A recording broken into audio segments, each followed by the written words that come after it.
Welcome everybody to consecutive streaming day number days since March 2nd.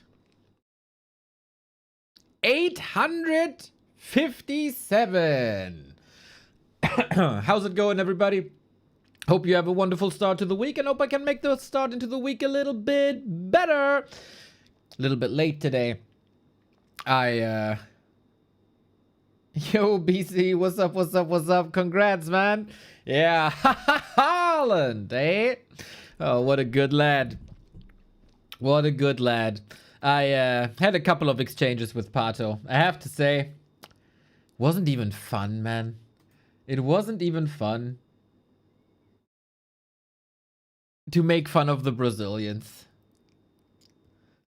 The poor guys didn't play well. Really bad subs. And then at some point, Haaland destroys you.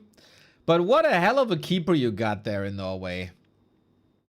What a freaking hell of a keeper you had there yesterday. Man of the match for sure. Man of the match for sure. Yeah, World Cup.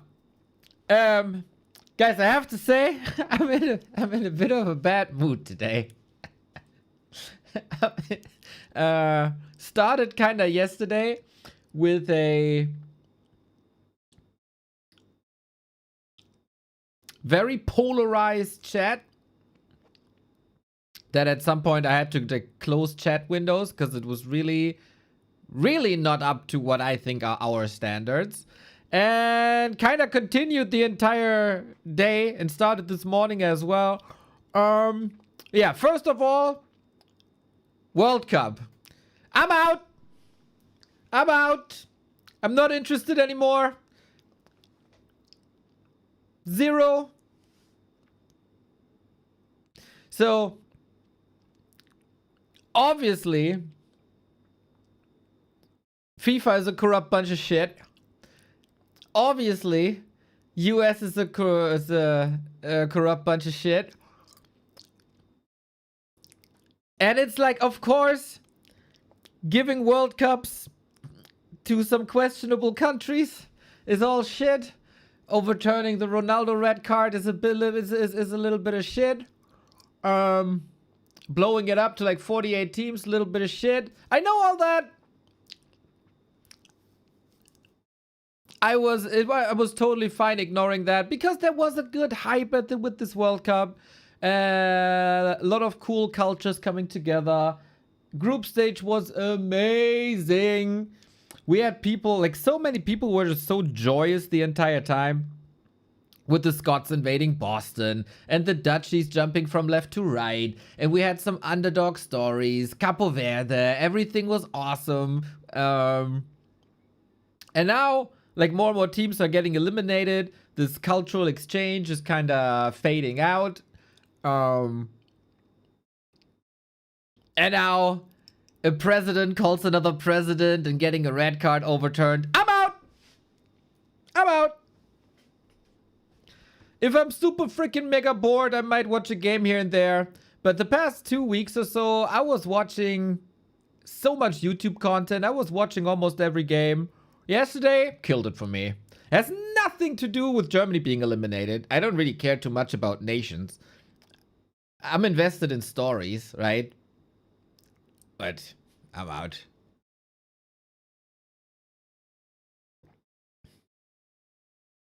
And I know that is not really rational, that this is what breaks the camel's back. I'm the camel. What breaks my back. I know it's irrational, that a lot of shit is a lot worse. And it's like I should have ignored it way earlier, I guess, or shouldn't have gotten hyped.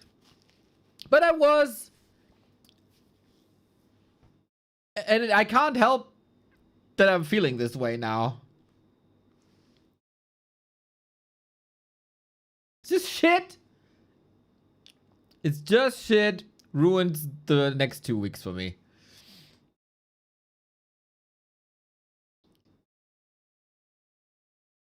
So, are we sure that Norway is through, or will this also be overturned?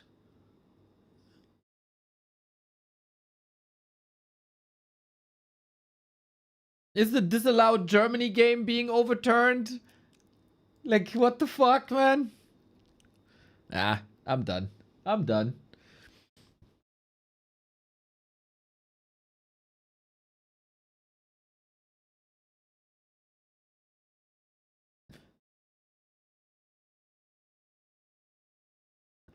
Yeah, sorry, was a good time. Was a very, very, very good time. Was also super fun to beef with Pato and Kov. Was fun seeing people from like lower tier football nation just having a freaking great time. And I hope that people continue to have a freaking great time.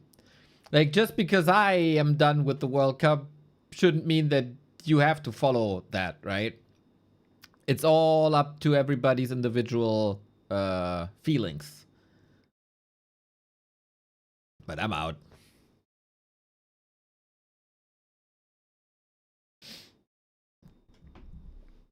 Have you ever tried Hava? I have no idea what this is.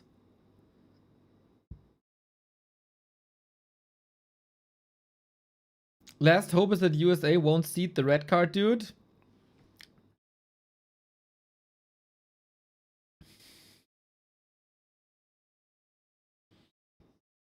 Yeah, we can hope that.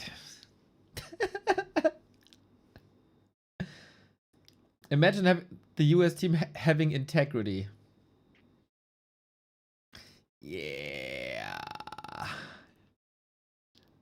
It's you can hope for integrity. I think in football in general, and that is independent from the US, integrity is rare, let's say. And then you put the US in the mix. Ay, ay, ay, ay, ay.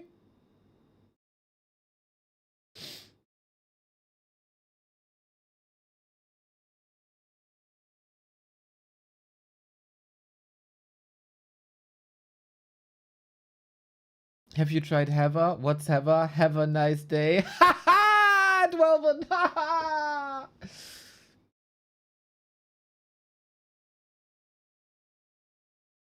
I'm just saying. Was a good run though. Was a good run. What's the next big event? It's like Tour de France, right? Unfortunately, not too interested in cycling. I don't know. It was really cool discussing like results with you and like stuff that happened. Let's go. Let's go, Ragnarok. Thank you. Yeah, that was super fun. Beefing with Pato was super fun. And Kov, that shit kid. But that's all over now as well. Sad. Very sad.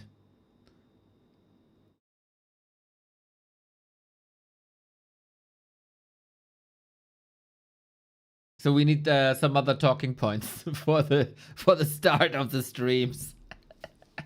We'll see, we'll see, we'll see. Today, oh yeah, there's today we have no actual live tournaments or show matches. A rare sight in Warcraft, so we can catch up with some replays. And I'm actually very hyped for what we have today. There were 7 ladder games of XlorD vs Grubby in different matchups also. I'm very much looking forward to this. Very much. Both extremely smart players, beloved people as players. New, like, fresh faces, more or less. Very cool. And speaking of things that are fresh, you might by now know a guy called Figglewig, who's a map creator, and he's also pushing his maps with cups. They are not every Friday, but every other day, week. And last week, Friday, I think, was Sunhoof Showdown. And if you watched a couple of my streams in the past couple of weeks, you know that I am a gigantic fan of Sunhoof Mesa, the map that Figglewig did. Turns out in the final is Jens, who I adore as a player, and it's Sheik, who I adore as a player. So One thing that keeps me happy is this stream. Thank you for the effort, Neo. Heart on fire emoji. Thank you.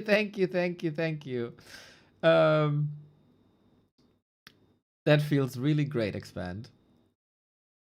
So, great map, great players. Here we go. That's what we do. Other talking points. We're talking balance, religions, and politics now. Mr. Fallen, after yesterday, and how annoying the balance wine was, and how fucking annoying the balance wine is already in the Undead Discord today again, I would rather talk religion and politics with you than any balance shit. I'm so fed up, and the patch cycle hasn't even started, dude. I don't know. I am really close to losing my sanity.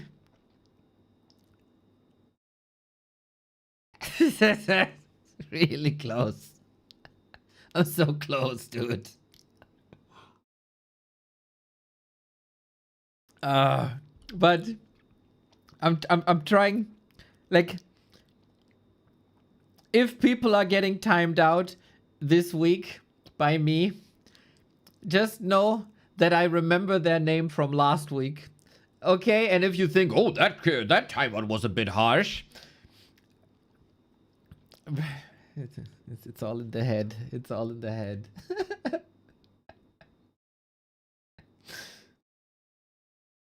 Balance talk about Greek gods. I think I have to play Hades before. I still haven't played Hades 2, dude. Oh, I have to.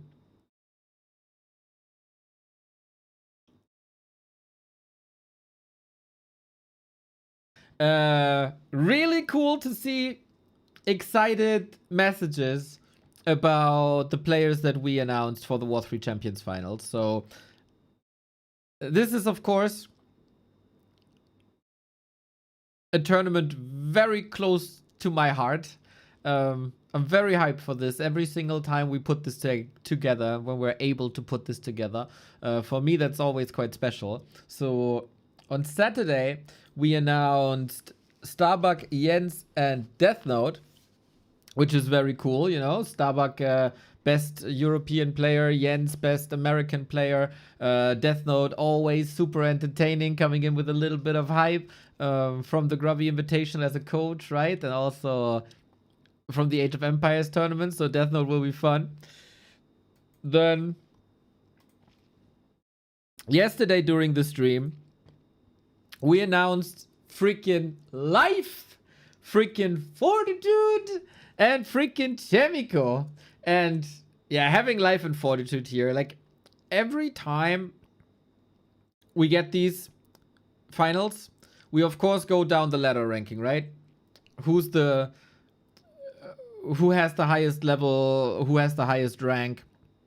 And we invited these guys a couple of times, but it's also super freaking late, right? We are catering time zone wise to the Europeans, to the Americans to a degree as well, because it's rather Euro friendly, American friendly. Like, even if you're on the West Coast, we start at 10 a.m. for you or for them.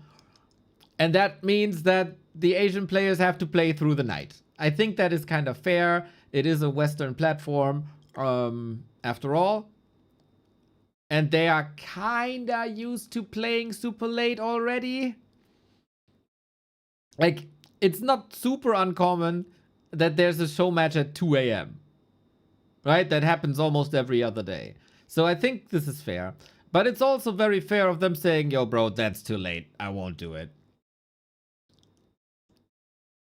Very understandable on both sides, right? But this time they said, yo, let's freaking go, dude. I mean, that's not necessarily what they said. They said, okay, or have like one demand or whatever. But that's totally fine. So yeah, lineup is sick. Then we had the qualifier weekend and we had Focus and Hazy go through. Dude, Focus, how he demolished Sock. That wasn't even funny, man. So one-sided. And what the freak was up with Hazy yesterday? Someone gave him gaming steroids or whatever that was. First, the series versus Leon was so freaking close and so fun with like triple racks headhunters, dude. This Hazy guy, he's just something else, man. And also the series versus PCG, like the micro that we've seen there.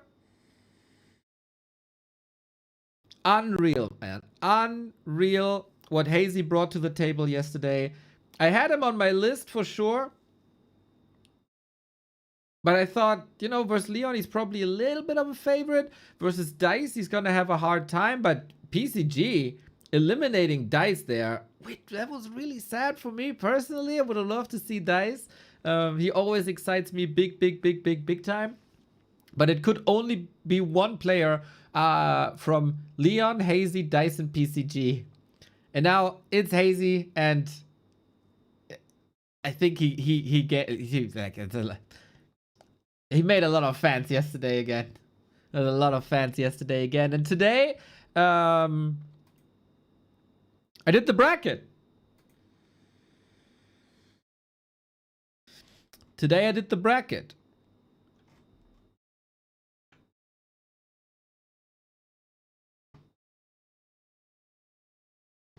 Boom.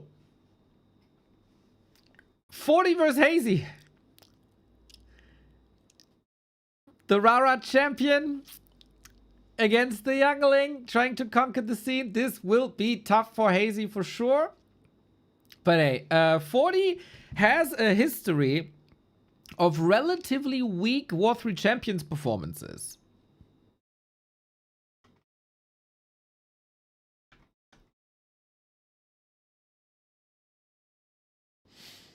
So 9th to 14th in season 14 when he played last. Eliminated by Starbuck in like first round. 9th to 16th the season prior, eliminated by Hitman. 13th to 16th against Foggy in 2022.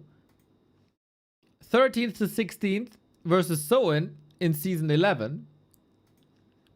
5th to 6th in season 8. That was his best performance, man. That was his best performance. Going through Overcraft and Colorful. But then also, like, second round play of elimination with one def win. You know, things have changed a little bit. Things have changed a little bit. And Fortitude's level has, of course, changed a little bit. But just because Fortitude is in doesn't mean he's going through for free, right? Focus versus Death Note will also be fun. I wonder if Death Note can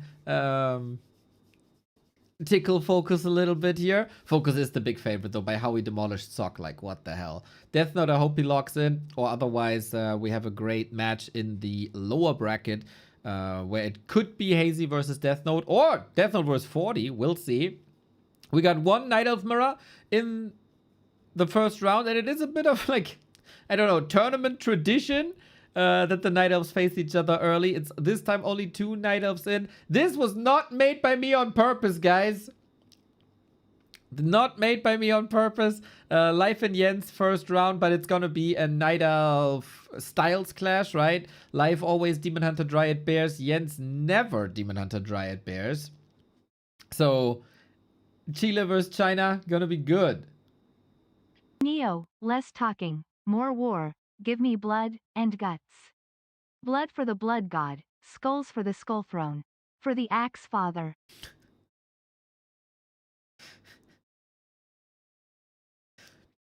Did you fell into the keg with vodka tonight at work, or what's going on, bro? And a War3 back to Warcraft weekly classic in Starbuck versus Chemico. Also 2 incredibly beloved players. And then we'll see how the bracket unfolds, man. Then we'll see how the bracket unfolds. I don't really have a clear favorite, to be fair. The bracket does indicate, of course, that we might get a Fortitude versus Live Grand Final. If we go straight by ELO, then it lines up to be Fortitude versus Live Grand Final. But hey, we don't know. But there's a prediction. You can cast your predictions the entire week, ladies and gentlemen, for the lulz, for the funds. All you need is a challenge account. And you can cast your predictions here to see who the real prophet is. There's gonna be Hippo Riders? I think so.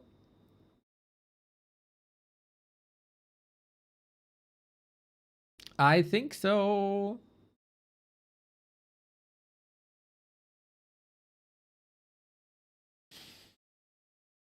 Yeah, so I'm super freaking hyped about this. I like that we are able to bring you these players to the finals. I'm very happy that some people also from the Asian scene are so dedicated that they played at like 3 a.m., 4 a.m. in the qualifiers. I don't think that is normal. Of course, I would love to have a couple more Western players in there, but Hitman declined and XlorD didn't sign up for Wildcard.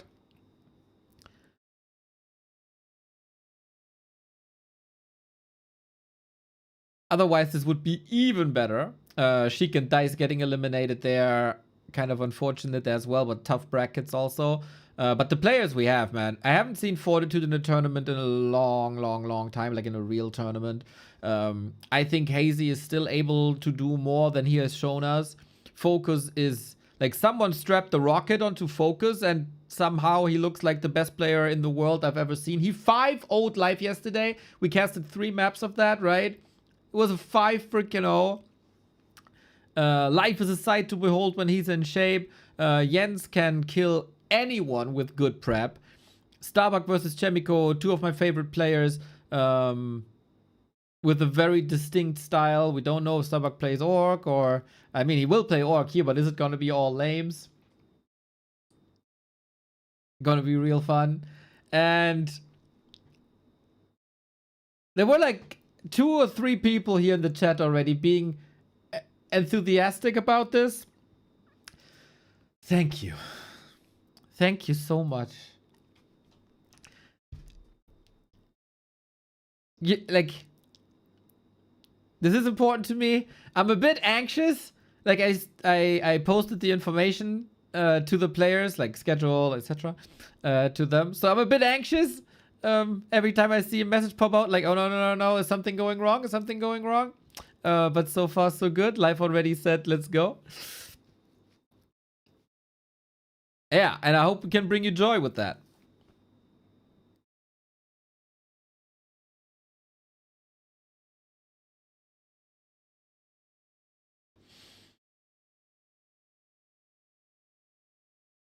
Yeah.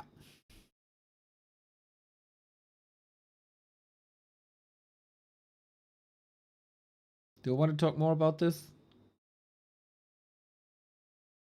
I don't think so. You can, of course, contribute to the prize pool if you like what we put together here. W3C finals. We got profile pictures up for grabs. And, of course, more monies for the players is even more motivation. Thank you, Matthias. WC3L Happy. Buying the entire bundle. Boom! To support Focus, of course. That is. I think this guy didn't play a single game on his account. Does he even have a War3 Champions account? Let's see if he played a single game. This WC3L Happy guy.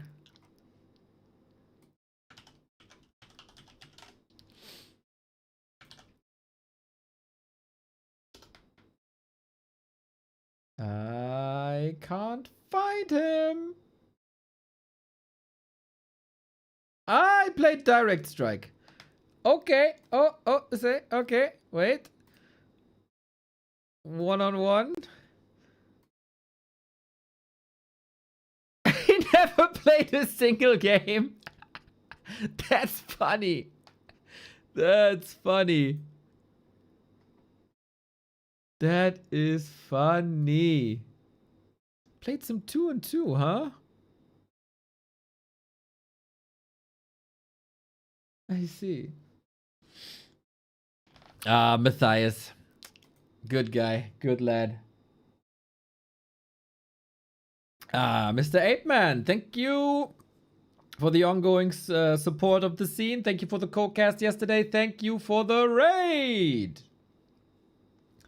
We will probably cast a couple of games that you have seen at the Apeman as well, as we have Grubby versus XlorD best of 7 coming up. We just talked about the War3 Champions finals that we will be casting with Mr. Apeman. This is the bracket: Fortitude Hazy, Focus Death Note, Life vs. Jens, and Starbuck versus Chemico. We also talked about the predictions that you can cast on Challenge. Hopefully you guys get a couple of predictions in and we'll see who the true prophet is. And I definitely want some Apeman prediction as well. If you dare to challenge the prophet in a prediction game.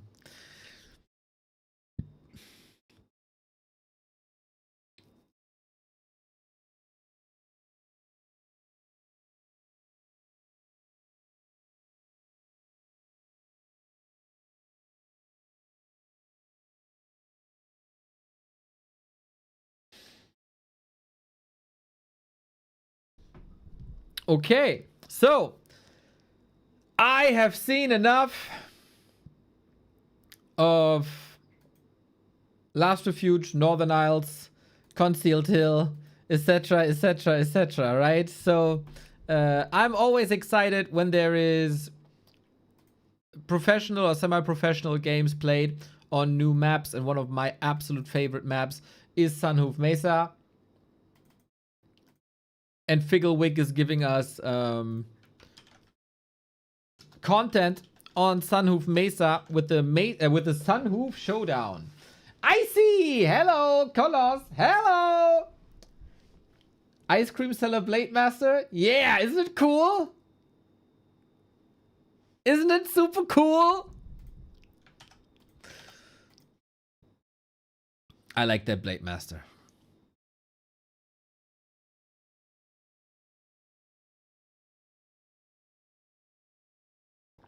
I betted 2,000 in my 100 yesterday. Woo!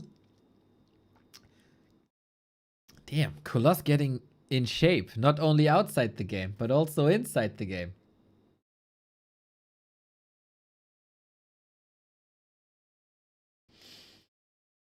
Yeah, I can't wait for Inferno to start again.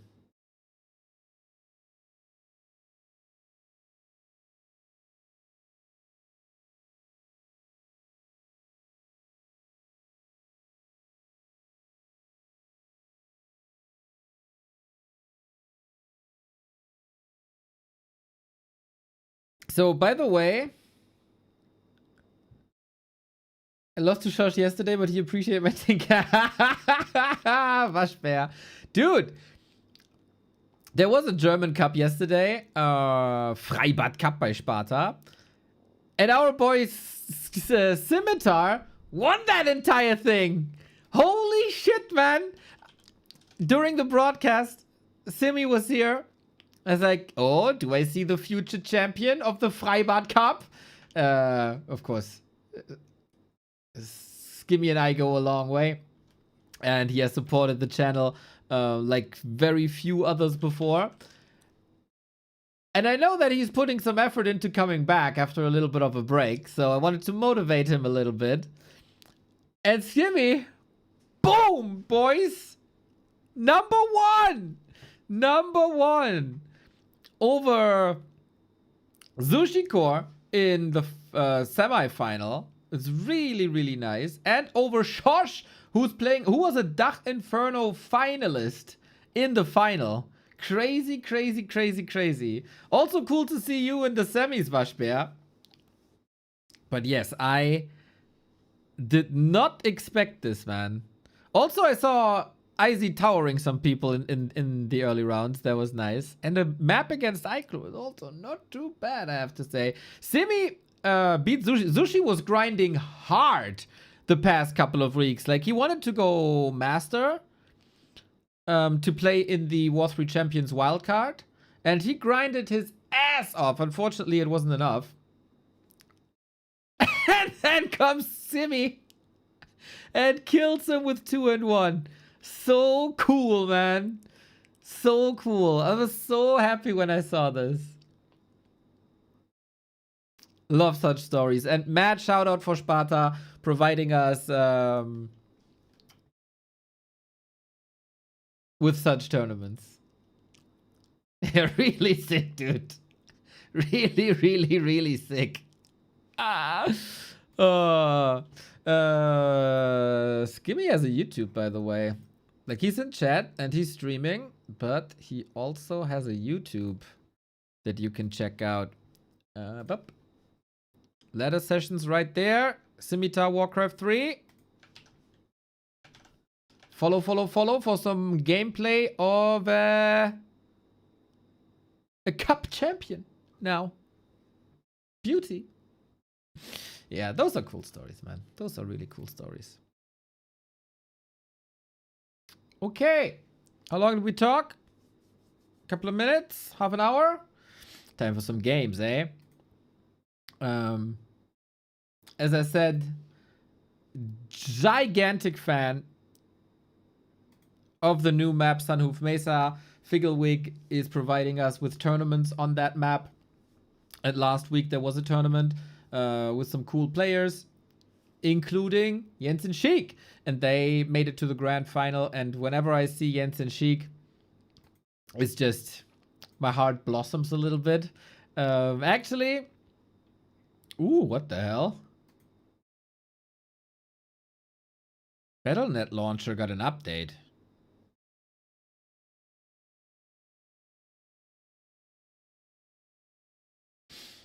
They put the menu from the left to the top. So everything is like cramped here now. And this is empty. Well, that's an interesting decision. Do they have updated patch notes, I wonder? Ha! They don't! They're missing 204. Noobs. Noobs. Naja. Tja.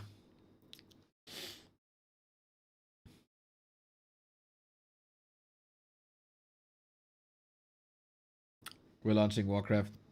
I have to launch Warcraft via Battle.net because we're doing replays.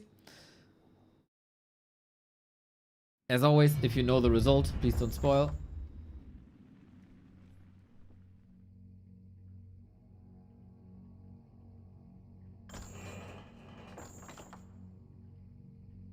Now it takes like 2 minutes to open my replay folder because it's that big.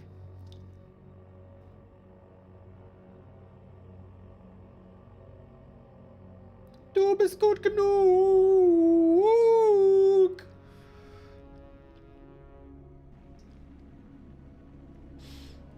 So what do we got today? The 6th. Oh yeah, my birthday is in a week. Not looking forward to that. Not looking forward to that. Okay, guys. Arbeitszeitbetrug. Yeah, guys, I hope you have a good Monday, everybody. I have to say, my voice is a little bit effed from like the weekend or something. I usually don't have that. I don't know how much I can do today, but we'll see. We go into Sunhoof Mesa. It's a wonderful, wonderful, wonderful map with two wonderful, wonderful, wonderful players. And I will cast that for you wonderful, wonderful, wonderful people. As always, I have to double check that everything is correct with the overlay. When we cast replays, it's all not that simple. If the colors align and overlay in general is working, but it is. We got the beautiful LA Lakers colors, which are fantastic. Figglewick, Sunhoof Mesa Showdown. Sheik versus Jens. Guys, I'm hyped for this as the map is mega cool. The players are mega cool. And there we go. Sunhoof Mesa, in case you weren't exposed to that before, is a super sweet tile set. It's graphically like fresh. We haven't played too much on this map before. It gets updated pretty much every week, I think. So we got like Razor Main creep spots. We got a fresh mercenary camp, and we'll see what's in there. I actually do not know and don't remember. Centaur creeps as well. We got shops in the middle that when we saw the first, when we saw this map the first time, were kind of easy to abuse, especially for orcs, but that has all been fixed. So shops here, everything is sparkling, everything is nice. We got labs on the right-hand side with Medicine Man, who can cast heal wards. And my highlight, the Fountain of Health over there with the Khan. It is a rather big map. Pathing is sometimes a bit interesting. We got some chokes here as well. Expansion positions are definitely doable. This is a little weaker than what we got on Concealed Hill, I think. So fast expansion, not too easy, but the map is big enough that you should be able to expand. So we'll see what we get. We got Jens with the Warden. Look at that, man. Jens, of course, the strongest player in South America. Oh, Sheik, one of the strongest undeads in the European scene. Both incredibly creative. No meta slaves whatsoever. And Jens has been dipping into... What the hell is this scene? Wait. This looks like shit. Wait. We can't have that. Like this. Better. Like this. Better. And then I bring you guys in as well. Better. No meta slaves. Very creative. Jens has played a lot with undead recently as well. Reaching like 2,500 MMR or something like crazy. And Sheik on the other side, he almost eliminated Focus from the War3 Champions wildcard qualifier. The tower rush worked. Ooh, look at them. But here, both with their main races. And we're interrupting this pretty much right away. So Warden can't creep easily. What's he, oh, we got backpack early. Ooh, we towering this maybe. Don't tower. We want to explore the map again. We want to show the people how beautiful Sunhoof Mesa is. But it is It is. Oh, yo. Sheik with an acolyte. Sheik with the ghouls. Sheik with the cheeky tower push. But Jens and Sheik should know each other quite a bit, right? So there is a one. There is preparation already with the Hunter's Hall in the back, with the second Ancient of War coming up. Both very important if you want to hold tower pushes.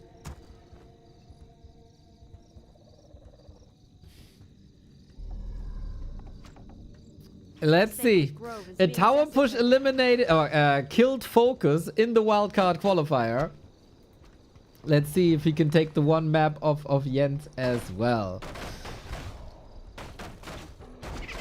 Not the greatest showcase for the map, of course, if you just rush across, but the travel distance here from base to base is quite nice. So first tower down. Block against the Warden, so we get a couple of more hits in. Archer under pressure as well. And the Warden at 50%. It is nighttime here though. Acolyte stays up. No tower up just yet. And we have that second Ancient of War. We can go Huntress. We can go Glaives.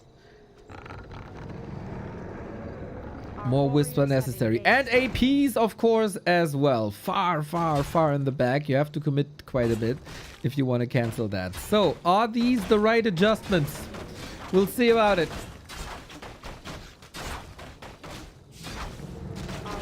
Moonwells are getting cancelled here. More and more towers are coming up. This one almost finished, even though a bit of HP is gone. And a Warden is relatively simple to tower push.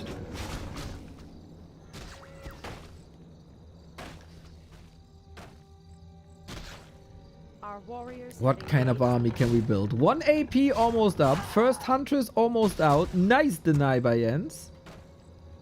Pink could be relatively high for both of the players. Chile versus Far East Russia. Basically opposite sides of the world. Playing a North American tournament.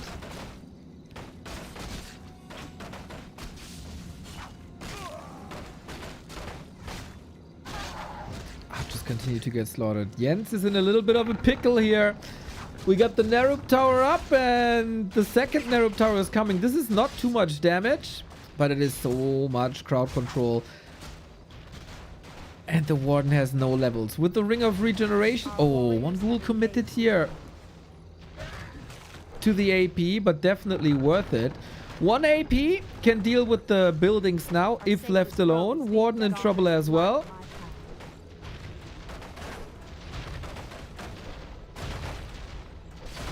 This looking very good, man. Second tower push by Sheik this weekend.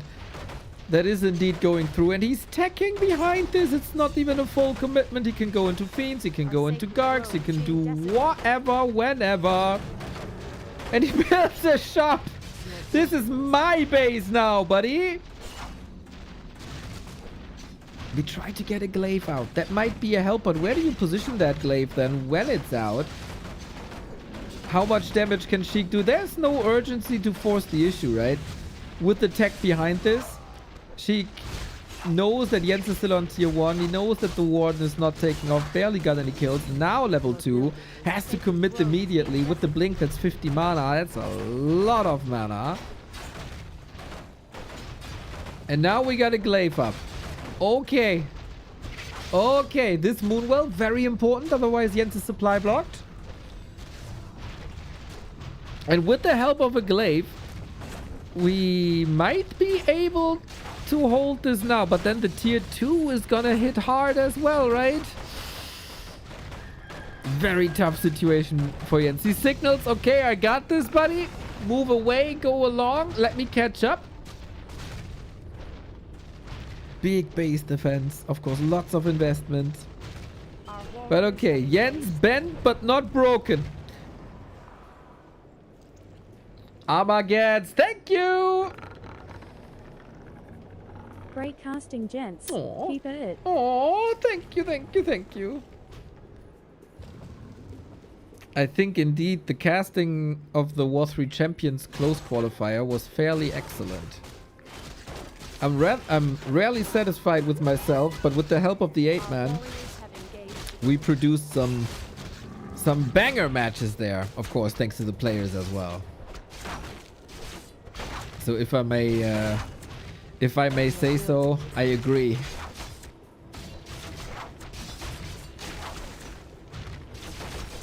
Thank you, Ernesto. Glad to hear that.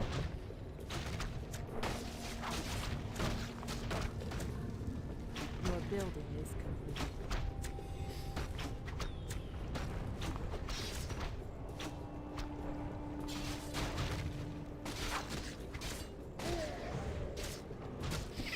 We go for the DK. There is a town portal still that shows you that it wasn't a full commitment to this tower push.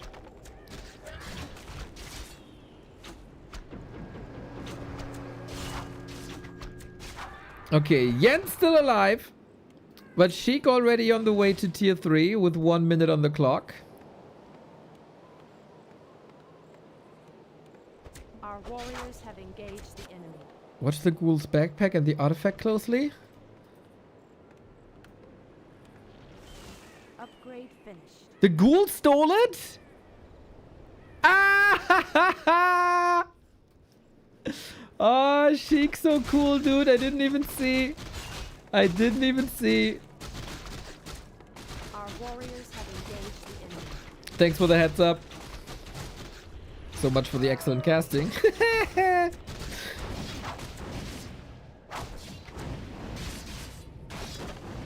Yeah, we need levels. We need attack. We need dryads. We need bears. We gotta get out of that Huntress glaive build.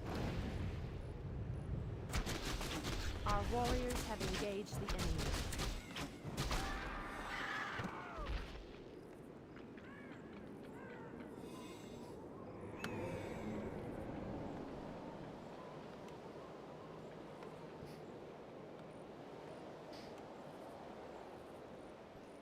Stole the talisman. Nice, nice, nice, nice, nice. Levels on Sheik, not that great. We got a Merc here. Killbore Hunter. Bit of piercing damage. Always good against ghouls and skeletons. High damage values, usually, of ranged units. Diversifying, replacing an archer. We have no Mercs, but early disease cloud. What? Interesting. Ghouls, Fiend, Statue, early disease cloud, 50 food. Yeah, and Jens still grasping at straws here. I could watch Jens and Sheik every day, man. Every day for hours. Huntress, solid XP, Warden level 3. I haven't seen too much Warden play off of Jens. Usually, of course, signature hero is a keeper, but very versatile in general. Now bears, and we finally are able to jump into the undead base. Part of the game plan for a while. The keeper has awakened. So bears are coming as well alongside dryads. Oh. Oh no! From downtown right before the staff goes up, and then when the hero falls, that is your backbone. There's nothing to do anymore. Sheik takes the 1-0. We are getting robbed and not see the wagon push that he wanted to do. But Sheik realizing, hey, you got a Warden, one base. I harass you a little bit. Boom, let's go tower push. And we haven't seen much of this lovely, lovely map, Sunhoof Mesa. But we've seen the bases quite a bit. We've seen the bases quite a bit.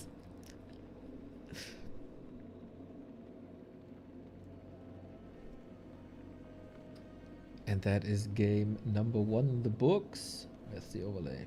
Ah, there it is. Dude, Sheik making moves. Sheik making moves. Nice harass indeed.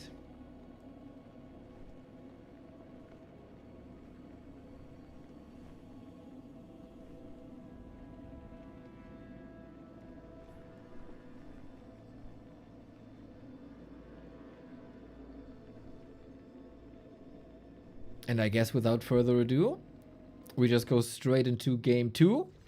Because that rhymes, and what rhymes is good. Is Jens able to get his revenge here?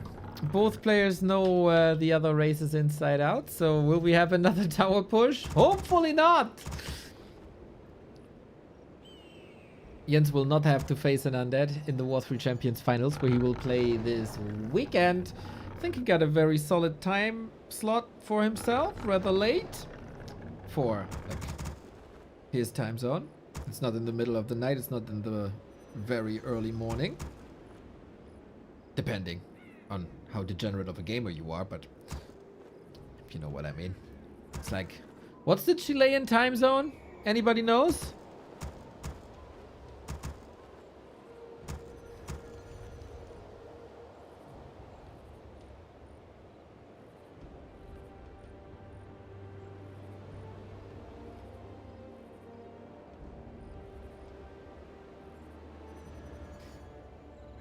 Well, it's at worst 10 a.m. for him. The map is pretty, right? Everything about this is pretty. I like the tile set. I like the decoration. I like the layout. I like the creep diversity. I like to see some razor mains. I like to see some centaurs.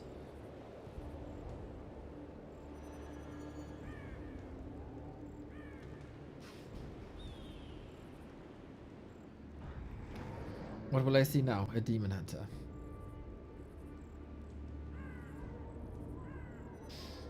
I stand ready. GMT -4. That is 5 hours from me, right? I think. Our warriors have engaged. GMT is UK time, right?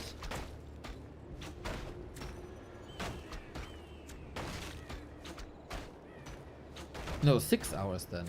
So Chile is using East Coast time? Is that East Coast time? Create more minions.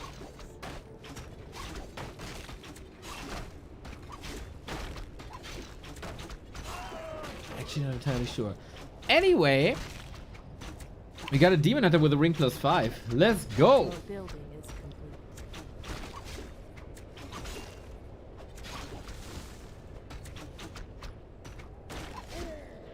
Coil comes in a little bit too late. Definitely a better start. Definitely a better start for Jens than last time. Different creep route as well. Not going for the gold mine. Going for the mercenary camp. Sheik, of course, veteran ATR player as well.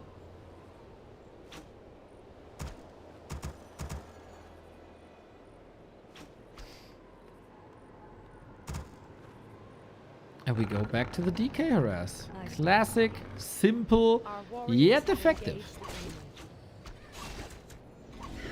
Seems like no tower push this time on Sheik's side. We got a mercenary, the first merc of the day. Not of the day, of Sheik's day. Centaur Archer. Diversifying dissident. Our warriors have engaged the enemy. Okay, this is getting a bit complicated with the time zones. Can someone post how late it is in Santiago right now? That makes things a lot easier. I would guess it's 8 a.m. in Santiago right now. Ah! Cool boar hunter again. Your building. And here at the fountain we can heal for free during night. 8 a.m. right? Thank you, thank you, thank you. So it is East Coast time. Okay, okay, okay. Our warriors have engaged the enemy.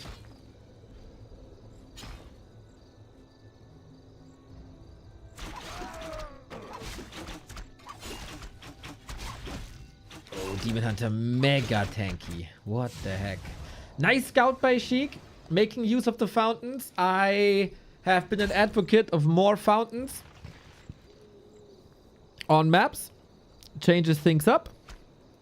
Especially when they are very, very far away from where the action is happening. So it is decision making, right? Do I need the units now or not? Can I stay in this harass / fight without them? Hunter's Hall. Oh, wait a second. Close, close, close, close, Our close. sacred grove is being Hunter's Halls desecrated. again being a point of attack. I'm surprised. This happens more and more and more and more. I thought players were collectively of the opinion that they have too much HP per second at this stage of the game to attack the Hunter's Hall, but apparently not. Yeah, very disruptive early game, but also we have to say, 0 experience. on Sheik. Grove is being desecrated. Our warriors have engaged the enemy. As we're expanding on the spot now. Lumber economy is getting disrupted, so Sheik is getting very, very little done. It's getting a lot done with very little. And Gargs are coming.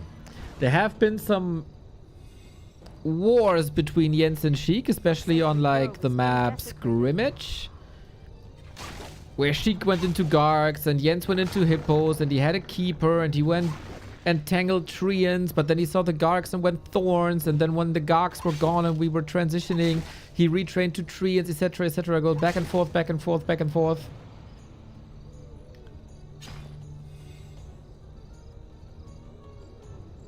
So Gargs are gathering. Gargs are gathering.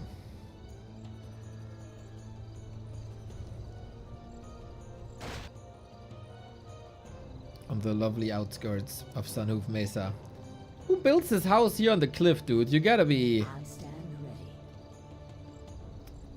a thrill seeker. I couldn't wake up every morning thinking, oh my god, is my house still on the cliff?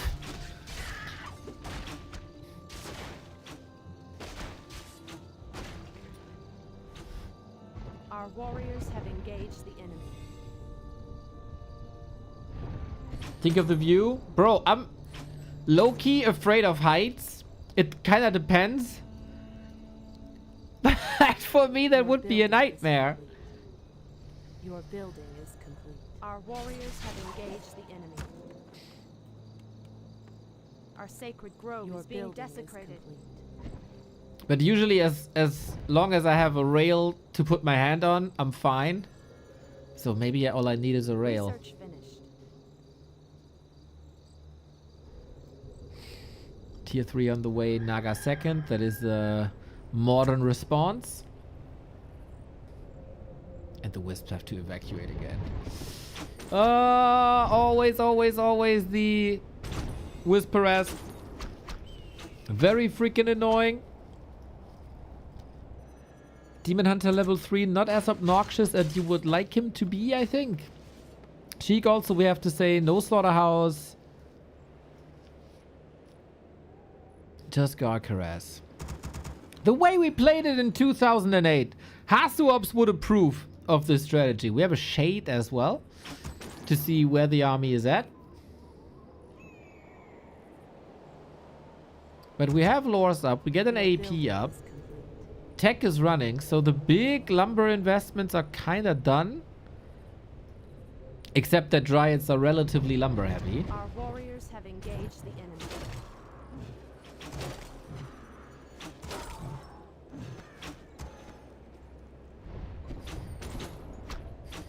And it's a nice mass of Gargs. Once Dryads are coming out, they will almost be one shot, I think. With the first attack upgrade done as well. Jens is forced into this super defensive play, unfortunately.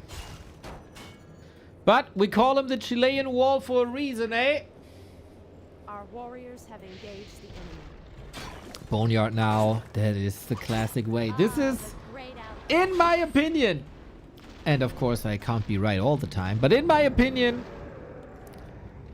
the most successful style of Undead versus Night Elf.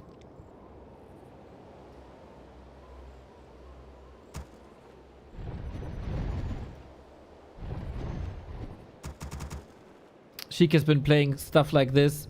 Gargs into worms, into wagons for a long time.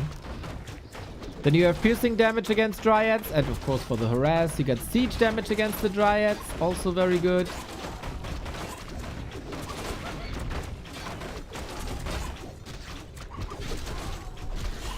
And the heroes and the worm take care of bears and heroes.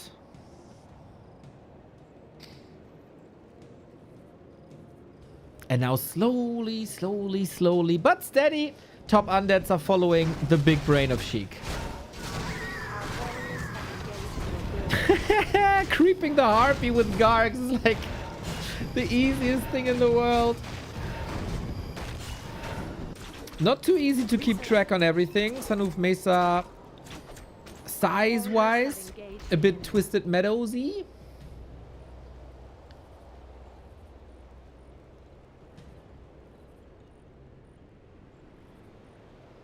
Maybe this is why I love it so much. And maybe this is why the Gogs work out this way. But yeah, things are looking good for Sheik. He got every transition done. He bought time. He got air superiority. Jens is going second Ancient of War. Research finished. Oh, it's a replacement only, right? Huh. Does he want to add more archers later? I'm not entirely sure what this Ancient of War is for. But Jens is a smart guy. He will show me.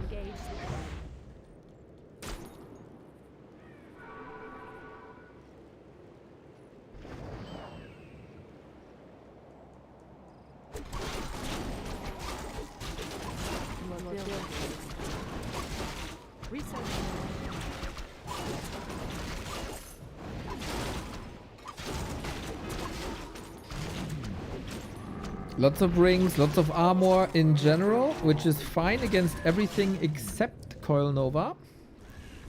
But for the Dryads especially, the Devotion Aura is a treat. We get the Khan! And a Panda third, exactly what we want, alongside Fog Lightning level 2. We need some firepower, no pun intended, on the Panda. Khan has resurrection, so you're gonna spend some time here. Unless you can heal up, and the Gogs are going for harass, and as I said, the heroes are doing the heavy lifting. In the meantime, we got the Khan on the other side as well, and no, I'm not getting tired of saying Khan, like in Star Trek. It is a meme, we shall live the meme. Ancient Django for Sheik.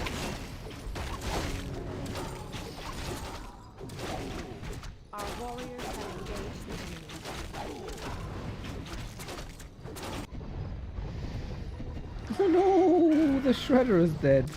Not ideal.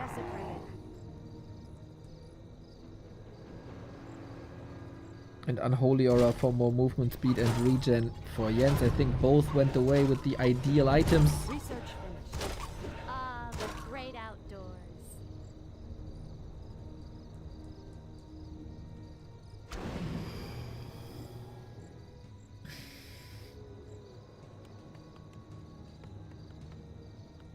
Yeah, she can play everything, man. She can play everything. I think he also eliminated Mr. Winner with Night Elf or something. Our warriors have engaged the enemy. Why bears against mass air? It's always good for creeping. It's always good for roar.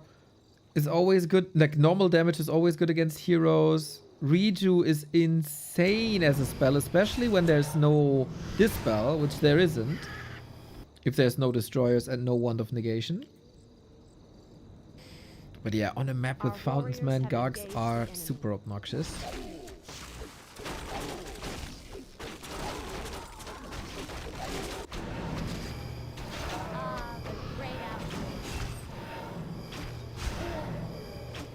And you can pressure buildings with them as well. Bears are just really great overall.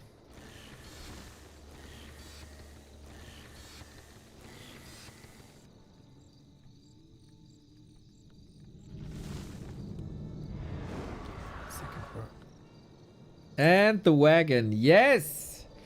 Ah, the Sheik way of life. The Sheik way of life. Couple of people were saying, oh, he's playing the 1-2-0 style. Sheik was the first.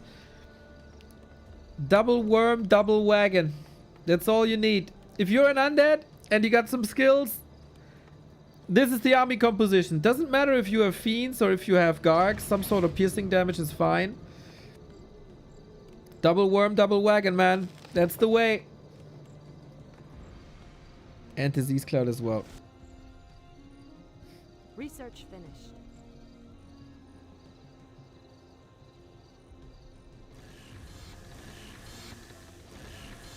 Second shredder, more upgrades.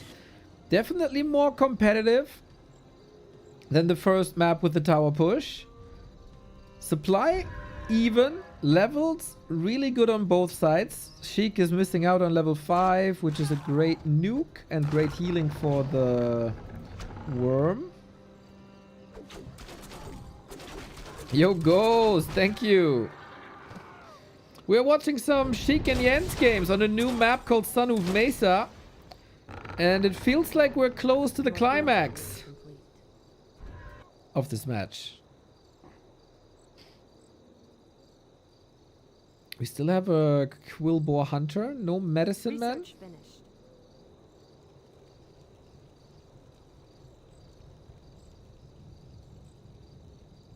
But Sheik is pushing, man. Ultimate army. Ultimate army. 3 attack upgrades and like Sheik has 4 attack upgrades. You gotta respect that, man. 0 defense, just damage. Inventories are stacked to the gills for both of the players.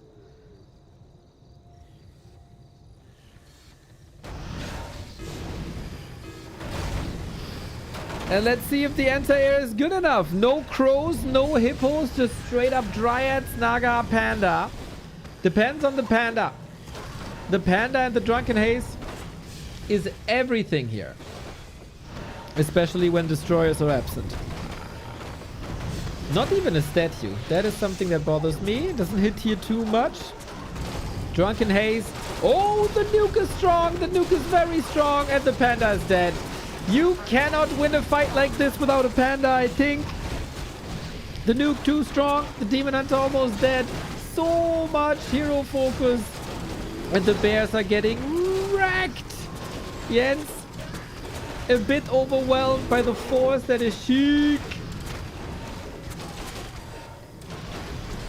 But the DK almost dead here. Demon Hunter's still in the mix, but you just click him down with Lich and Worms. Can we deal with the Dryads? The Gargs were split out of the fight and they suffered big time. Naga now dead as well. 2 heroes dead, but the most important one is still there. But is he really? Level 5 on the Lich, level 5 on the DK. Mana Stone still up. Supply looked okay in the middle of the fight, but supply isn't everything. Sheik is a beast.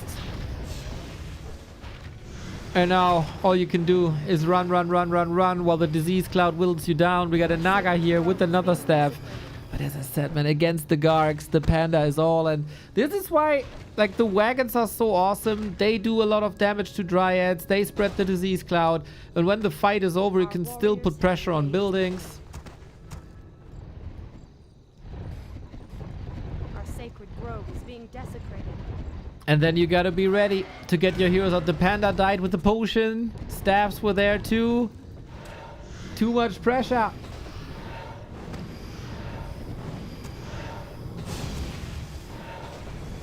Oh, 07 for the panda. As a brewmaster, you should know how to handle your drinks. Our sacred grove is being desecrated. It was very close though. It was very close. Yeah, if you're an undead player, a lot of people say, oh, you always just play like happy, just play like happy. I would say that is absolute nonsense as a recommendation. If you want playable strategies, just play like Sheik. He should be the role model for every undead on the ladder, is my take. Same goes for Jens, for the Night Elves, I think.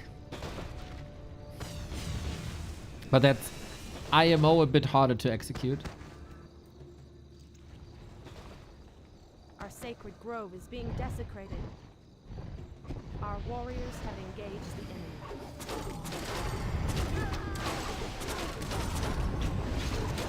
Now it's time for Jens to die in it. The wagons take care of the expo on the left. Oh, Demon Hunter dead as well. Yeah, the rest will take care of this expo. So Jens goes from 3 bases to 0. Maybe it would have been the better better solution to build, like, instead of that tree money here on the right hand side and be greedy for like a 3rd base, go for more anti-air. Our sacred grove is being desecrated.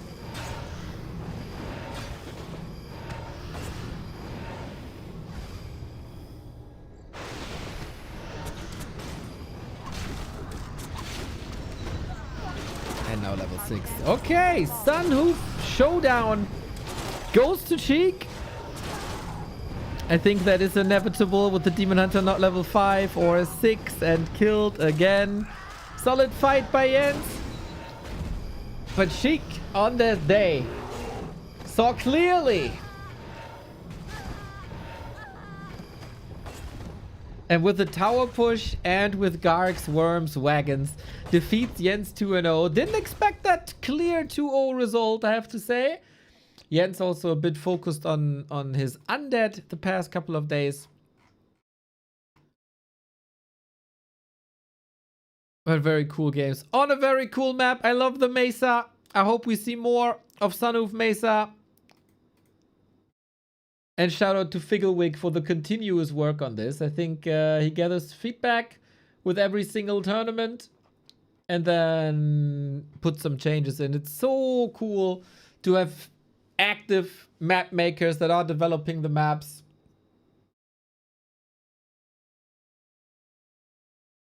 Let's go Sheik, old school player, used to be human. Oh, I think you're confusing him with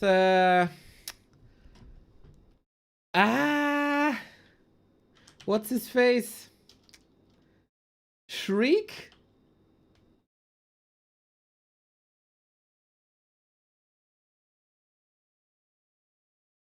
I think you're confusing him with Shriek of Vergy Gaming.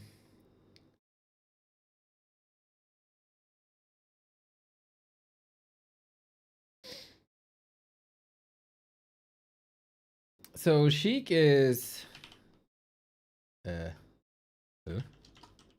Oh, it's Sheik.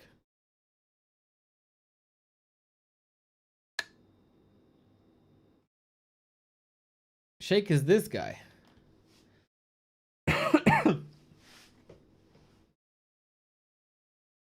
Yeah.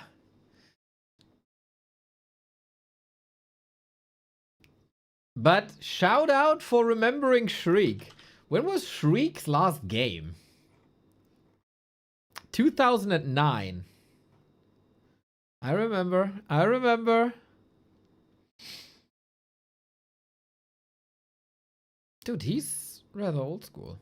Is now a top level player in Smash Bros. Melee playing as NMW. What the heck?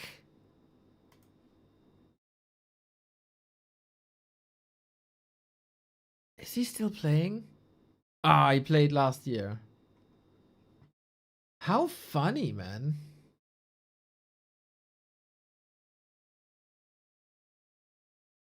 How funny.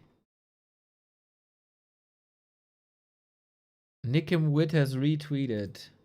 Listening to Smash commentary be like. Baseball here. You don't want to lose games in a tournament, and HBox definitely doesn't want to lose this one. You Down for don't there, want and to lose double up games in a there's tournament. triple. That's true. And Saul went down for the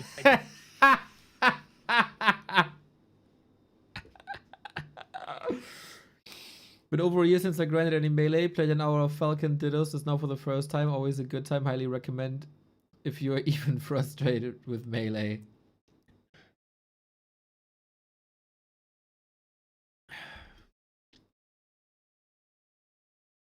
And he's watching StarCraft.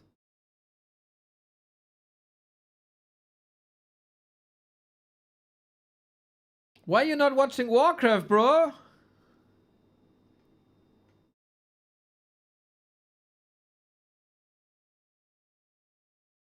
Nice.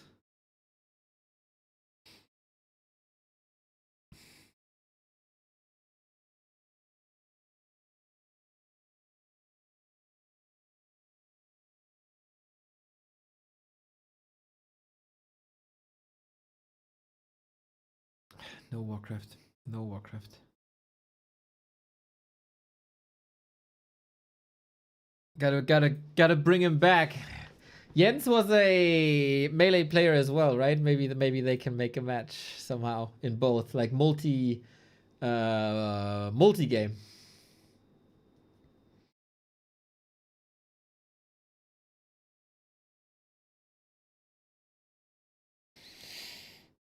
Cool game.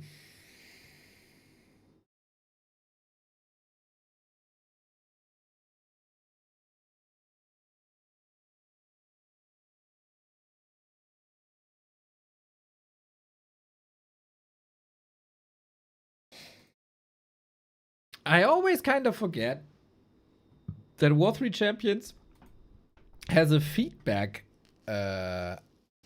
page. Let's see what's on there. Share your feedback about War3 Champions. War3 Champions is a community-driven project. We're always interested in feedback. Please use this feedback portal in order to make suggestions, vote on topics, or report problems. This system allows us to prioritize and address matters that are of concern to the community. Huh. Maybe we should do such a thing as well. But I mean, you can't use every comment section in the Discord, right? Top. What's the top? Linux support. Really? Just nothing in there?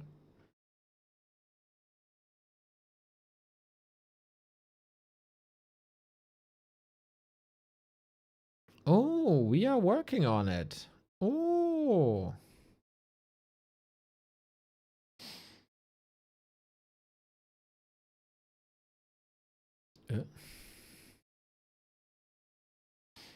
5-second start and pause. That was in and they removed it again, right? I liked having that other than the disconnections it created. Hope you guys figured out what the problem was and implemented it back. Yeah, we had a 5-second countdown. I also like this.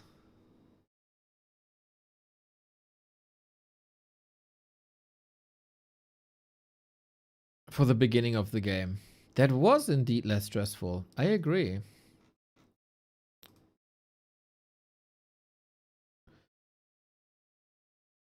Add a button to hide the MMR and the player's name when loading the game.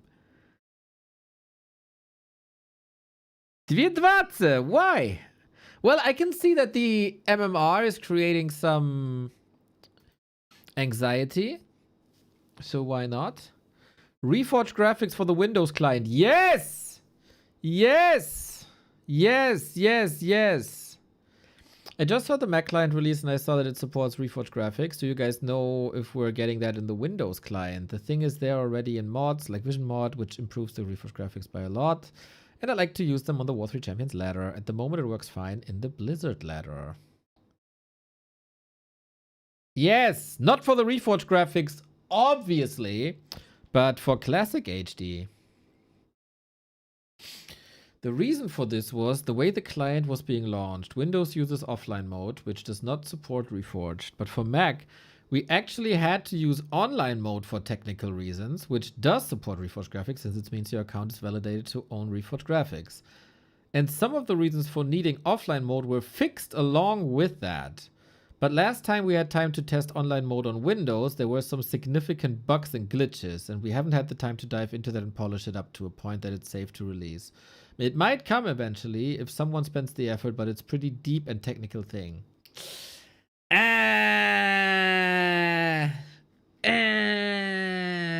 Shit. Well, it was a month ago. Oh, I would love Reforged Classic HD for every tournament. Well, but to be fair, it would only be on War3 Champions.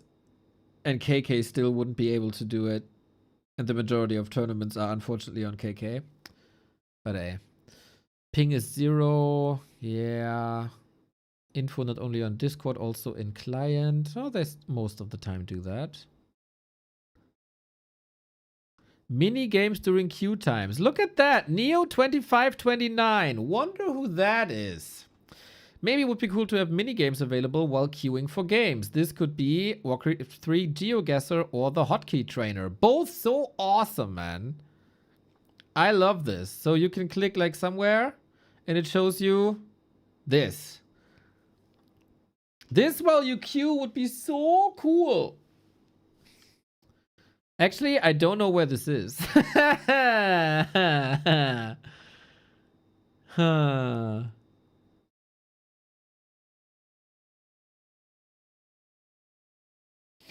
So it's watery and green.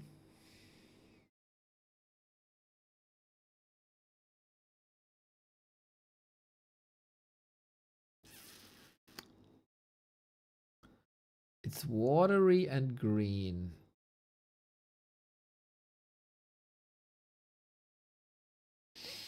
Is this... Somehow I sense that there's like a Murloc hut next to it.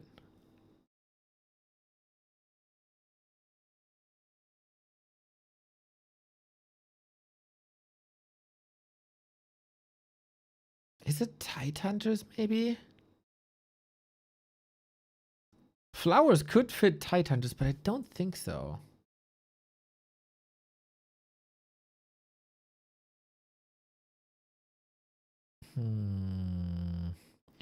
What else is like watery and green? Grim, no. Terranas, no. I go with my Tide Hunters suggestion.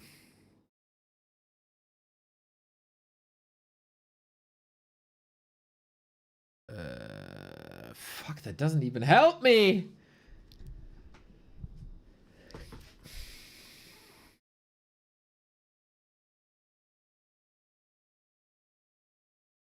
Dude, am I dumb?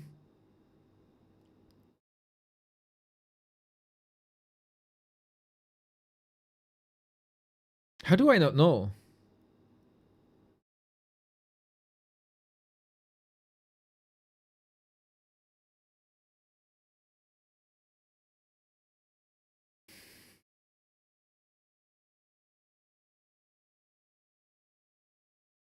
Oh, is this? No, wait, no.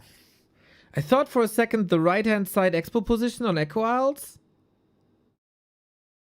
But I don't think that's the case. Is it?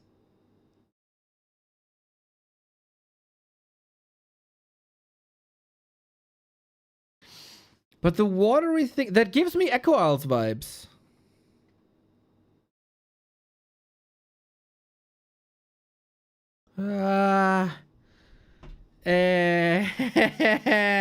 It's not. That is that's scrimmage then. Damn, I didn't know. I didn't know, and none of you guys knew it either. None of you guys knew it either. Echo Isles, come on. I know everything.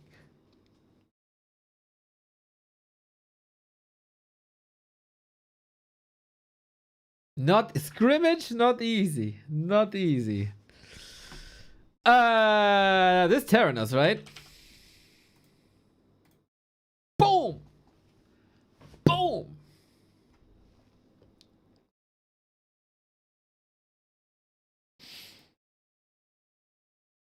Oh, I know who made this map.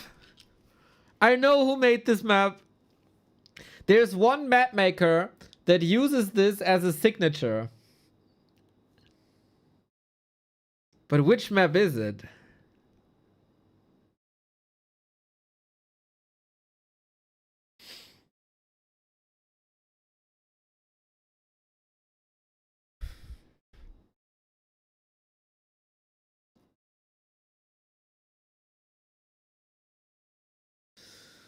Which map is it?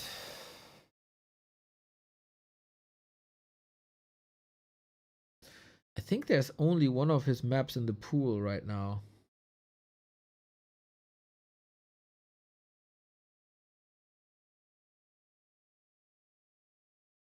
Yes! That, ladies and gentlemen, is a Tenshi map. Tenshi, on every single one of his maps, puts in the rockin'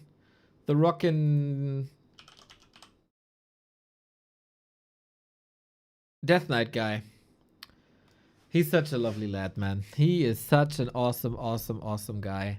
Autumn Leaves, Eversong, Gloomstalker, Painted World. Oh, you redesigned Secret Valley. I did not know this.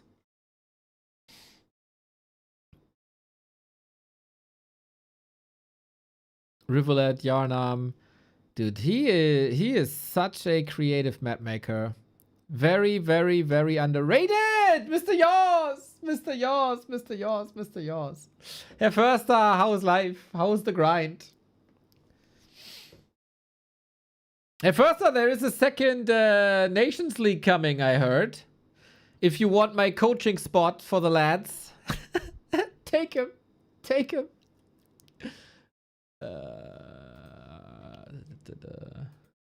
We do like 2 more.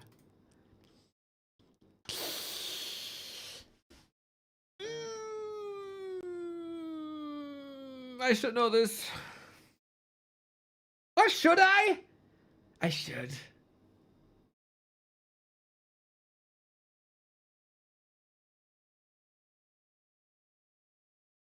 Ooh, this one's tough, I feel.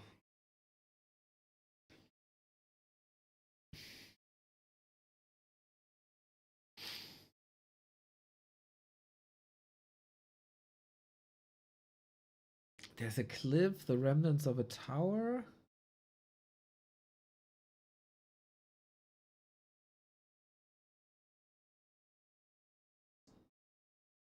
Has to be LR.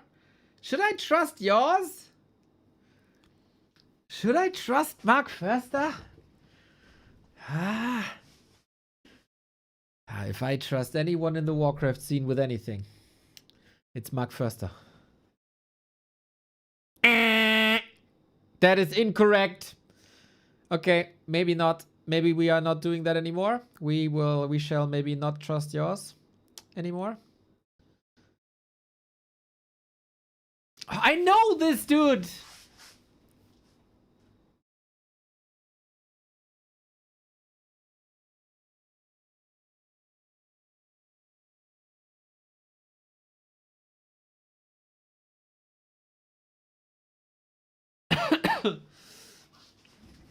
Is this Terrana's top and the shop is to the right?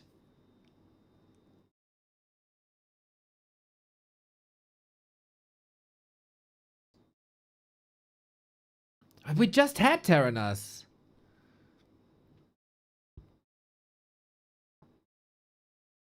But this feels like it, right? Left side is the base, right side is the shop, bottom right is the expo. Oh. Well, you know, I have a little bit of a left and right weakness. Good call, Mr. Hemandanta. Very good call.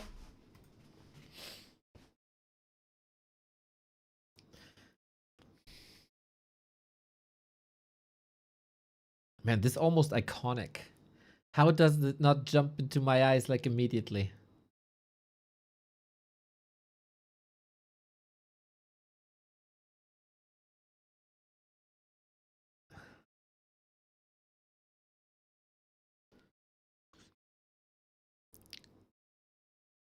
So it's again Lorder on Summer, right? I think.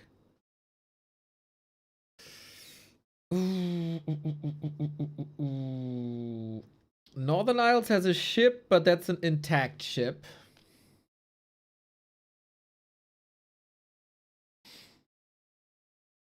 It's no ice map.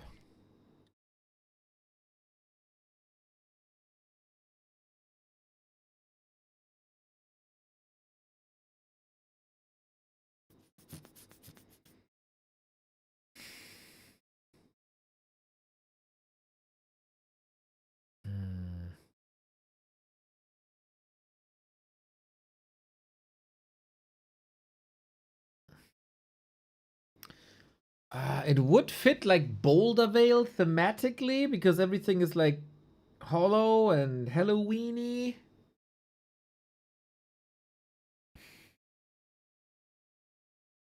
I almost want to say Warhail.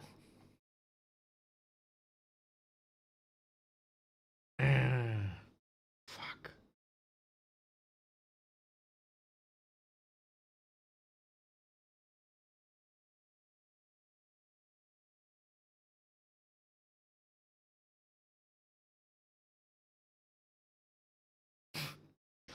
This kinda doesn't help me.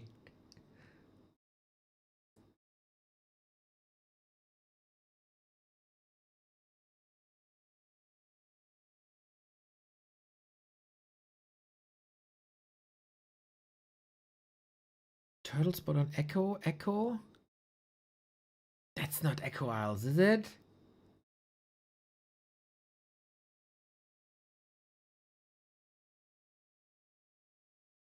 But where?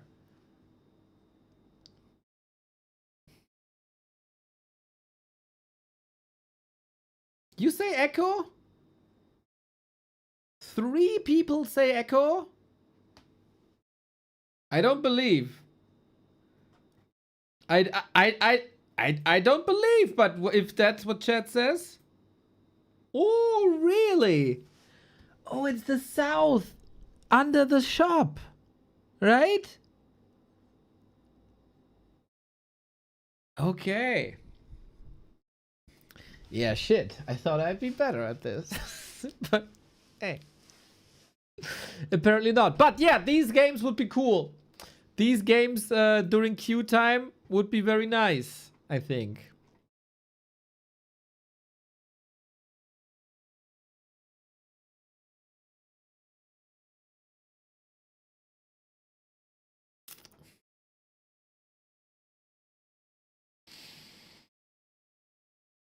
Okay, then.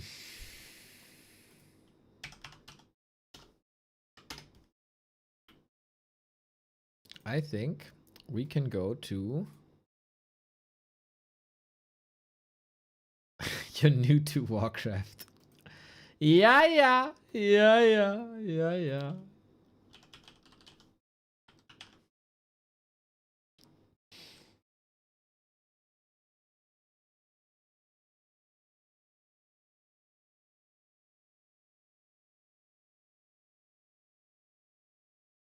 So... there is a bit of an ongoing battle between XlorD and Grubby on the ladder. And I just ran, not randomly, but I will pick like 1, 2, 3, 4, 5, 6. I'm gonna pick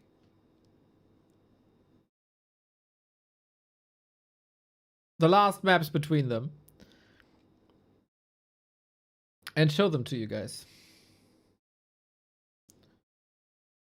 So for that I have to download them and name them and put them in a folder and then watch them.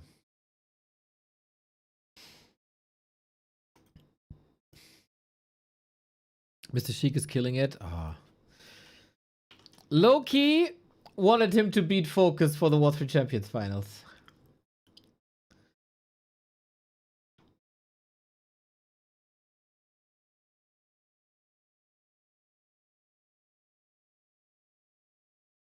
He was so close, man, with that goddamn tower rush. Sheik is the coolest player. Undead has, pretty sure. I know I should have prepared this, by the way. Wait, am I at 4 or 5? 4.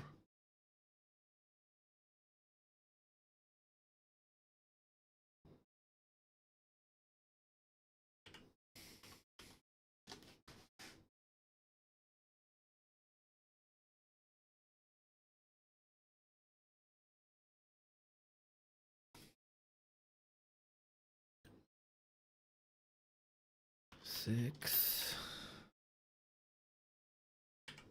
7,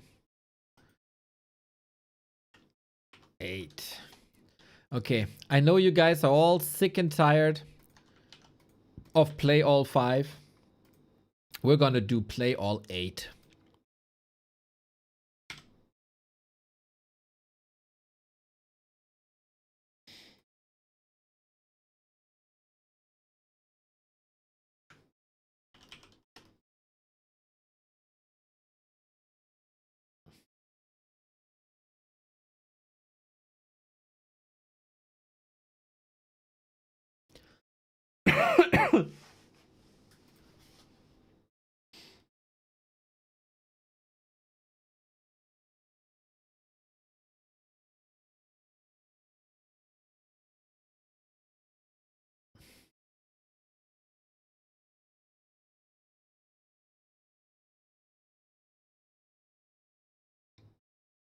The Mao? What are you laughing at? What are you laughing at?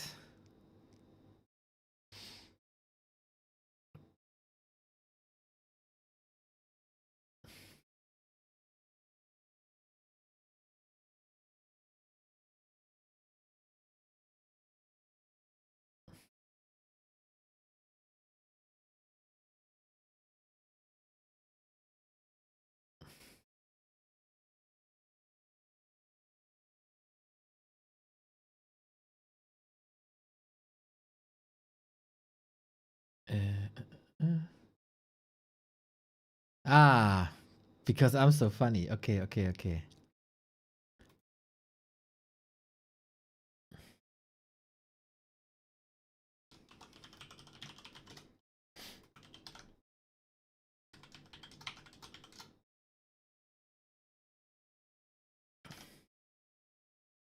What's next? Play all 13. Well, if they keep going at each other, why not? Why not? Da, da, da, da, da, da.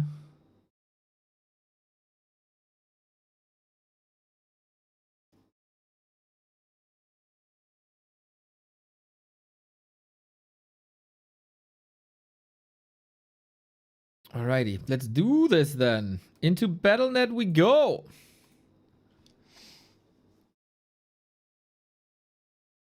You know, I think if it's these players and like random is involved as a race, we will not get tired of this.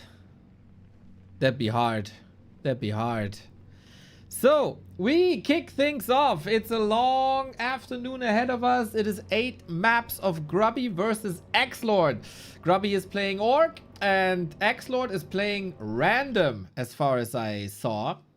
And we'll see what these guys have in store for us. We kick things off with an Orc mirror, everybody. This is a replay cast, so I'm gonna mute the sound output at the beginning of the game. So we don't hear the spamming. And now we will see if XlorD's Orc can hang with Grubby's Orc. Of course, two of the greatest players that this game pretty much has ever seen. We'll see how good XlorD's Orc is. I don't know. Of course, Grubby, one of the GOAT Orcs, one of the GOAT players, one of the GOAT messengers of this entire game. XlorD coming back for like 2 months, 6 weeks, 2 months. Playing a lot of Random, complaining a lot about Undead, being a shit kid in chat as he always was, but showing some great skills. Currently like rank 3 on the ladder, I think. Very active, very cool games. Especially we saw him play against Reza Man the other day. That was hella fun. He just has a little bit of a different style and great execution. So we're looking forward to this. Both big brain for the game and of course wonderful execution, as I said, as well. We have a styles clash already. The Lord is bringing in the Farseer and Grubby is bringing in the Blade Master, with Blade Master mirror image on Last Refuge. Throughout the series we're going to see different races with XlorD, and then we might see who he's the best with these days. I can tell you there was also a game where he selected Undead, even though he always says that Undead is trash. Maybe that is not the case. We'll see, we'll see, we'll see.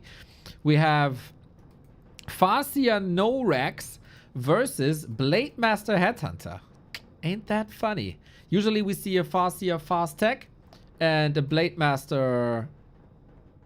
well, usually we see Farseer Headhunter and Blade Master Fast Tech, but not this time, because Grubby will be going mirror image. I think that is a wonderful strategy, especially if you get to the late game on certain maps. You can pimp this Blade Master like crazy. And then not only do you have one Blade Master, but multiple Blade Masters. XlorD on the other side, maybe focused on a rush, maybe focused on... what is it? Tier 2 Raider? Tier 2 Raider? Or is he going Tauren with this? We'll see what's crossing XlorD's mind. You never ever know. Depends on the shape of the day. Attempt to steal this doesn't work, but early damage inflicted. It would be quite a statement if XlorD beats Grubby. But we always have to say, when the enemy is random, of course, XlorD knows exactly what he wants to play and what he can't play. Grubby first has to figure out which race his opponent is, and especially with Orc, scouting early isn't that easy. As usually you focus on your tech and on your units and your progression. So by Grubby we might see builds that are like generally viable. And a Blade Master is more viable than a Farseer overall. Well, it's actually kind of 50-50. Depends a little. On Last Refuge, Blade Master mirror image surely goated. So, obviously, this is ladder games. So, it might not be 100% serious, but I think for both players, if they see it's Grubby versus Ixie in 2026, I don't want to say it's personal, because that's like a little different, right? But you don't want to get beaten by XlorD if you're Grubby, and if you're XlorD, you really, really, really want to beat Grubby, would be my guess. So, tech to tier 3 indeed. He is rushing Tauren. Oh, snap. With Farseer, huh? Tauren is a very good build if you can get there. And, of course, if you are Warcraft smart, and XlorD surely is that, you know, Blade Master will be focused on his own progress. He's not gonna harass much.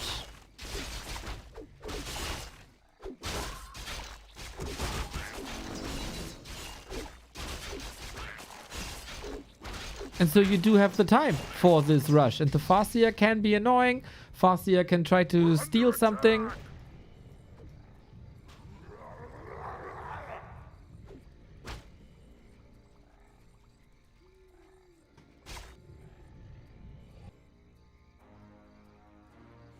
And Blade Master can send some illusions. He will figure this out. And what's the best way to counter this is the question.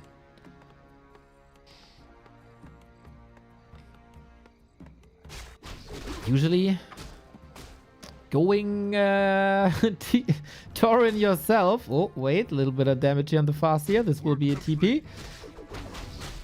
Oh! He wanted to sacrifice himself to the creeps, I guess, but that didn't work. Blade Master got a huge chunk of XP.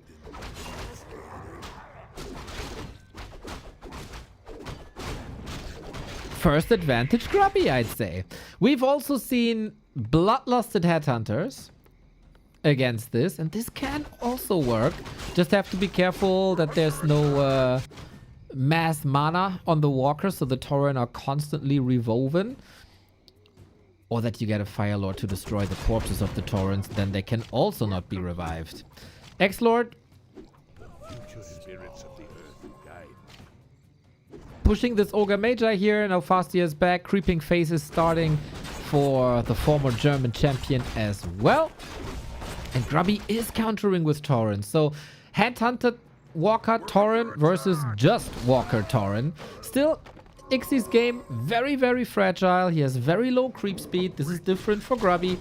In a straight-up fight, Headhunters will fall at some point. There's gonna be Wolves, there's gonna be Chain Lightning, there's gonna be Tauren Pulverize.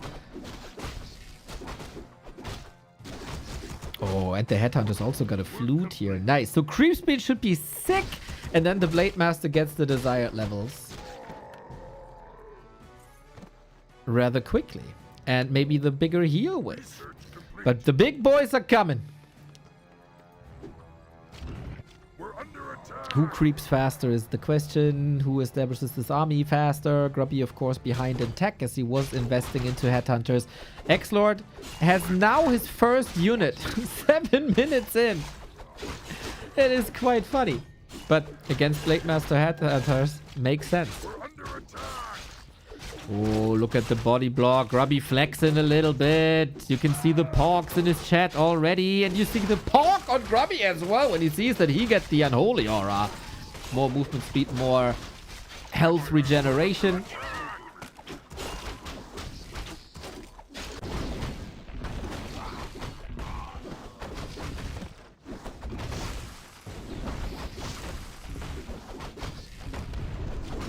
Everything is low here. We do have more selves. We get more scouting.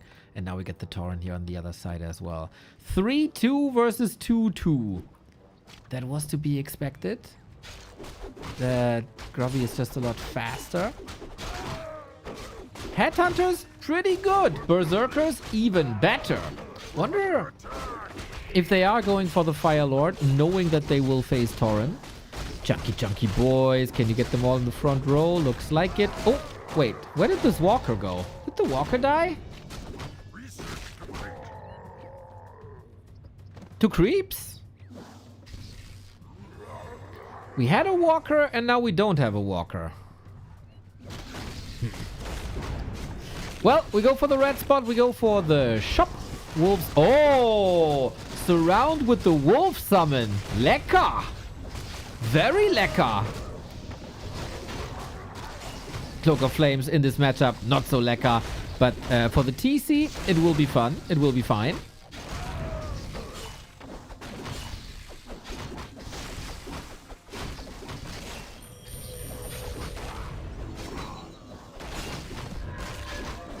Creepjack opportunity. Do you want to seize that opportunity? Got the bigger army. Got the bigger heroes, but no level 2 heal wave yet. In the good old days, it wasn't good, it was just the old days, of Raider Walker Kodo Orc Mirror, this was the win condition. Grubby, smart, contesting the bottom right, knows XlorD is far away, can go for the turtle. XlorD might... What is left? It's not much left. We're under attack. Okay, the labs. So, Grubby can go Firelord, I think. Incinerate versus Tauren.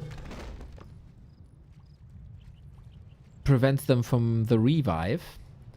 We do not have master training on Grubby yet though. So at the moment he cannot revive. Maybe XlorD's plan, force a fight, do big damage before there is a Firelord, before there is master training. That will still take 45 seconds. Amazing change to Warcraft 3 by the way. That master training in general is available faster. Yo, Rolex, what's up, what's up, what's up? Thank you. Here we go, guys. Tauren versus Headhunters should be an absolute slaughter. Grubby has a town portal, though, to get out whenever he wants to.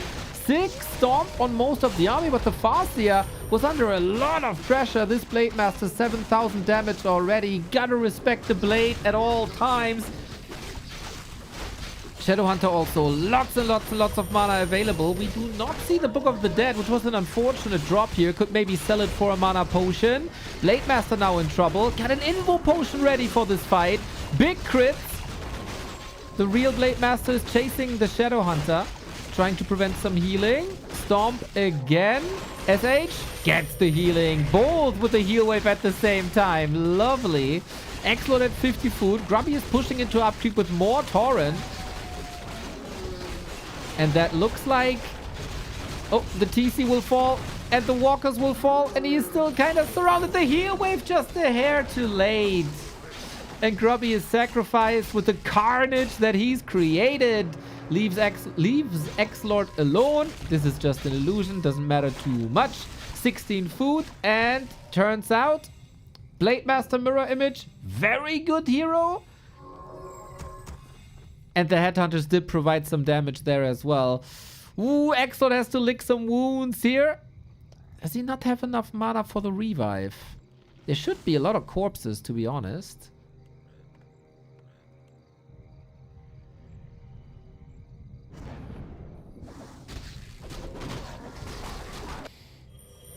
And then we push again with that 20 food lead that we got.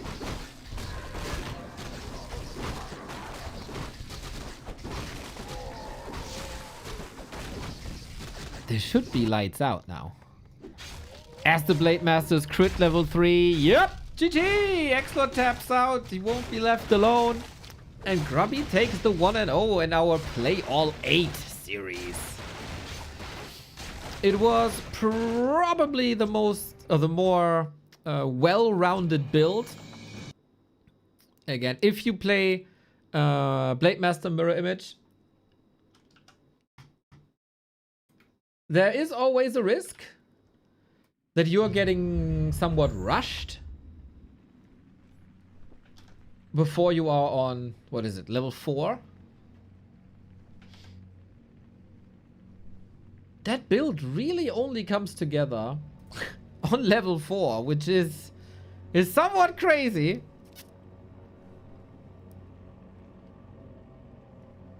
But XlorD gave him the time. XlorD gave him the time.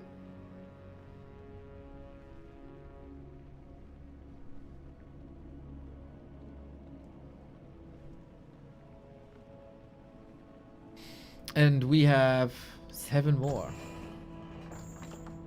Do we see that chat in replays? So, Flowboy, that's a bit odd. Because last... I casted XlorD versus Rezaman. And there I saw chat. But usually I think no. So I don't know. I got no... I don't know. I don't know.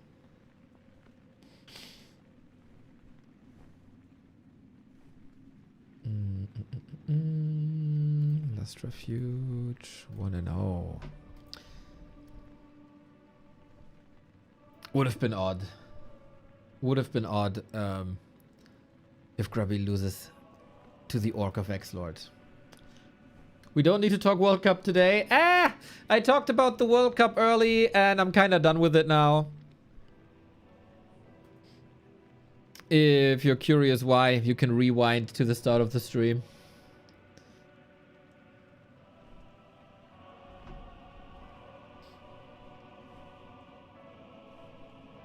When would XlorD ever balance wine? When would XlorD balance whining? Come on. He got such a sophisticated view on things and he always has the best suggestions also and the best feedback if other people present ideas. XlorD is no balance whiner. I think the lad's just having fun, eh? The lad's just having fun. Just like we're having fun. Boom! Scrimmage is our map. Number 2. And... it's another Orc mirror. What are the odds? What are the odds? Grubby in pink, XlorD in yellow.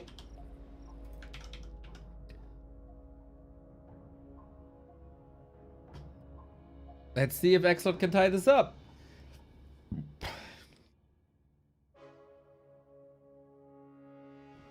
And if he has different builds and if we have different ideas.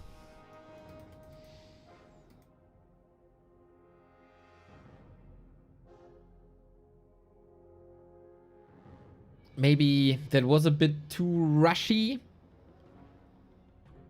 XlorD in the early game will always have the advantage, right? We said this before. He, as random, can dictate what he's doing. And Grubby looks like he's going for a similar build. We're on scrimmage. Could be Farseer here. Yeah, Farseer it is. Okay. Farseer Headhunter, Blademaster Headhunter, both very viable.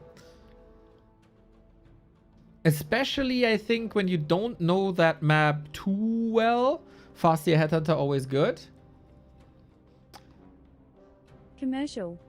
WTF. Why do I always miss the resub? Ay. There is a Twitch extension on the right-hand side that should remind you. Thank you, Piston 70 months. At least you were reminded 70 times. So, thank you, mate. So, we get Farseer Headhunter versus Blademaster Grunts. Sure you got the colors correct? Yellow, Ixie, pink, Grubby. Yellow, Ixie. I got the colors correct. Yes. In a mirror match is always tricky. Thank you for reminding me. So, it is different builds. It is both players playing different heroes than in the previous game. Very different approaches as well. Even if this is the same hero, XlorD is also playing a very different style than Grubby did. It is Blademaster Windwalk. It is Harass heavier. It's more of a regular style, I would say. And I wouldn't be surprised if this Blademaster goes into the Orc base and is trying to kill some peons. Oh, block. We're under attack.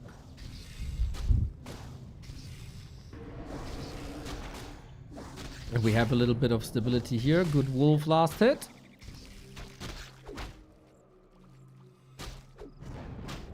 Again, this is XlorD on random, right? So, Grubby gambling a bit here. If this is XlorD's Night Elf... Ooh. But yeah, forward shop can always be punished. Blade Master can't level.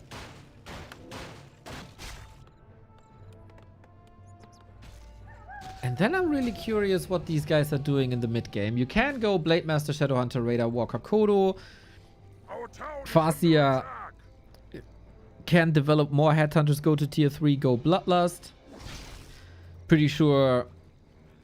I'm not too much of a viewer of like first person content, but I'm pretty sure Grubby would like to diversify his plays so the audience doesn't see the same build a couple of times in a row.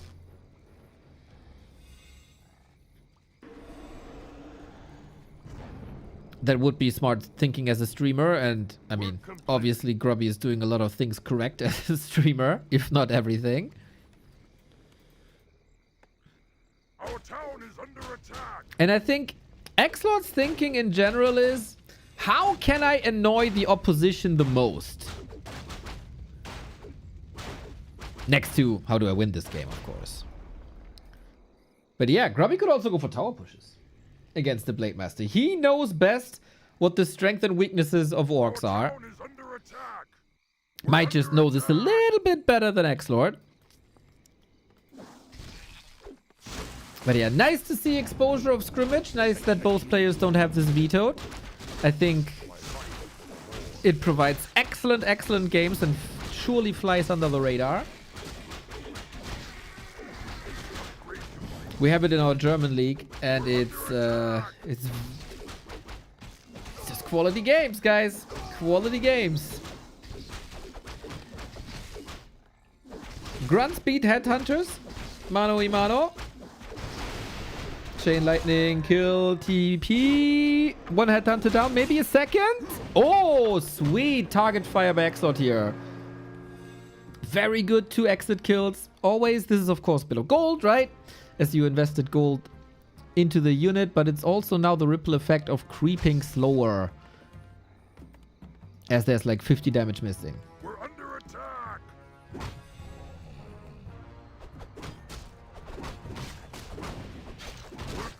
So, what are the builds? We have a totem.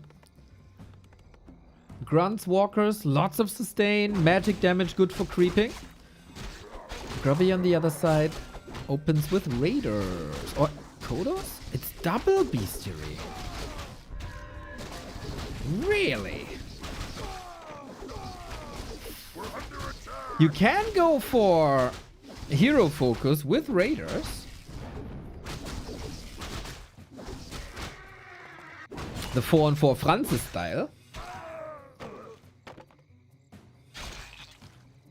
And Blade Master can't go into hiding when he's under a net. So we'll see what it is. We got tier 3. XlorD with that confirming torrent to me. We're under attack. Has to rebuild the shop. That's a tad annoying. It's also a tad late, I think. Yeah, Shadowhunter can't bring items. Ooh, that's not great.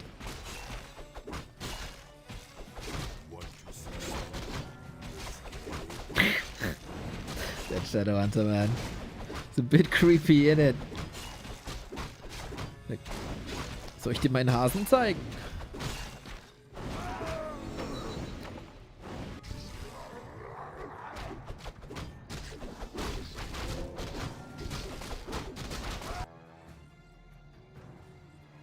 Item steals. We try to pimp that blade flute. A little unfortunate when you don't have headhunters.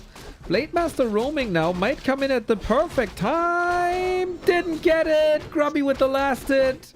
Well done, well done, well done. This was a nice opportunity as the Farseer was gone. Work complete.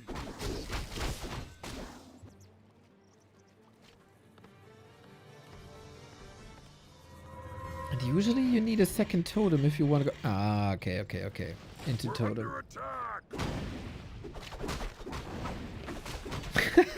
Crest, I thought the same.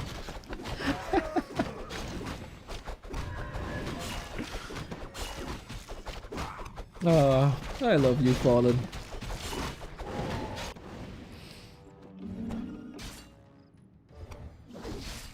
Little bit of a build up as Orc Mirror oftentimes is.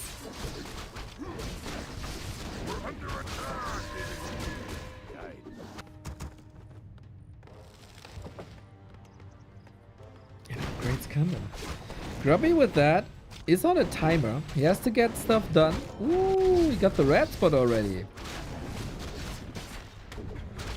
Got the unholy aura. Lovely. Very, very good to support raiders who already are able to disable you. And then you have more movement speed. But Tauren will destroy raiders in a fight. Obviously, Grubby knows this. So you gotta bring the fight to XlorD now. And this might be the perfect moment to fight, actually. Whoo! Shadowhunter is not level 3. Blade Master is not overwhelming with inventory or crit. Raiders find amazing damage against the walkers right away. There is Ensnare. Grubby is already researching Pillage, but let's be honest, I don't even know if we need this here. He might just tear him apart, man. Good ethereal form and nice position on that Shadowhunter. So only one unit at a time can attack it, and the Walker is also blocking the rest, and he might get out there. But of course, Headhunters can still attack. Chain Lightning as well. SH had no mana for a heal wave. Blade Master is leaning into some damage here, getting good kills done as well. But is that enough? I doubt that. Maybe both of the builds by XlorD were a little bit too tier 3 heavy. And I think Grubby exploited that kind of nicely. Damn, what a timing. What a hell of a timing. First the red spot. That gave him very good level. Like creeping very good. Sending the Farseer away for the solo Shadowhunter level 3. Plus an early red spot, which is not to be underestimated on this map because it can polymorph you. It's good damage in general.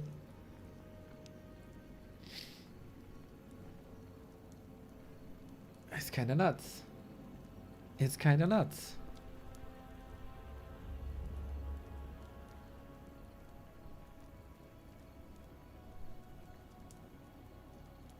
Sick. 6 cents for the timing there. We got the Raiders with the siege damage. Really good against walkers that are unarmored, right? Against casters in general. I don't even think that this was necessarily the game that Grubby intended to play from like tier 2 on. He just saw the opportunity. And sometimes when you're presented an opportunity, you gotta go for the opportunity. Speaking of which, 8 players have the opportunity to become the War3 Champions champion for season 24. And this morning, I did the bracket, and you guys can predict that bracket if you want to participate in our challenge prediction game for free for the honors. We got Fortitude versus Hazy. Yes, we got Fortitude confirmed for the War3 Champions finals, everybody. It is the first time in 3 years that he's participating in this competition. Dude had like 180 games last season. That was very, very good. So he qualified automatically as one of the top 5 players. He's up against Hazy, who made it through the closed qualifier this weekend. We got Focus, who also made it from the wildcard qualifier through the closed qualifier. Not dropping a single map there in the closed qualifier, by the way. Up against Death Note, who maybe is a bit focused on Age of Empires, and this bracket ain't easy for him as well. Hopefully he sees that as an opportunity to show some skills right there. We got Life versus Jens. What a styles clash that's gonna be. Yes, it's a Knight of Mirror, but it's gonna be Demon Hunter, Naga, Bears versus whatever Jens is cooking up. And then we get Starbuck versus Chemico as well. Amazing games. The seed numbers, by the way, are somewhat irrelevant. We had 2 pools of players, and then there was a more or less random draw.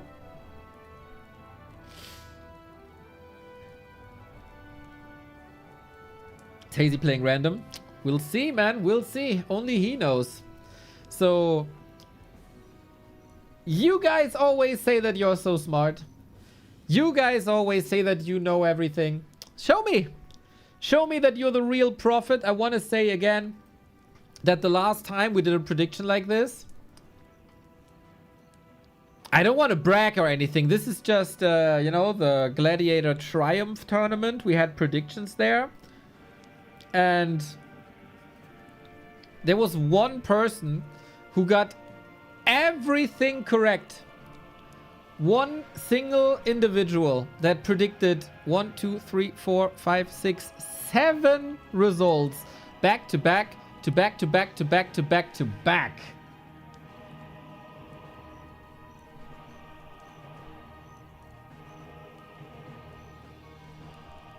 And that is yours truly, everybody. So, show me. Show me.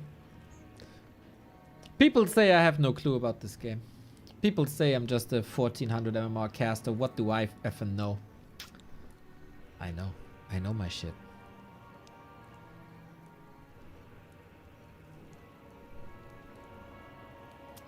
Somehow, I get called out on Reddit threads and the Telegram channels of the world when I go for some balls to the walls, super risky predictions. But when I'm serious for once and put in like the real predictions, then it's getting mentioned nowhere. Then it's getting mentioned nowhere on the Telegram blogs. I don't know why that is. I don't know why that is.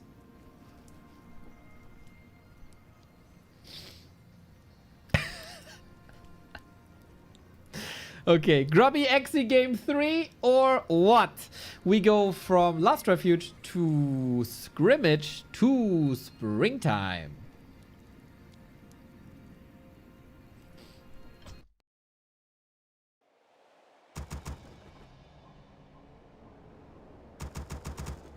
Don't tell me. It's Orc Mirror again, bro? What the heck is going on? What the heck is going on? Well, well, well. It is what it is. We take it. There's no live esports today anyway. We just go with the flow. We just go with the flow. So, Grubby this time in the yellow. Once again, we check the colors, right? Grubby, yellow, yellow, Grubby, Grubby, yellow, yellow, Grubby. Who opens up again with a Rex? Exy. Does it take 3 attempts to get a W over Grubby, or will it be just a 3-0? For everybody tuning in late, this is every single ladder match they played in the past 2 to 3 days. And those were 8 of them. We're gonna cast it all. I promised you variety. We got variety within the matchup. Unfortunately, we didn't get a variety in matchups themselves. But hey. So far, will we get this? Oh! We had 2 different builds. So, Grubby beat XlorD with the Blade Master against the Farseer. Then Grubby beat him with the Farseer against the Blade Master. And now, for the first time, they meet with the same build. So it's purely about execution. With Blade and Grunts and soon Shop. It is a little bit different already. As we have double Burrow on XlorD and Shop by Grubby. So XlorD will want to go higher on Grunts. Grubby wants the items immediately. With that, maybe XlorD a bit more focused on creeping. Grubby a bit more focused on harassing. But this will even out over time, that's for sure.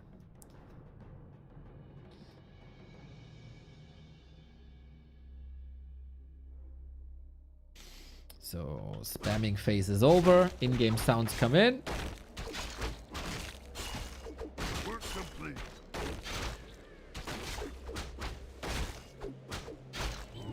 And when we have Blade Masters, of course, it's all about the levels. Ooh, XlorD going crit first. Pays off, 58. Can boost creeping a little bit without spending mana. This is a play that we oftentimes see on Northern Isles.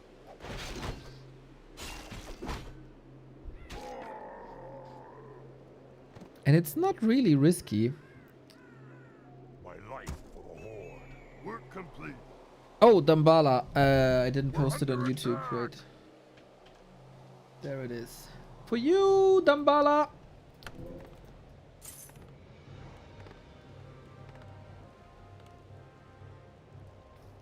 Ah, you know the crestfallen. Sometimes in life, you get all the lottery numbers correct. Sometimes in life, you get 3 times Orc Mirror.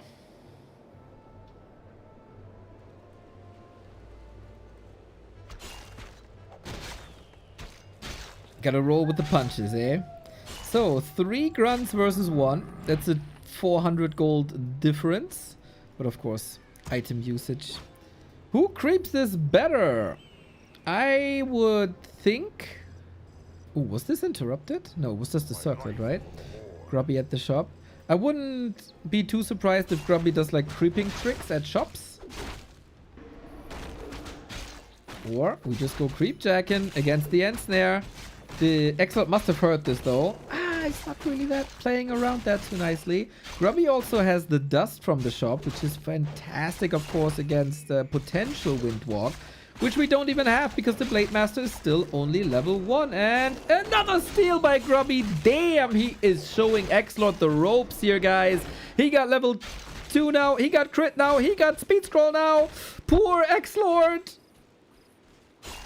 Healing cancelled. Now level 2. Block, block, block, block, block. Got him. Yikes, what a game. XlorD, oh, dancing. It's my item. You're not taking that. It's a claw. It's too nice. I won't let you have this. You can look at it, but you can't touch it.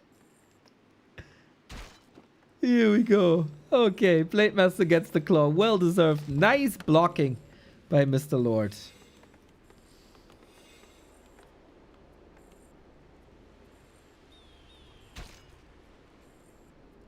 Yeah, Mr. Pacifist, that is the auto mod.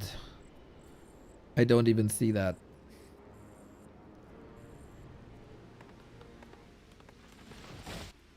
Okay. Good early by Grubby, I want to say. If he gets the item, it's pretty much perfect. Shadowhunter is a lot faster. Tech in general, without the 3 grunts, is a bit faster.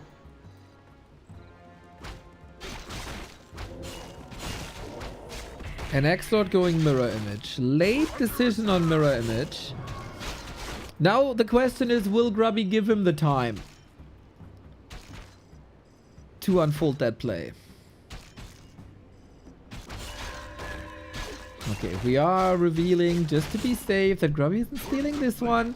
Pendant of Energy, a nice little gift for the Shadowhunter that is coming in on both sides. Just too essential to not go for the Shadowhunter for healing and disable. And this is pretty much exactly the creep that I expected from Grubby. Going with Windwalk behind the range units. Still taking a lot of damage here, but the Magi is gone.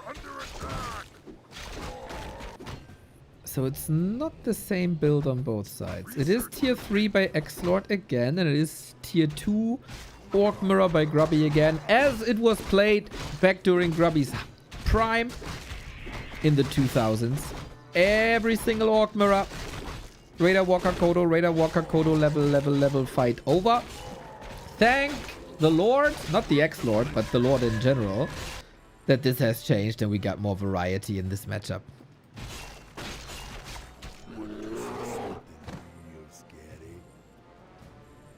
So, XlorD, for the first time, a little bit ahead in levels. The evasion creeping surely paid off. It wasn't the most efficient to go for the lab. It was far out on the map, but it was very hard to scout. With Blade Master, Windwalk, and just a handful of units, it's very hard to keep track of what the opponent is doing. I think smart plays by XlorD here. Shadowhunter now creeping himself, and the Blade. Oh, mirror image. Very unfortunate. Ooh, he wanted to get out of that situation, but then the mirror images go out of that like semi-surround, and the real Blade Master wasn't. But hard to realize by Grubby immediately. We're under attack. And Shadowhunter can creep. Well, Grubby is contested. I would say pretty much the best game so far. And we get a claw. Way more damage. It is not too easy to do significant damage during creeping with mirror image. Dispel AoE as well. Nice against that spell.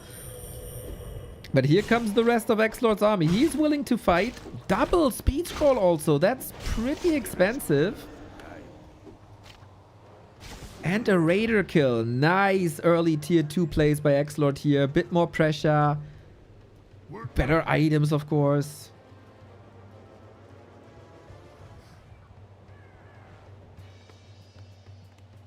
Now we only have to make sure to not be stuck at 40. Can't build the first Torrent. But maybe can Q pulverize. XlorD Richie Rich.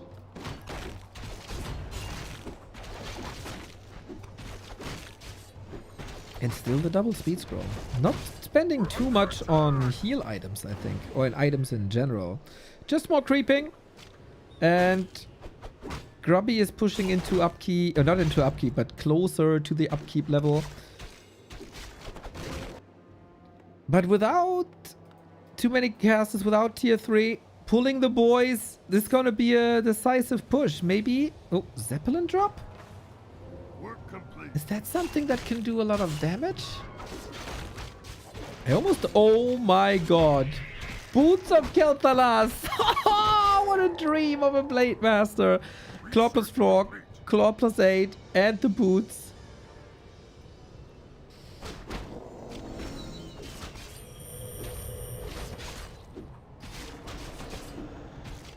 We're under attack.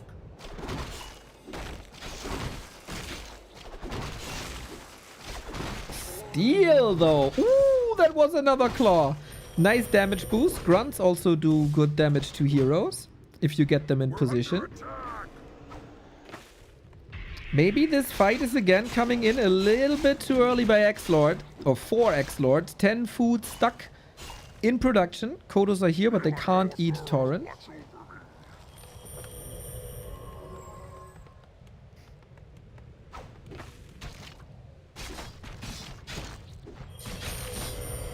We have Spirit Link available. No revive. No Dispel even.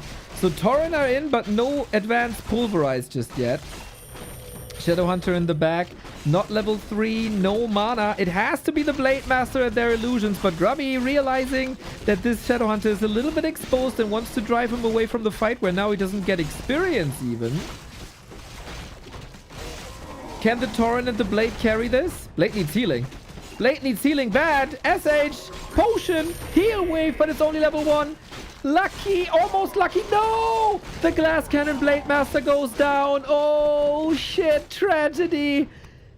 With this almost perfect inventory, Blade Master goes down. What in the hell, dude? Grubby just flex after flex after flex after flex and actually gets schooled in Orc Mirror. I mean, it is as it probably should be, right?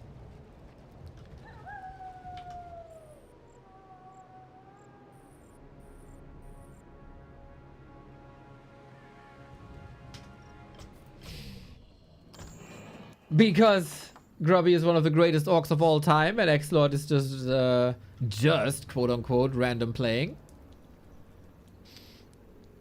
But I gotta say, with an inventory like that, didn't expect this to be a 3-0. Was it just the burrow? That surely made a difference. Saliano, thank you for the 25. And Avenger, thank you for the Prime. Make human great again, Blizzard.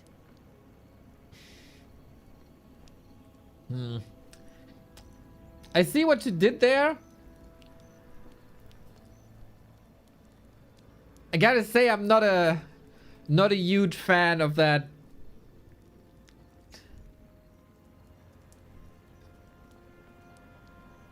Of that sentence in any connection. But I appreciate, of course, the support.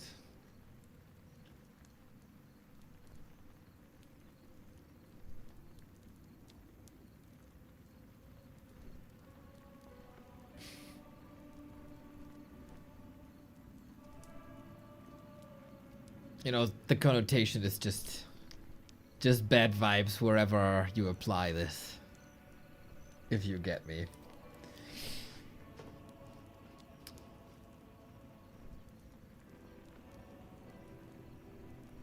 So I hope that XlorD was it really random the entire time?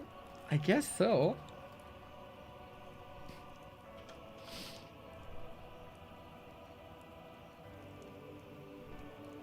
That's kind of crazy, actually. Yeah, it was. It was 3 times. 3 times random. 3 times orc. And look, like I have the War3 Champions side up. And there you see if it was random or not, right? And after the 3rd orc mirror, XlorD changed the race. It's like, enough. Enough. This is not tolerable. These orc mirrors, it's too much. I'm going back to my roots. You are playing your main orc. Let me play my main undead as well. And this is what we got on scrimmage. Main race XlorD undead versus main race orc Grubby.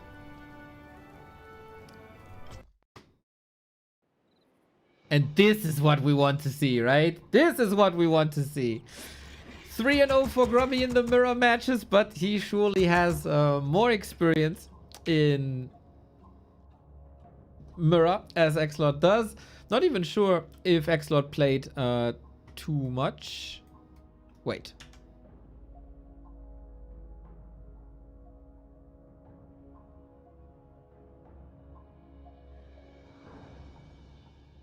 This is the wrong...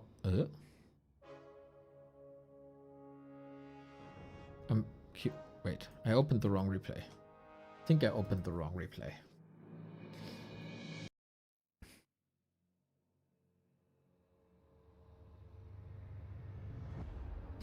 Wait, last refuge, scrimmage, springtime. Last refuge, scrimmage, springtime. Oh, I forgot to download one. There we go. Because the match is Northern Isles.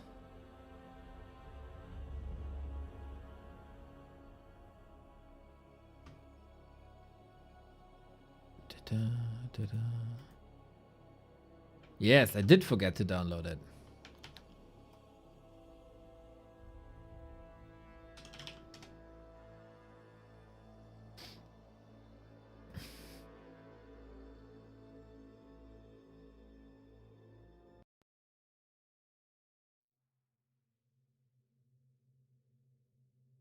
Yeah, this is the right one. Okay.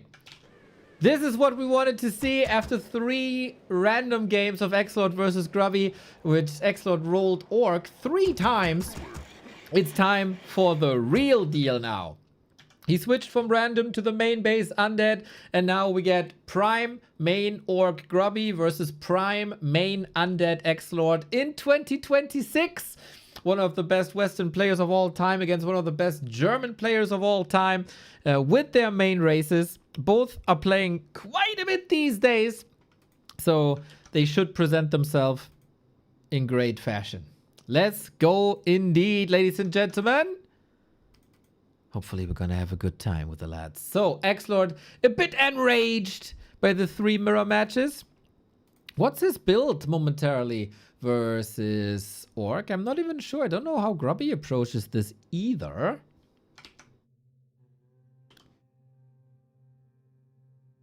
But we'll see the hero choices in a second. Is it Farseer? Is it Blade? And on XlorD's side, is it Ghouls? It is Blade. I said for a long time, true orcs play Blade Master. Since then, I have realized that there is ways to play the Farseer as well. I was convinced by the Lins and especially focuses in this world. XlorD on the other side, DK Ghouls. So for now, it's the standard meta opening more or less. But Grubby is switching it up a little bit. Goes for Grunts.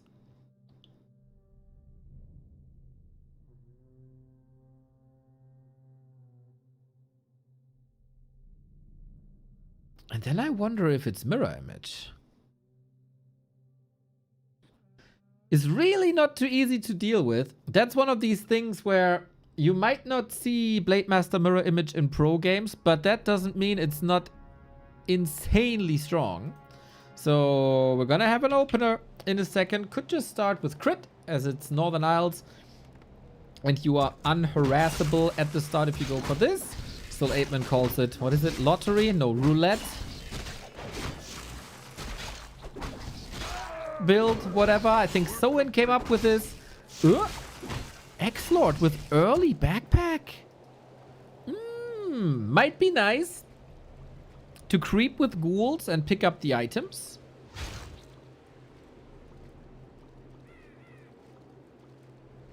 Ah, Mr. Todd, it was 3 times random XlorD and 3 times orc. Bit unlucky, but this is main race now. This is main race now. And we steal the slippers away. Huge. Not necessarily huge for the undead, but taking the slippers away from the Blade Master is huge.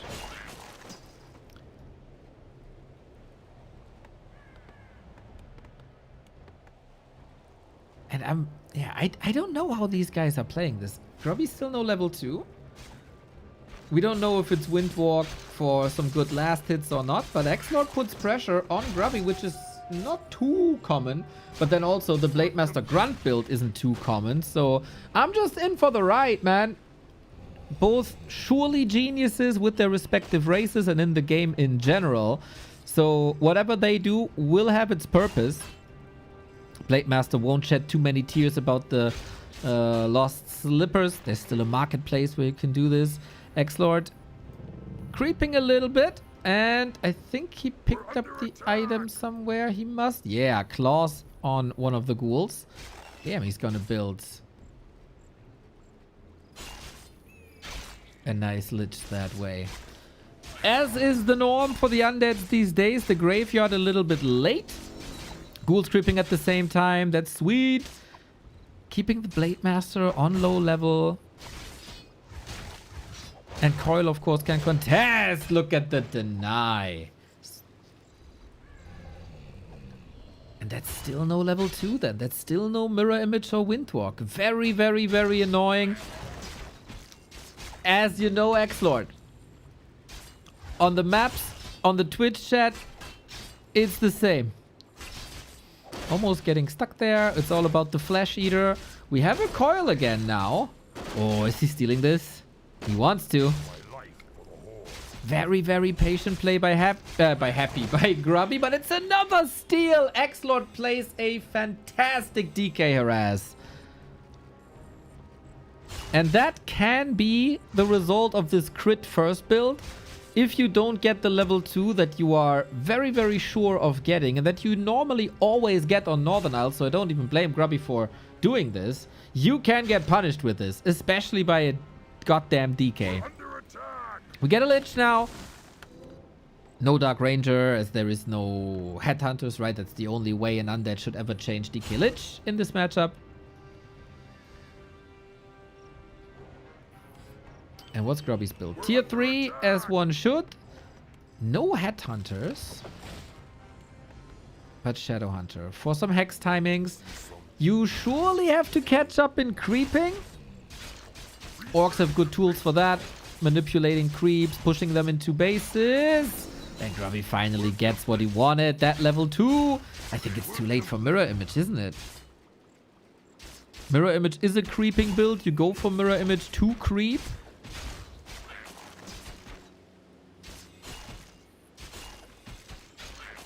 Now we get some last hits. And creeping phase has begun with the first Wyvern. Exactly as one should. Plus the vision here. Ooh. He's pulling the creeps towards the south. Windwalk it is, as expected. We have a Wand of Negation on the Lich, and the Hexes are going towards the Lich. Usually you bring that item to dispel the Hex. But if the Lich is hexed, it's still fine, because you can coil him. While when the DK is hexed, the Lich is supposed to dispel that, so the healing is still available. That's all it's about, to have a coil ready and not lose anything of value. But XlorD is also not exposing anything of value here, really. And for a Shadowhunter Wyvern mid-game, this is uneventful almost. Claws +8. Okay, now we have an event. A damage boosting event. And with that, we go straight for the Lich. Frost Armor first is a rare build. It's an old build. Oh, do we have a coil? We don't! Bye-bye, Lich. Good pressure. With the next coil, Shadowhunter could fall, but the disengagement is sweet.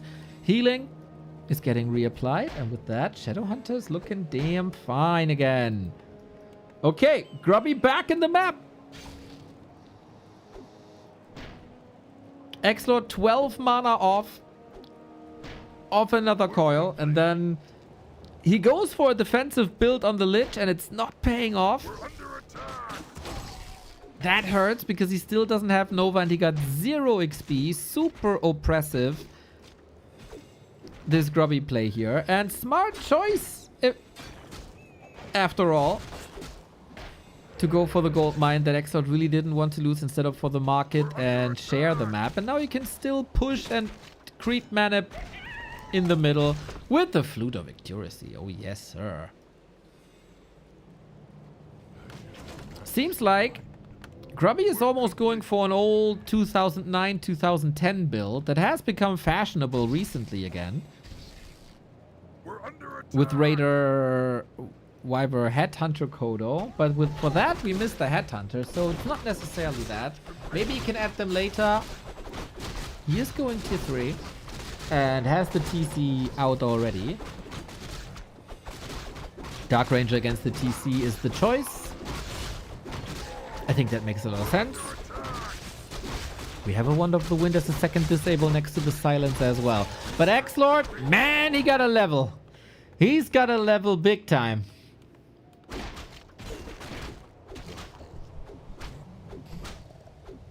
Creep check opportunity with Ghoul Frenzy, with Destroyer, with the first Fiend coming. Surround here would be lovely. Or you have to invest a coil, but is that that's not level 3, is it? No. No, especially not shared by 3 heroes. Smart by Grubby. Oh no, the creeps got it. Oh, damn. Smart by Grubby because he sent the ghoul far out the map, right? So XlorD is following with everything. Leads him to a red spot, which now is a creep check opportunity for Grubby all of a sudden. So that was just a sacrifice grunt for that position. But the blade is a little bit too late and XlorD gets more agility, more intelligence. Orb up, Destroyer saved. Silence on the blade to prevent the next backstab. Hello from the other side, says the Wyvern. Oh, what a positioning. That was great positioning by Grubby. Holy.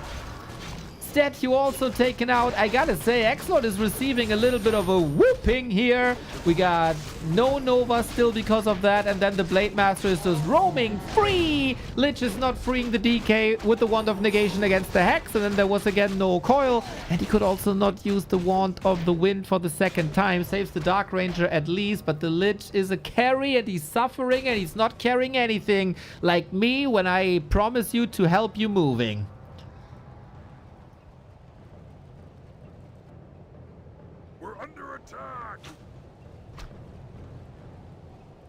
That's a bit of a problematic situation.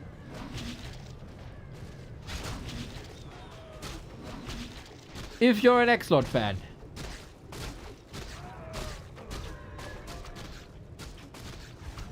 Where are you getting that burst from?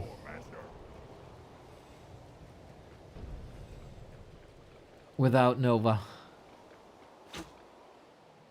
Where can you creep when Grubby is contesting?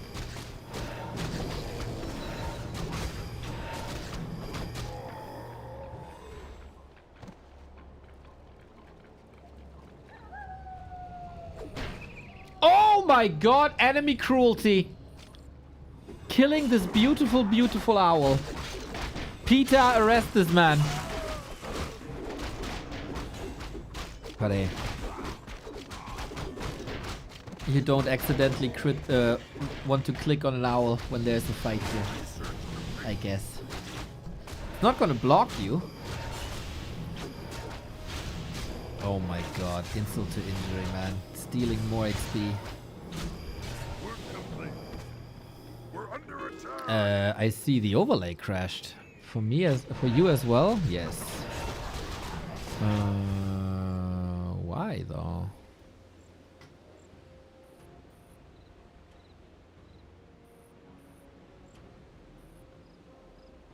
Let's put it on again. That's annoying. Okay, Lich back. We got levels now. I have to refresh that for me though. Okay, better levels.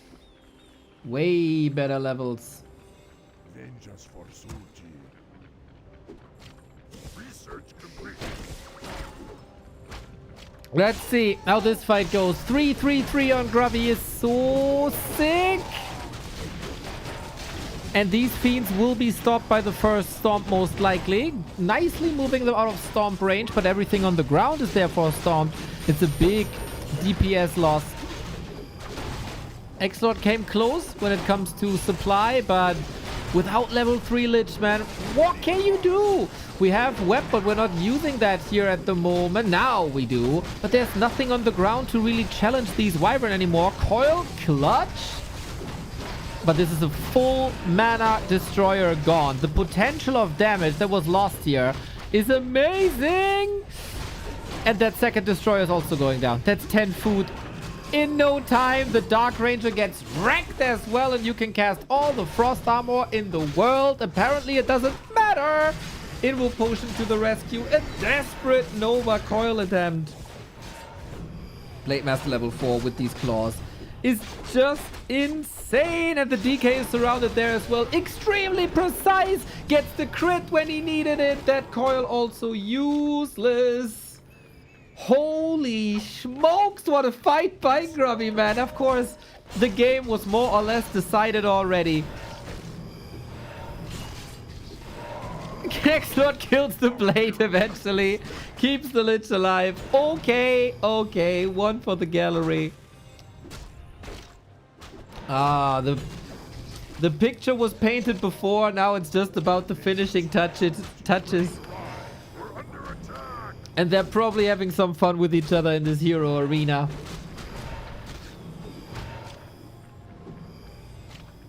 But I gotta say, one player has clearly more fun than the other.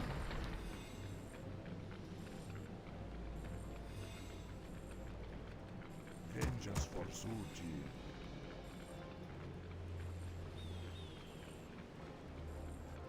Mamma mia. Level difference is staggering. But hey, maybe there's a chance for XlorD still.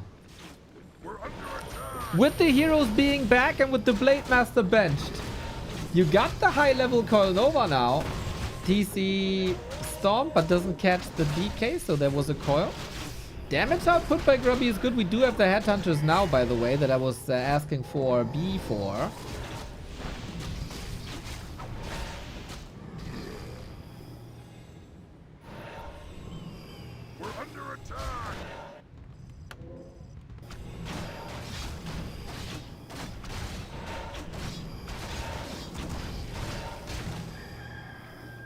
And XlorD is back in the game. 3 heroes better than 2. Tavern Revive, man. Tavern Revive meta. Nothing in the belly. What a swing, dude. Holy, what is this game? This game was so far in Grubby territory. But XlorD can be a fighter, man. If he wants to, he's not giving up games lightly. We go for a Temple of the Damned. Love that for the simple addition of Curse.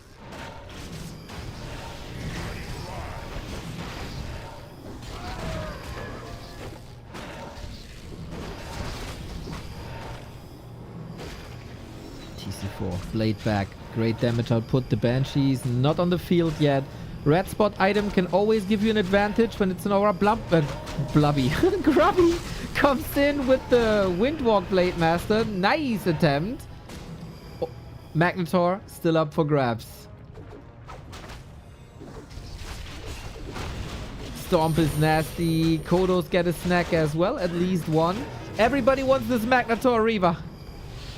10 food lead, but there's still Nova. There's still plenty of coil. There's so much coil.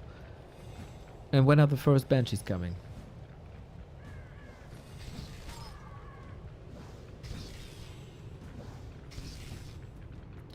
Dude, who would have thought that there was still a chance after that Blade Master, before that Blade Master loss? Off we go, everybody. Grubby got that one. A little bit more intelligence and strength on the Blade Master. Half a level away from 5 and the big crits. I feel like XlorD has to close this out before Blade Master gets level 5. That damage is just too much at some point, even with Curse. By the way, we built the temple, but we are not building any Banshees here. Macro is a little bit overwhelming, it seems like, for XlorD at the moment. 800, 900 gold. And that temple is just idling. We also don't have a TP to get out of here. Oh, I don't know what happened there, man. It looked like XlorD is muscling up a comeback, but now sick Invo Potion on the Dark Ranger. We get a Nova. We get a block. Oh, and the silence. So the Shadow Hunter can't heal himself. The Dark Ranger is actually saved. Sick fight by XlorD with so little. And now the healer is gone. And when the Orc healer is gone and we still got Coil Nova, you know that everything can happen at any given time. We do macro up now. 700 gold on XlorD's account only. The Banshee is coming. And with the Dark Ranger and Black Arrow, you can take care of these Headhunters one after the next, after the next, after the next. It feels like Grubby was sure he's gonna win the match and gave him the Blade Master as a consolation, and XlorD is running away with the game now. I feel the same. I also thought the game was over.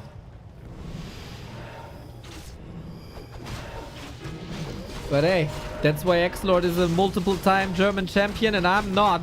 Shadowhunter, Lich, both in trouble. What a sick turnaround that would be. We have Curse. That is a 33% damage mitigation. Misses the crit. Oh, how unlucky. No more mana. Shadow is needed, but there's also no heal wave. Black Arrow from afar. Call her Steffi Curry, and XlorD wins the match. Dude, he was far, far, far, far behind in this game. What is this graph?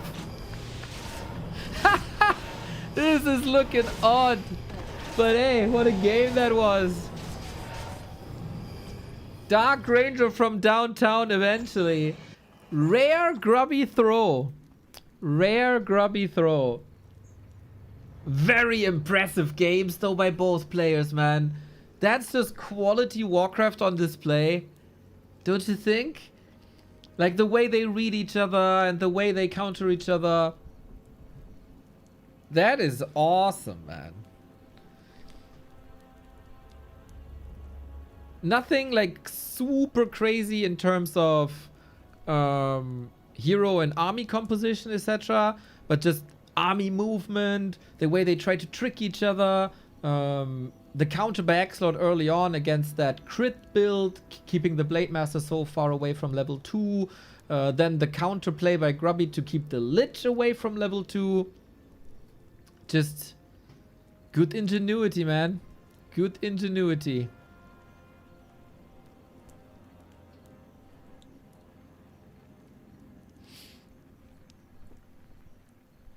Love to see these guys.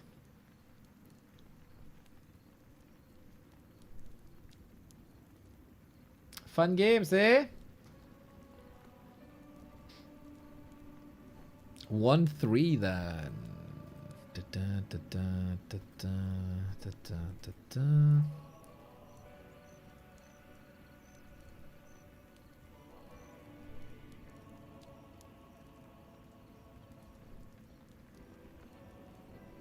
I know you love Alchemist, Acid Bomb, and Chemical Rage. Check out the game between Angry Acolyte and Sonic from today.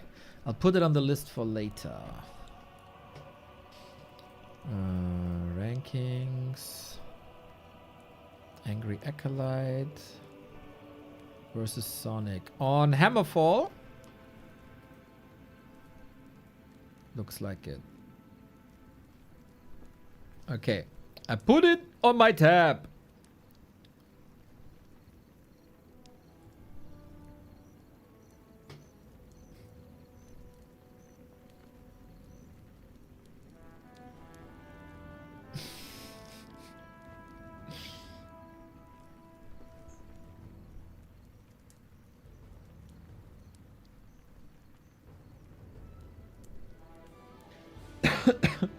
I just noticed, guys. Cool Neo. Thanks, man. Yo, Trussell, my pleasure, dude, my pleasure. I just noticed that I have nothing to drink here, so I'll check real quick if I have coffee left, and grab a bottle of water, and then we'll see each other again for game 5, 6, 7, 8, because that's what we're doing.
Okay.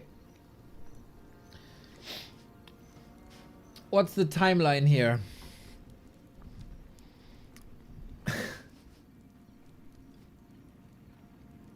This Undead match was actually their first of the day. They played 3...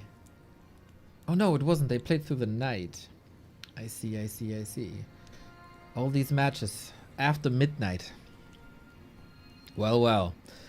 XlorD then moved back after that one win and played random again.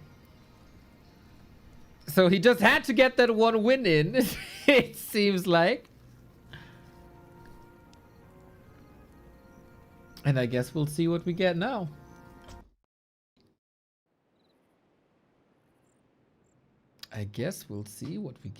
Grubby with main orc the entire time. And...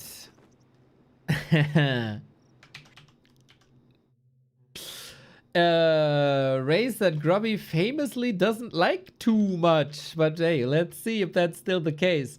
Grubby's orc versus XlorD's night elf, which kind of seems like it's his new main race, or one of the best races. He, of course, isn't getting tired to mention that this race is broken and easy. Let's see if it's easy enough to beat Grubby with it, eh?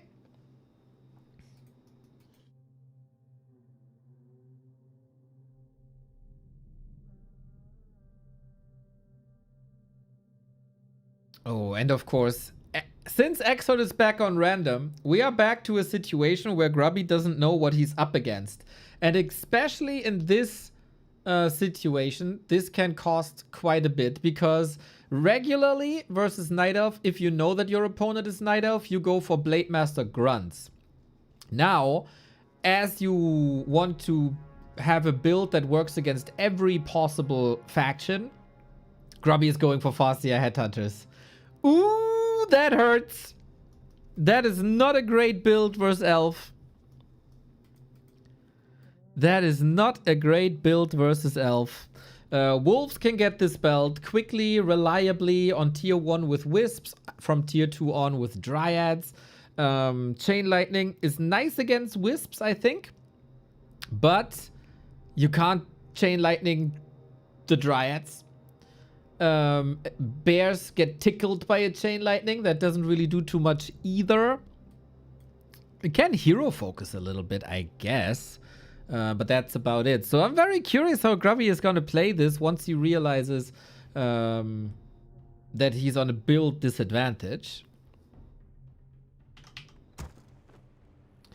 Can't chain lightning without mana either. That is also a good point. This is, of course, the biggest reason. Demon Hunter burns all the mana from a Farseer, and then a Farseer is basically a Headhunter. Or since he's throwing lightning bolts, probably a Shaman, huh? Just a Shaman on a wolf. So, what's XlorD gonna do? Demon Hunter, Immolation, that's the meta build. We are on Scrimmage once again. Again, I like this map a lot. It is another unfortunate thing here because you could go for maybe Farseer Headhunter tower pushes versus Night Elf if you hit a crisp timing. Though we have to say, lol, it looks like the tree is throwing spears. Scrimmage has a great big base-to-base distance. And that's always bad for tower rushing, because the peons have to travel a long way. So, Demon Hunter did not decide if he wants to go mana burn here. Maybe it is just Immolation. But so far, Grubby is keeping his distance. Scouting a little bit, attacking a little bit. Would be fun to see XlorD with talents, not gonna lie. But I think the meta and the map layout also is not good for talents. Like for talents, you want chokes, and on Scrimmage, we have an entire screen of open battlegrounds. That's the worst thing that could potentially happening to a talent build.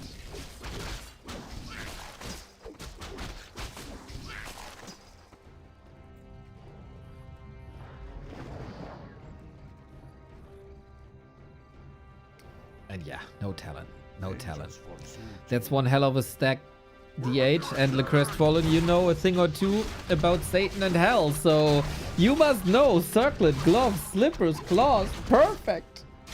So XlorD gets Grubby to play the perfect build for him against Night Elf. He also gets the perfect rolls. Not looking too bad here, eh? Not looking too bad. Grubby's still willing to play this with Headhunters, Headhunters, Headhunters. And then we shouldn't be too surprised if that is a cheeky, maybe Firelord tower push. Firelord with Soulburn can be amazing against the Demon Hunter. You shut him up, you reduce his damage. And XlorD is indeed playing meta. With Keeper second. Keeper second always strong against Orc, whether that's Entangle or Treants. Grubby probably knows how far behind he is with the build. Probably mentioned this a little bit and probably knows that there's no real pressure on him then. Can be a little cheeky.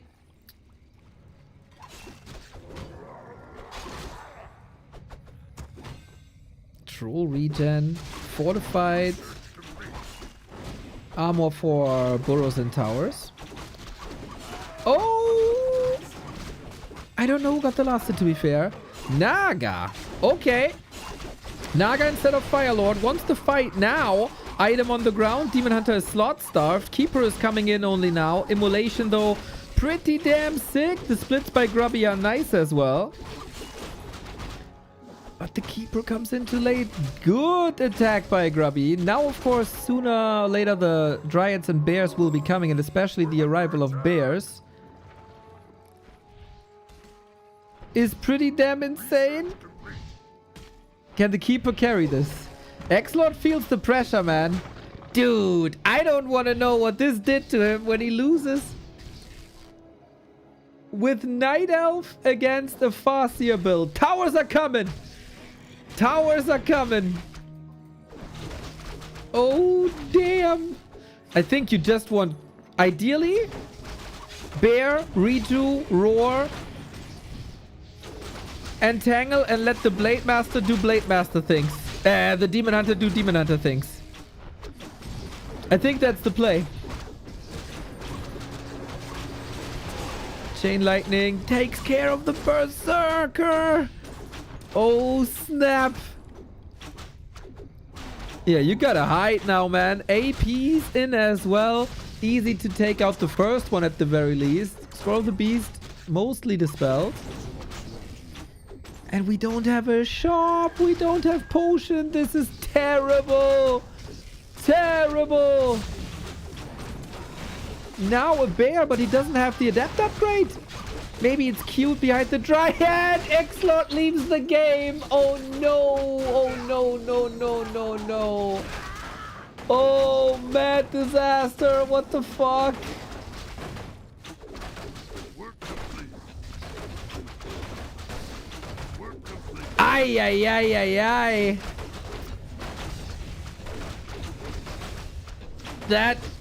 That's a feels bad, man. Oh, you got the win presented on a silver platter. Farseer versus Night Elf. And then you get tower pushed with Naga. Ooh. Ah, these are the moments where I wish that XlorD would be streaming more.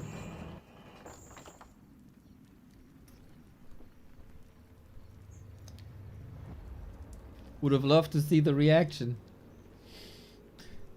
Damn! That was a cool Farseer Naga build that Grubby did there. What an ambush. This was the perfect time for this, man. That was the perfect time for this.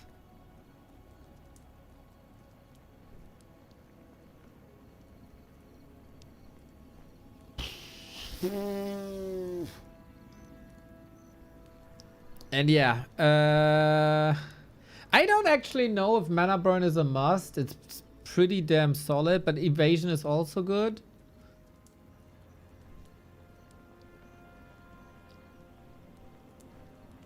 I think you don't go Dryads. You just rush bears. But yeah, he was definitely caught by surprise. This Grubby guy, huh? Not too bad. Not too bad. Seizing opportunities.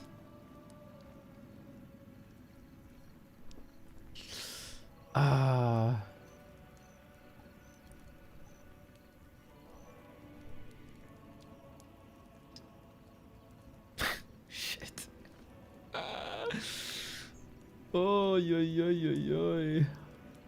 4-1.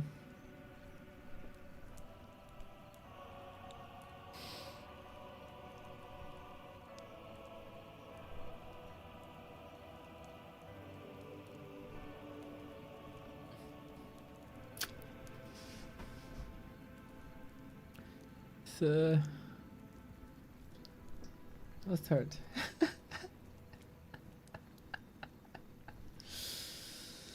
Okay. Well, that means Grubby can't lose the series anymore, if you want to call this a series. We had 8 matches between them.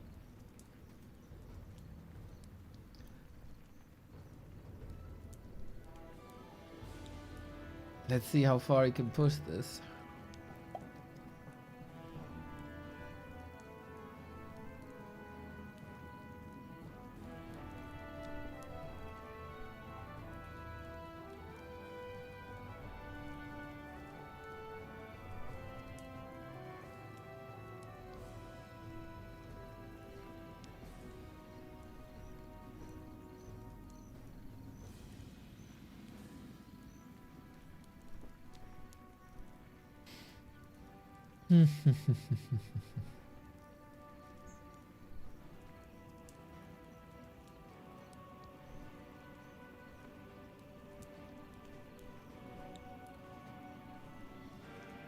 Not too grubby, yes. Well, next match, match number 5. XlorD still with random, didn't switch it up, but I can tell you that there is going to be another main undead game between them. So, game 6. is Northern Isles. And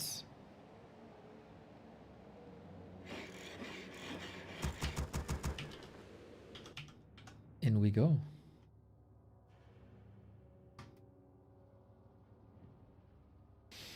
XlorD with human.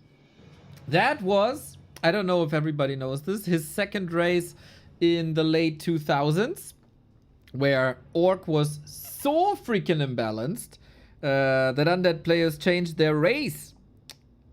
At least, well, I was about to say according to the undead players of that time, but it was kind of accepted truth back then. And XlorD started to play human instead. So, what can he do with human? Is he still good enough with human? And how does Grubby like that human matchup? First time we see this today. We have seen a mirror match. Grubby wins. We've seen XlorD with main undead and XlorD wins.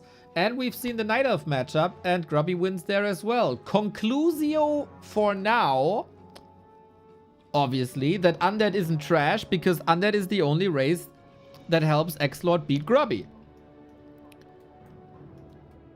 That's my takeaway. Everybody can have a different takeaway, but that's my takeaway.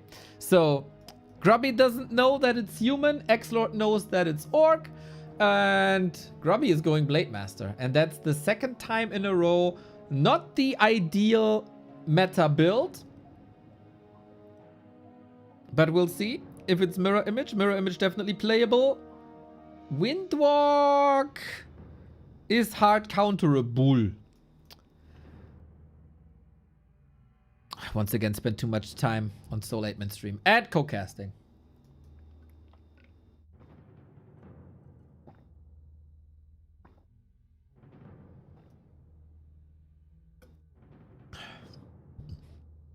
Heroes out. What kind of style does XlorD prefer with human versus orc? I do not know.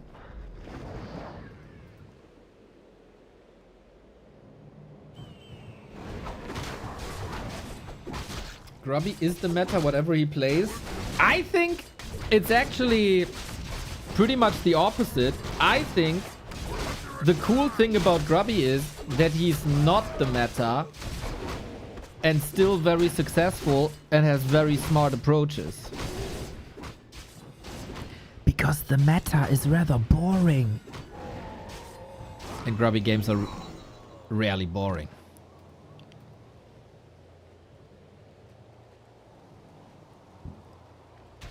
That's my take on this. So we have a Blade Master with Windwalk. Usually you don't get too many opportunities against human with Windwalk.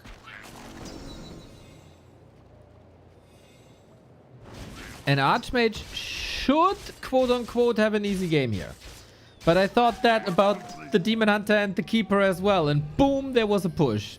With Blade Master, maybe a bit harsher. But Windwalk maybe can create some moments. XlorD creeping, fine. We got a rogue squad of footmen into the orc base, huh? Preparing. Tech by XlorD running with 3 farms. That's usually a level 3 creep route. And he's not giving Grubby an expansion to attack, where we could have a Blade Master in the peasant line, doing lots of damage, delaying everything. Instead, we get Footman causing a bit of issues, but Grunt is at home, can help a little bit. Peons in the burrow, ready to repair. Checkbox, checkbox, checkbox. And claws on the blade as well. We're under attack.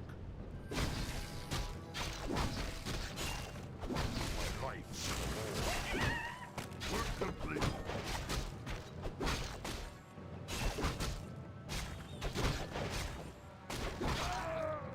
We're under Second claw on this blade. Okay, dude. But Archmage can creep better. Thinks he has summons. Wand of Mana stealing an Invo Potion kinda nice as well. XlorD then Probably going casters, going for the tier 2 building. That is the signature human play. Level 2 water elemental. Into the base we go. A little bit surprising that he leaves the beastery alone for now, trying to cause disruption. But can Grubby hold here for 30 seconds? And is there a way to defend this when you don't have wolves or chain lightning? It is a very, very, very powerful push, let me tell you.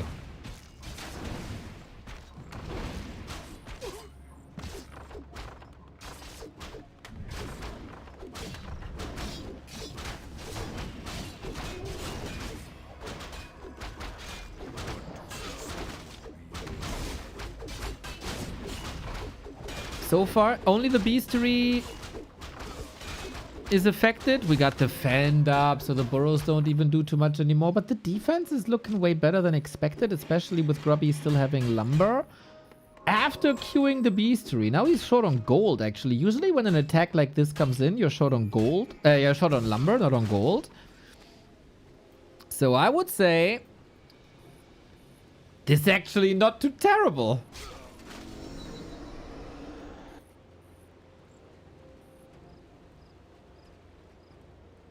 The main downside is that the tier 2 units are not necessarily on point. Brazil, thank you for the tier 1.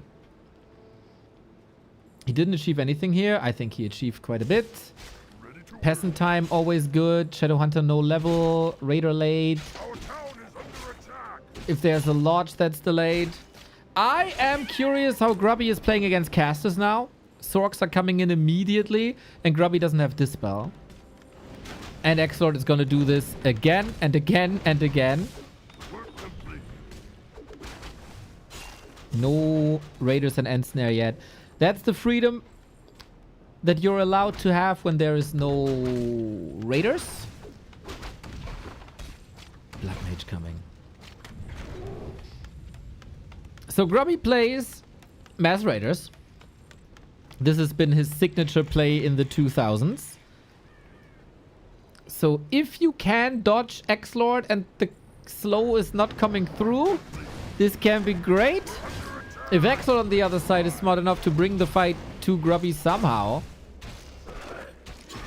that's really, really good for XlorD. But as I said, Grubby, like this is what Grubby was known for and famous for many, many, many years. Probably not straight up fighting.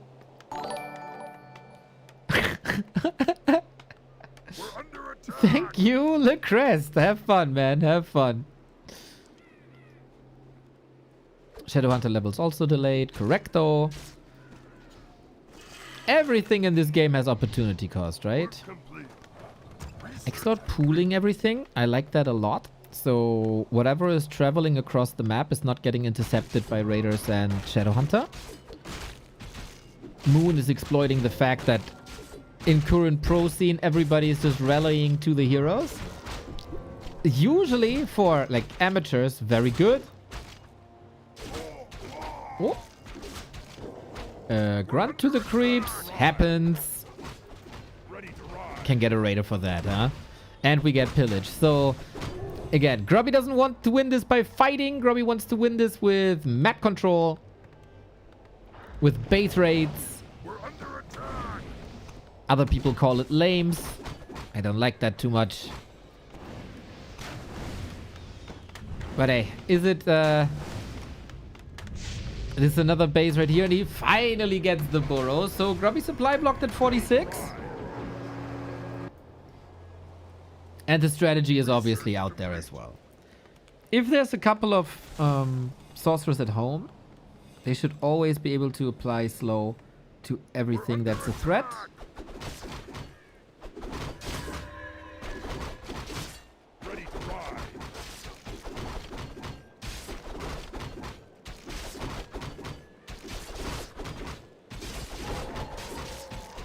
May the battlefield be washed in the blood of the human footman, cancelling my tier 2 buildings and making me pull my hair out.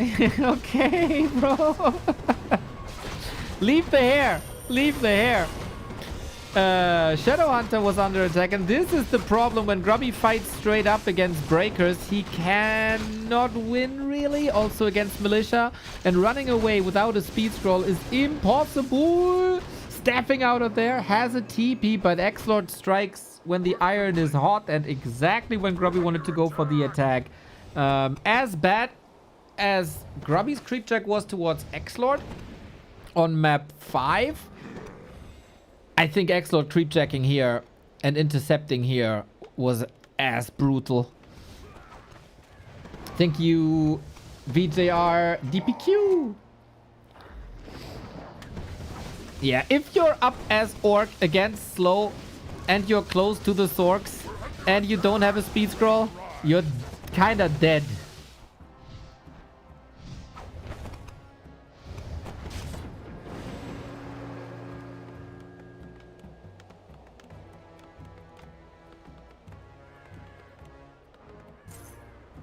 And this Mass Raider style can for sure work. Grubby has shown it dozens and dozens of times. I laugh in the face of danger. Or you come in with Zeppelins. Triple Claw. Yeah, but if you're slowed... Oh, we pivot now. We pivot now. Work complete. Into a caster's army with Dispel. Wonder if he gets the time to make this meaningful. Zeppelin play. Into the base we go. There are towers already. And that's not scout towers. That's guard towers. But are they too late? One guard tower up in 3.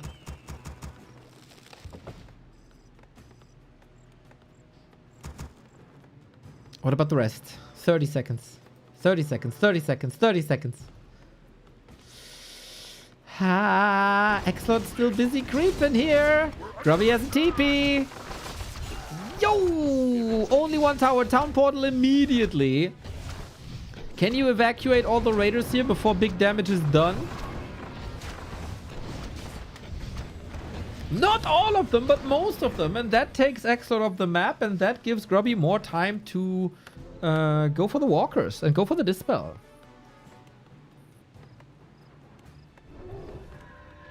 Can you chase him? There was a reveal. A little late. We have pillage, actually. We have masonry, actually. So, ideally, Grubby is doing this over and over and over and over again. Builds walkers, have them gather mana, expand in the back of things. But now that we got so many towers, I think XlorD also has a lot of freedom. And the invis play by the Blood Mage. Oh, Daniel. We're under attack. Suck, suck, suck, suck. He's gonna enjoy that one. Unlike the Shadowhunter. Blood Mage insanely tanky. We got Banish level 2? What? Why is he going Banish level 2 instead of Siphon? Detonate! Oh, the Zephyr is not getting too many kills. But what the hell? We got Reveal against the Invisible. What is going on? Zeppelin on XlorD side now as well. Insane Zeppelin wars. Sapper wars. Invis countered by Reveal. Oh my god. Will the Zeppelin crash though? Is everything in there? Expo at 50%. Oh, imagine if he can afford double Sapper and he gets so many kills. Quick thinking though to go for Banish and Invis. Banish level 2 has a shorter cooldown. Ready to ride. Like half, I think. And XlorD now expanding as well. With only one worker trying to be as efficient as possible, even though he has 600 gold. Blue Mitten! Thank you for the sub. Can XlorD intercept somewhere? I don't think so without an air unit. You can't shoot from here, right? It's too broad. I've never seen a unit here in a high level game. Enjoy the island vacation, Grubby. Enjoy. Oh, can you not love this? But way more important and not caught on camera. Expo cancelled. We're under attack. Yeah, that hurts. Especially when XlorD gets the Expo up. And we get Blizzard.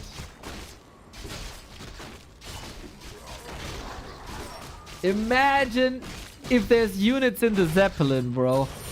And everything dies on the island.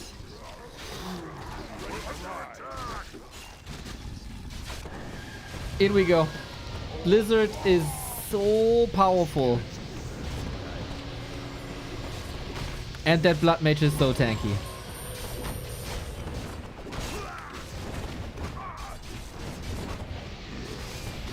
Blizzard should dominate the fight even though there's a couple of raiders. Everything is low for Grubby.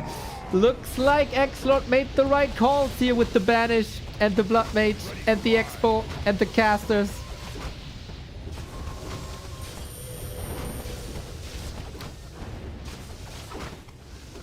But of course, no need to risk anything if you're XlorD. 2 walkers here still in Ethereal.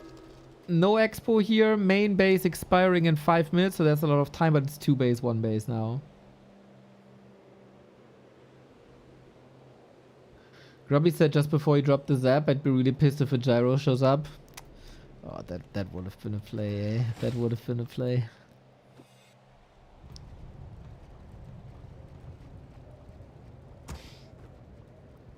Thankfully, Grubby didn't get pissed. You don't want to piss Grubby.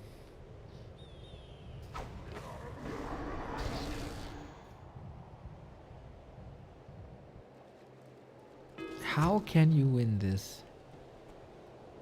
Going back to a lot of raiders, but I feel like XlorD has every tool that he needs to win this game. We're under attack. Proactively using a footman to counter an expansion that's not even there. Thumbs up. That's class.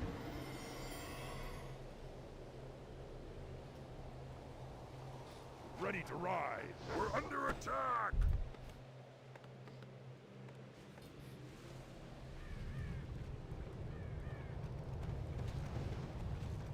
Currently no TP.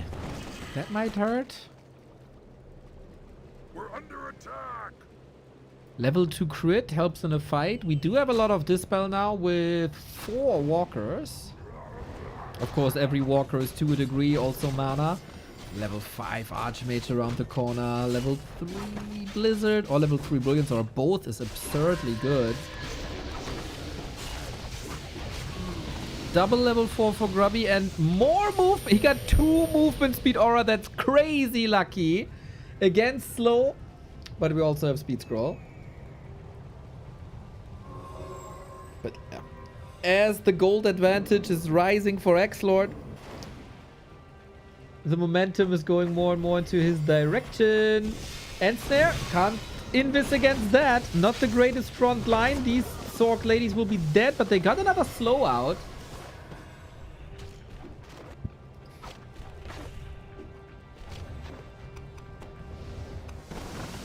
Expansion is up. Yeah. For a while. Not for Grubby though. And now you got this beautiful position where there is a choke. Raiders can't attack the casters. Breakers just block. And the one downside of Blizzard is that it does friendly fire. Doesn't matter because breakers are magic immune. Okay, bit of a better fighting position, but doesn't matter. There's no heal scroll. It's only the Shadow Hunter without a mana pot. How are you supposed to heal this? We need extremely quick end snares, and to a degree we get that as fast as you, I guess, can, but you just out damage. Like the damage value 17k already. Yeah, I think from here on out, like, of course Grubby is Grubby, and he sees win condition where few others see win conditions. But XlorD has a prime position.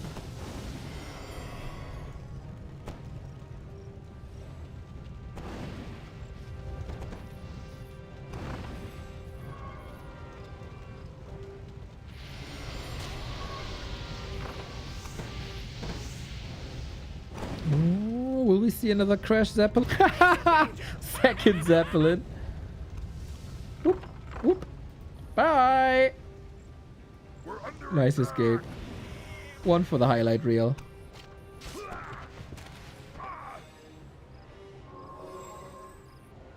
This probably cost 1,000 gold to heal up. Can you check with the Magic Sentry extension that we have here on Twitch how much gold Grubby spent on items?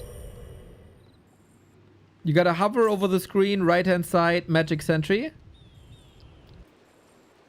An extension by Anxiety.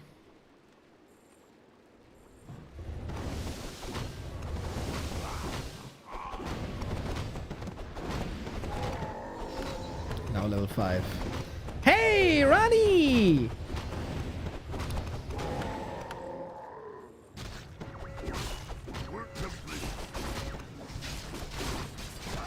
$2,570 for Grubby, 2,000 for XlorD.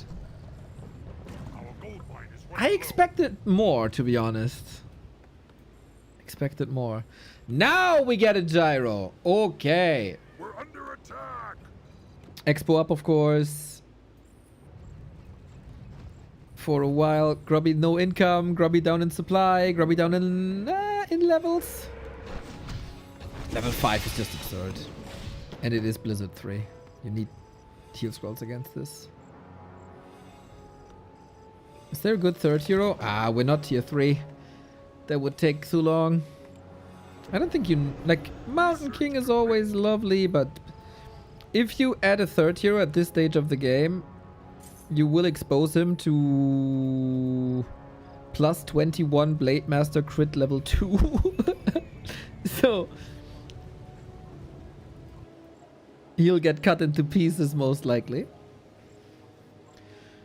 Then we tried to expo.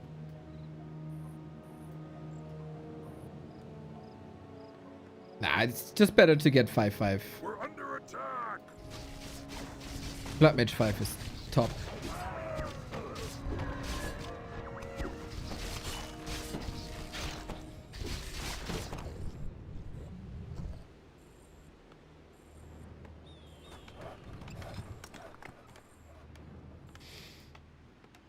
Speaking of Magic Sentry, we're getting Magic Sentry. By the way, I saw the future of our Magic Sentry extension. The one future that's looking bright, everybody.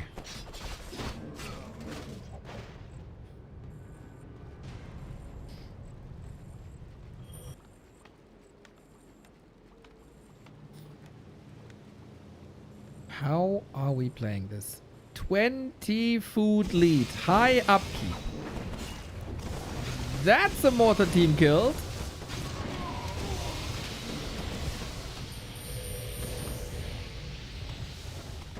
You can call it lame. You can call it rat Warcraft. Call it whatever you want. At some point you gotta fight. At some point you gotta fight, and there's breakers everywhere. Smart setup, of course, to not have everything exploited to Blizzard, so no clear front line. Love how the raiders are just storming past the blockers into the casters. Our town is under attack. But the militia see the expo. And you can run with your units. Work complete. But you can't run with your buildings. You're not an elf. So Blizzard can simply take this out. Yeah, that fight set up by Grubby was lovely.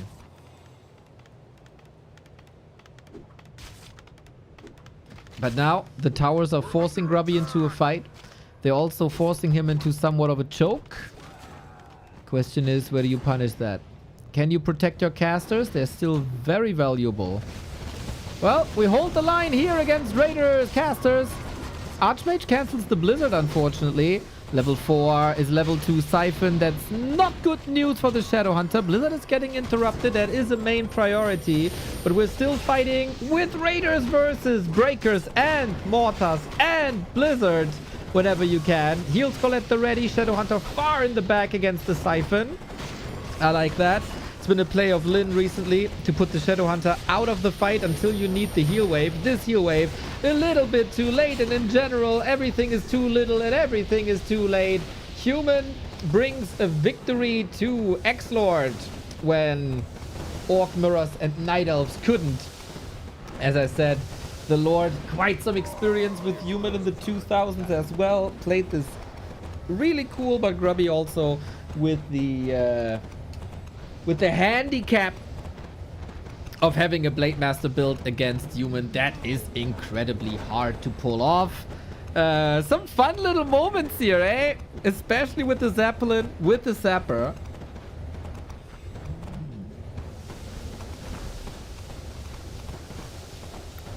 But yeah, the one crucial moment in the match, if you want to boil it down to one moment, Grubby wants to go for base raids with Raiders. That's, I mean, stands for the name, right? With the Raiders. And then gets intercepted hard by XlorD. Like, super hard. That was the one moment where I think Grubby couldn't afford a fight. Or didn't want a fight, like, at all. And then we fought. Whoops. Whoops.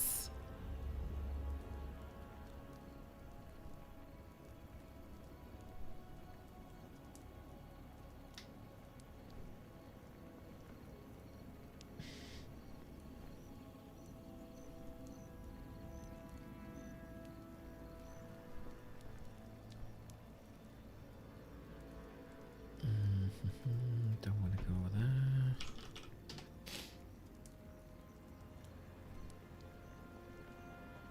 But yeah, in case you haven't seen it yet, here on the right hand side, Magic Sentry icon shows you a lot of stats about the heroes.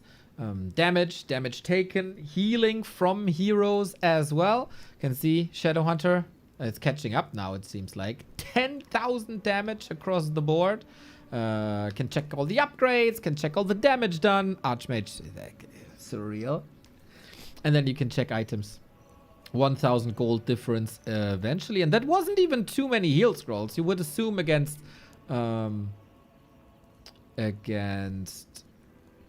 Blizzard, you would see more heal scrolls, but that wasn't even the case. Oh, it was 2. Sorry, it was 2. No, it was 1. Grubby's here. It was 1. Yes. And you can definitely check timings here, which is super helpful. Bit hard to read at the moment. But you know, this was the more, or what you see is the first release. Kind of the alpha. More to come.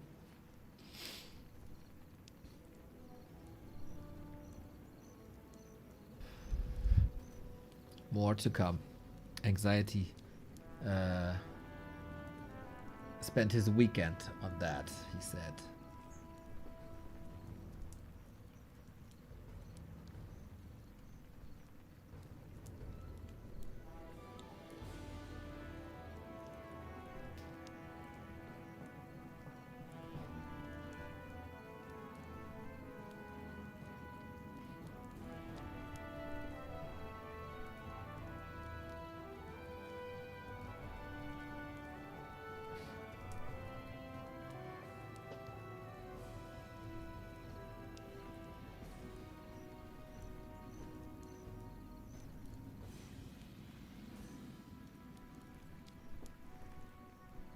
We got 2 more.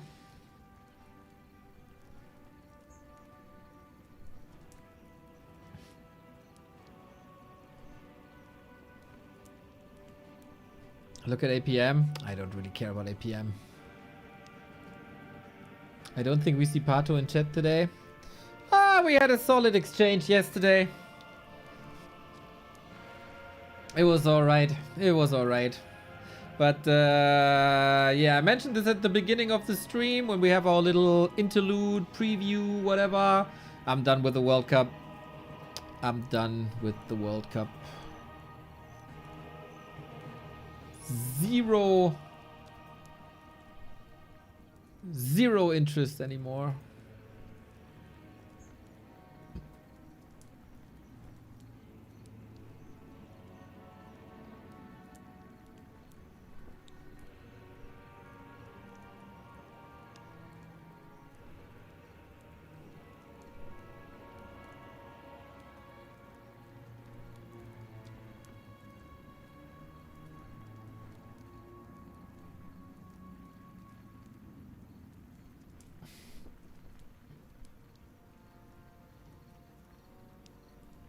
All right. Second last game is the first game of yesterday. And XlorD started this by picking Undead again.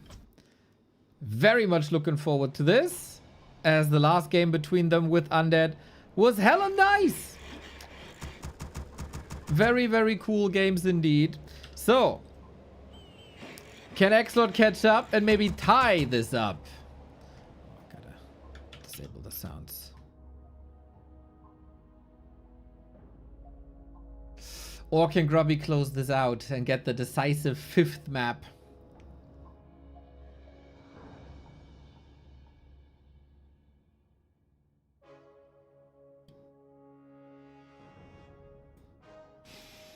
We had a very, very cool back and forth. We had a good diversity between the two players. Now we're on the finish line. 2 more maps between Grubby and XlorD in the past couple of days.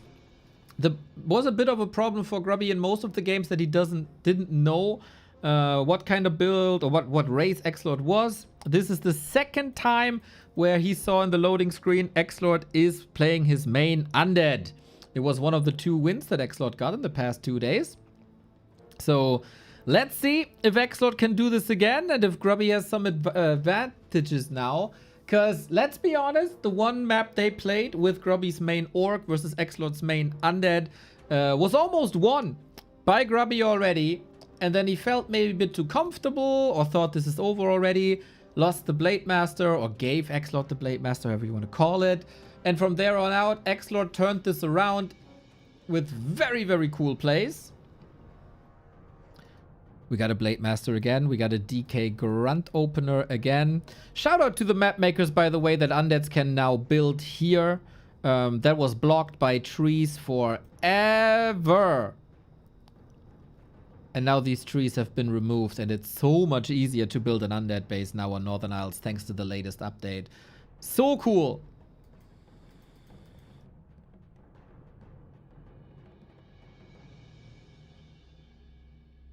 We got a Blade Master with Windwalk. Not with crit anymore. Grubby learned, okay, if I only go crit and not Windwalk, I can be punished. And XlorD did punish him before. Quite a lot, I have to say. But XlorD also, very different style. Instead of harassing, he's going Expo. Not too often that we see this. But when we see it, it's incredibly hard to crack as an Orc. You can go Blade Master, Fire Lord push. But yeah, Blade Master is tough. With the Blade Master, it's tough to play against an Undead expansion. Claws, also noise.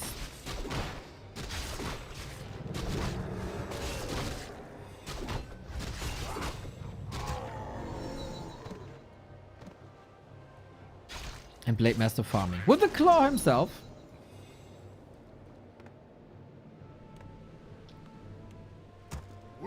Happy style? I think this is quite universally done from Undeads around the world.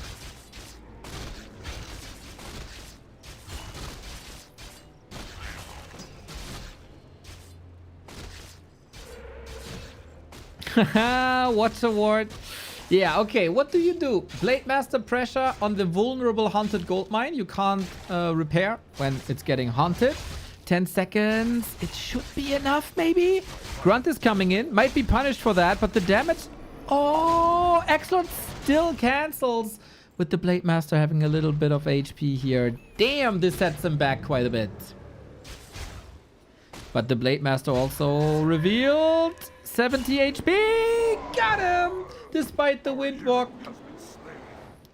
Blade Master down on level 2 is a huge setback. Losing the Expo is also a huge setback. But in this matchup, when it's so heavily focused on heroes, a buyback costs a lot.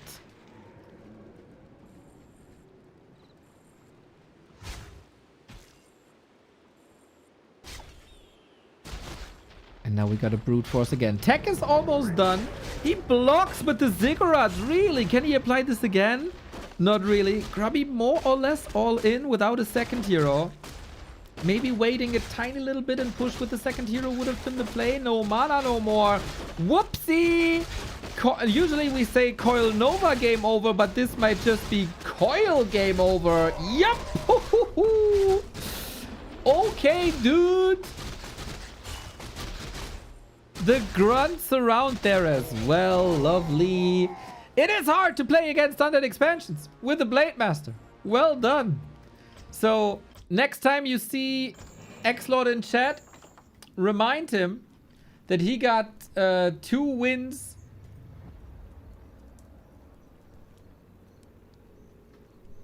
with Undead versus Grubby.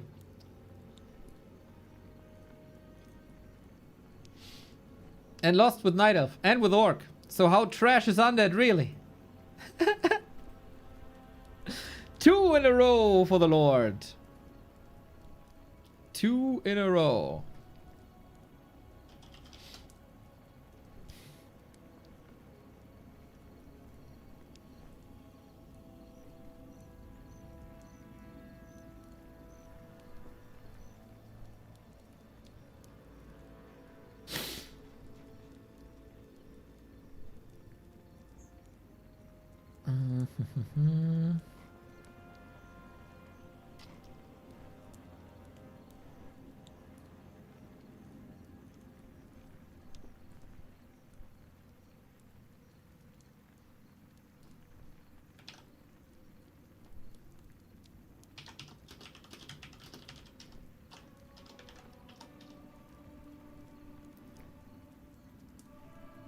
There we go, there we go, there we go.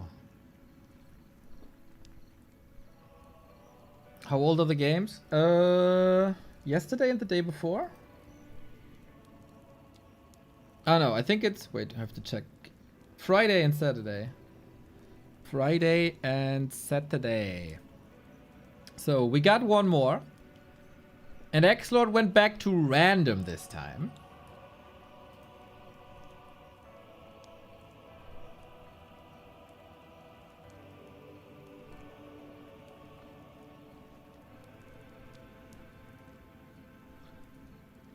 I constantly have like anxiety since I presented the War3 Champions players with the schedule and the bracket that there's something up and someone wants to swap.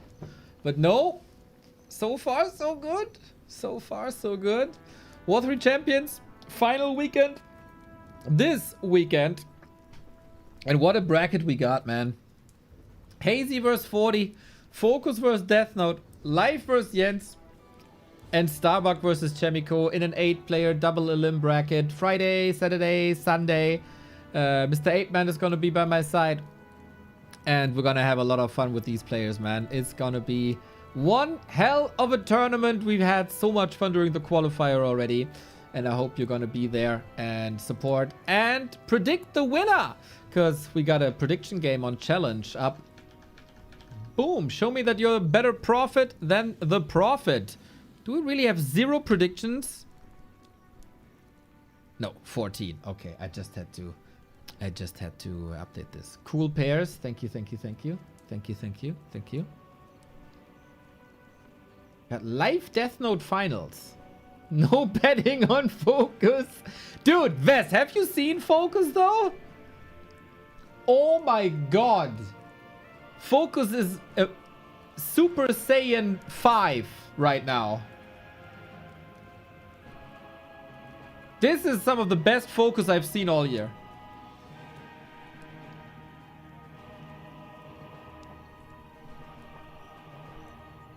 He went 8-0 versus Sock and Life. Maybe it is time to bet on Focus. Maybe it's Focus moment.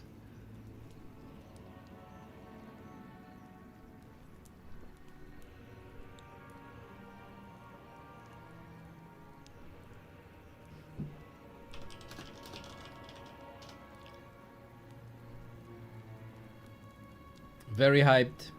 It's also kind of cool that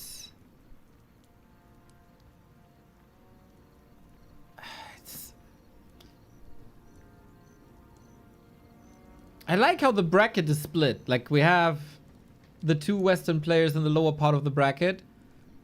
There is life also.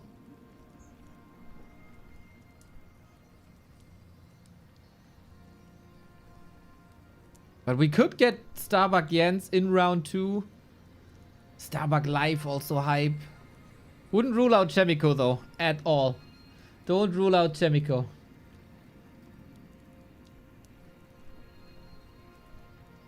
Ah, Mr. West, that is for me a bit sensitive topic after the Undead Discord discussion this morning. Annoyed me big time. Okay, after the 5-minute win of XlorD here, the last game between them. The last game between them on Saturday night. Saturday night.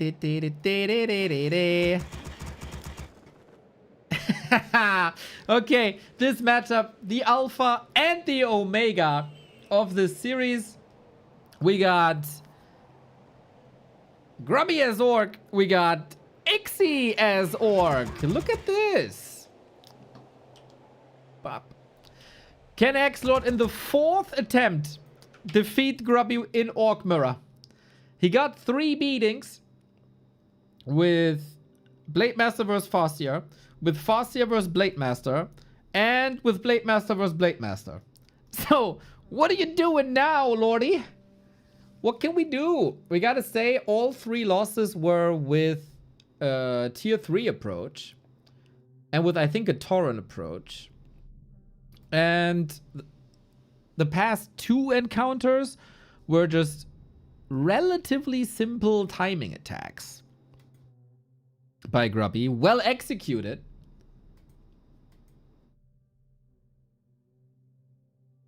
But yeah, in general, relatively simple.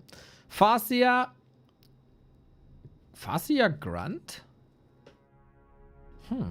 Versus Blademaster, Mirror Image. Again, Grubby has the downside of not knowing his opponent's race.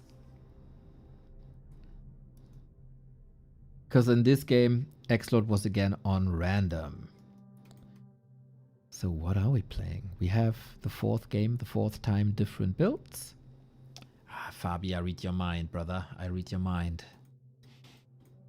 Yeah, it has to be said. It is a downside for Grubby in almost every game that they played here, that we are showcasing you this afternoon. Except the 2, where XlorD was undead, and there he won.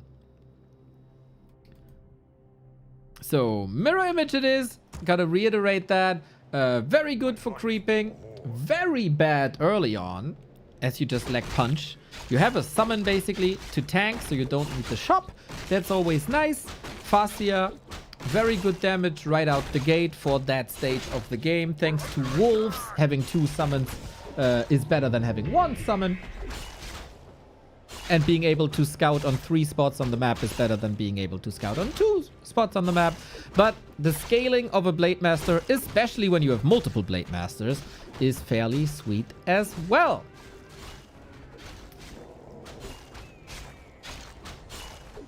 So, we'll see. Oh, XlorD with the steal. Look at that, man. Just a casual ride-by. Looks out the window, enjoys the scenery, throws a little lightning ball. Bam, got a little smarter. Sweet.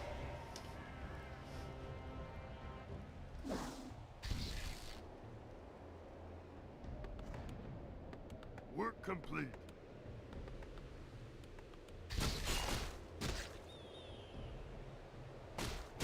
We're under attack. Oh, body block, body block, body block.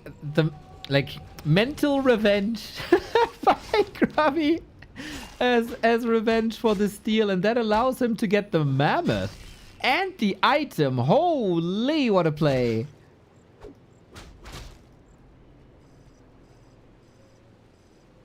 It's a joy to watch these 2 on the ladder. My life for the Horde. We're under attack. Complete.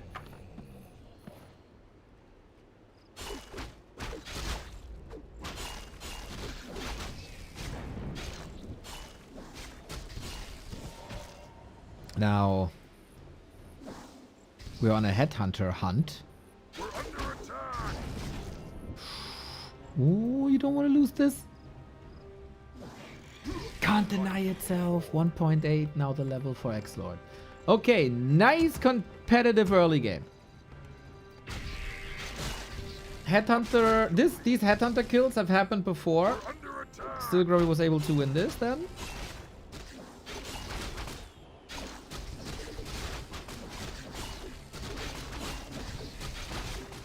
Now level 2. Now critical strike. And of course, as we said, exponential rise with that mirror image build. But XlorD surely has fresh ideas after their orc mirrors the day before. With Farseer, you could actually tower push, man. You could actually tower push. But I don't think that's in the books. We go into the base, harassing these headhunters. Going. Oh, I love this, going for the shop.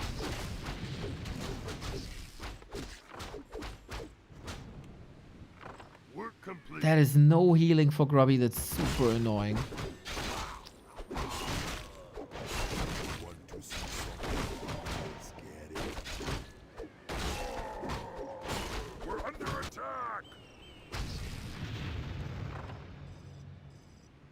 Only now the Shadow Hunter. Damn. Good play by XlorD so far in the first 5 minutes. He's unfolding his tier 3. I'm not even sure Grubby knows about this tier 3. Probably assumed it. Bit busy. Microing against the creeps here. Not an easy task. With the Sasquatch being so hurt already.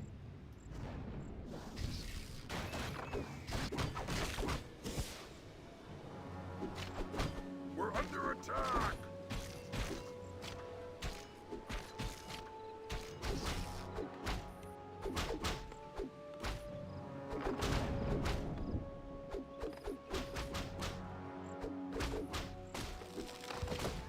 We're under attack. And I think things look quite a bit better. We again go for Walker Tauren. After that build not working 3 times. Interesting. Grubby is switching it up in the meantime. We get Headhunters and we get Shaman. In the late game with Bloodlust. Rah, rah, rah. One of the coolest builds there is. Can you survive till then? Shout out to the Orc Mirror players who bring a very different vibe to the game. Work complete.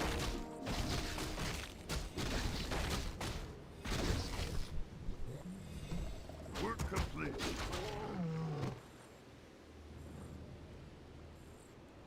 Upgrade complete.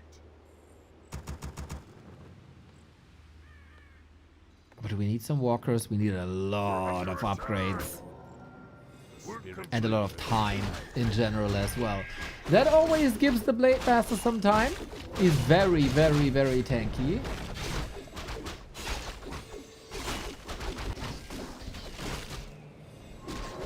Could also be Witch Doctors actually, like Infi.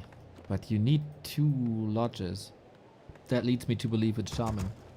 And we also still on tier 2. Like, this shop kill hurt a bunch. Still, Shadowhunter able to do some good here. We got scouting. It shouldn't surprise Grubby that it's Tauren again. Or maybe he's thinking, God damn, he's trying this one more time, dude. Really? After what happened yesterday? Really? But yeah, this will be very problematic for Grubby, I'd say. XlorD is coming in with a push, has a TP, went off mana stealing. Phenomenal in Orc Mirror. And XlorD doesn't want his wolves to be purged. I think he got a little social bond with the wolves. Oh, no dispel against Hex or wolves. Now the question, can XlorD take this already, or is the firepower of 9 headhunters maybe a little bit too high for this? Damage is getting spread nicely. We have heal wave, only level 1, but I don't think it's the time yet. There's no need for XlorD to risk anything. He's a tech ahead. He's down in levels. His army is yet to unfold. He's missing out on burrows as well for a really powerful army. And Grubby has to tech. Grubby has to reset the lodge. Grubby needs a shop. Grubby needs like everything.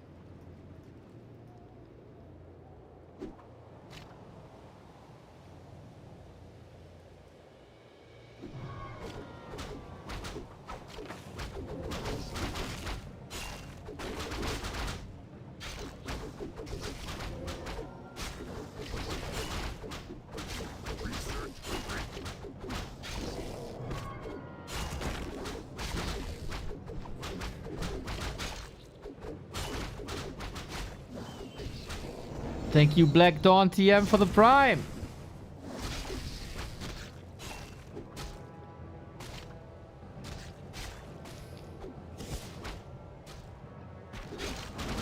Chop, chop. 1, 2, 3 crits. Blademaster can, of course, always carry, especially when he's amplified later. XlorD has some solid reasons to stay at 50. He knows there's not going to be a threat. Grubby's army will be small for the foreseeable future. He's going Ancestral Spirit. He's going for the revives. But okay, Torrent trying to break through to the Headhunter. Not ideal positioning. Purge. Thanks to the Lightning Orb here. Grubby is the one with the Shaman, but he's the one getting purged. How ironic.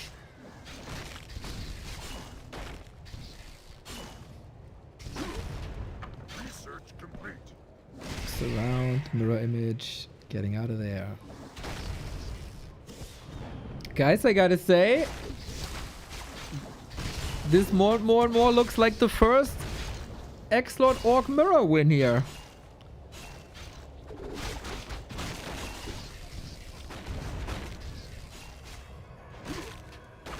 Even though the Farseer is a bit threatened and we don't have too much healing no more.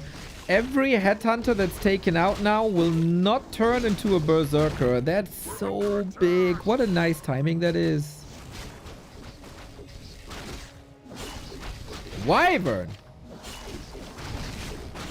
Ooh, there is not much anti-air. Boink, pulverize, boink. XlorD still at 50. Is he pushing too far? Dude, I'm really worried. There's no mana no more. There's a shop now. This is just an illusion. The real Blademaster right there, right there. Now the town portal. Ooh. Okay. There we go. Is XlorD too greedy, man? He still didn't build the burrows. That only makes sense if he wants to stay at 50 the entire time. Grubby is going mass Wyvern. I told these orcs that Wyvern are the way. Did I not? Always have. Always have.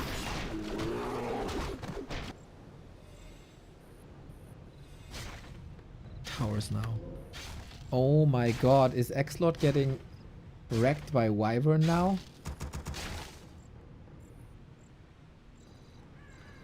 That is the downside of this Torrent build, man.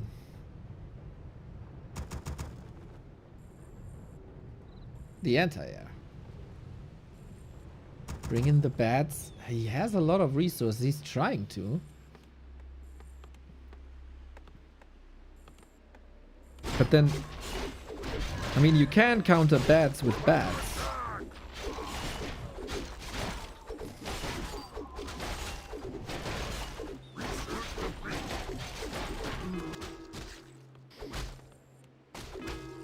Are there any other units that also changed their name, like Wyvern from Windrider? Gyrocopter became Flying Machines and Glaive Thrower became... No, Ballista became Glaive Thrower.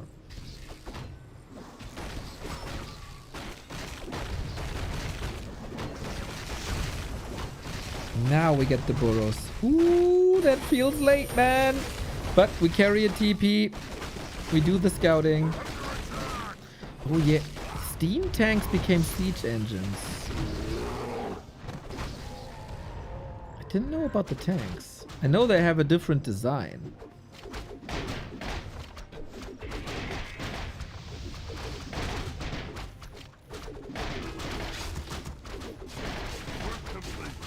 Shop now gone. Bats coming.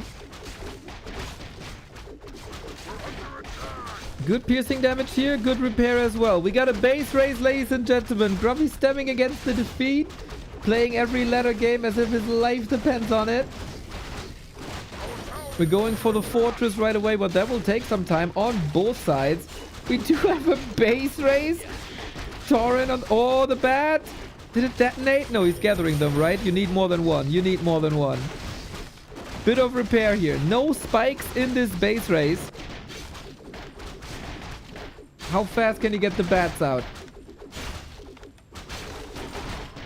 XlorD, always a troll himself, now relying on the troll bad riders.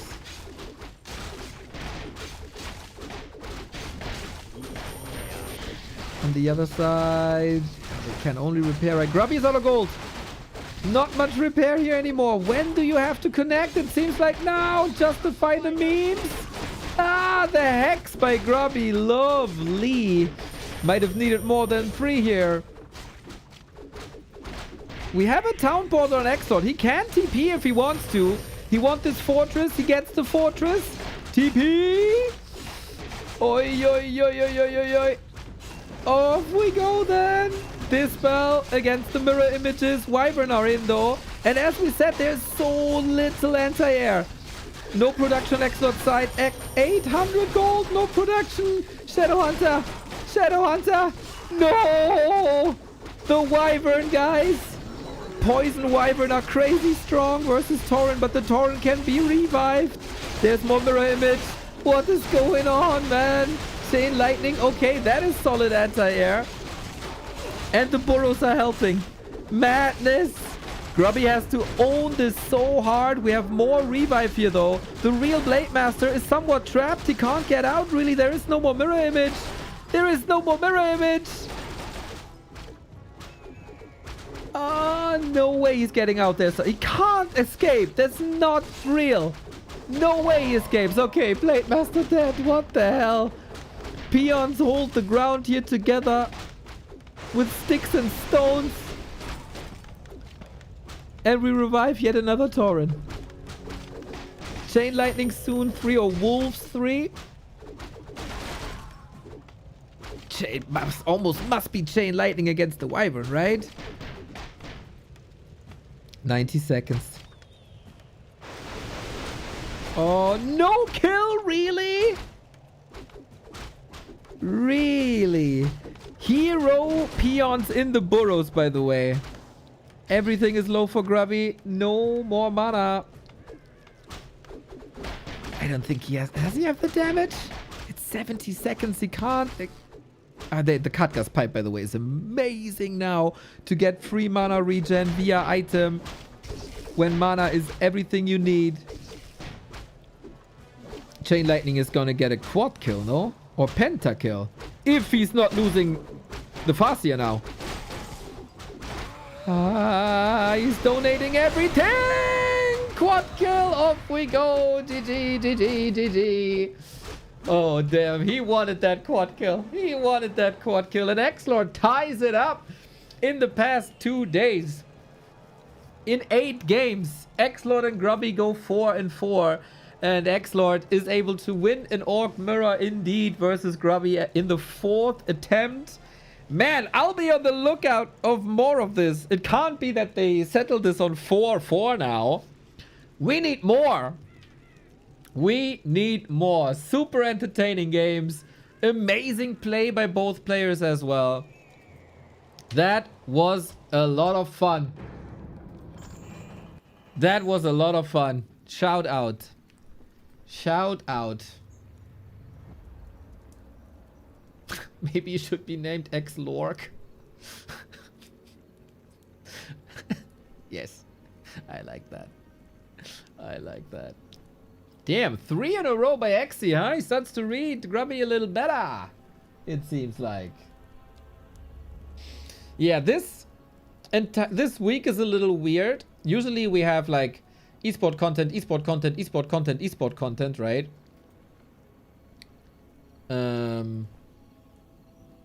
Not the case this week, actually. There is a tournament, and it's so weird, guys. It's so weird. There is a tournament.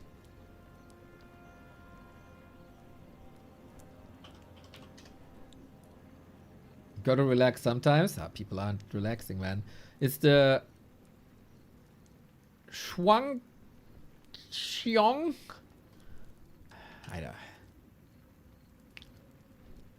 I don't know how that is right.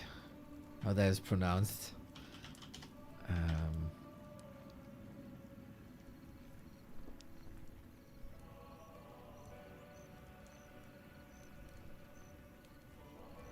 双唱 That? 双唱 Huh? That? 2-on-2 cup.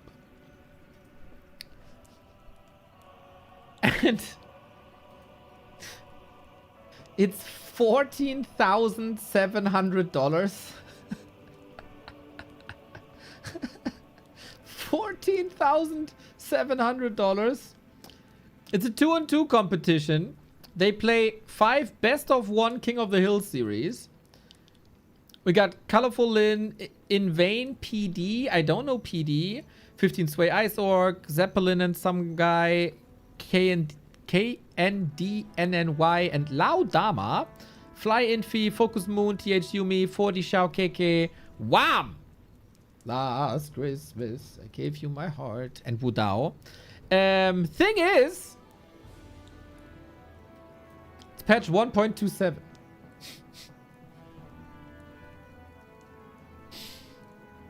It's the old Warcraft. You know, that Warcraft that you can hack and pirate and everything? It's kind of funny. Biggest prize money of the year. 2-on-2, 1.27. So, I'm gonna be honest. I have no idea how to get a 1.27 version.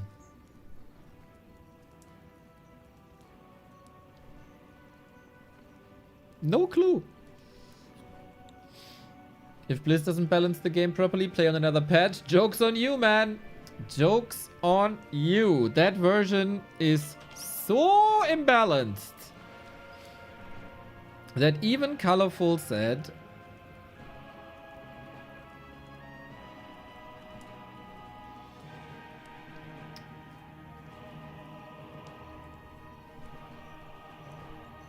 they were eliminated already by those in the know.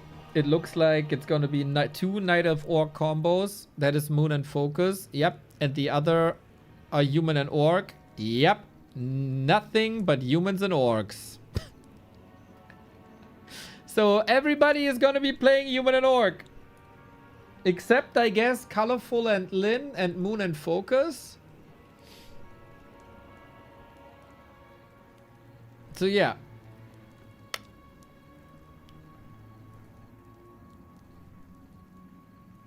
Mirror matches, mirror matches, mirror matches, mirror matches. On 1.27, 2-on-2 matches are a natural simulator of humans and orcs.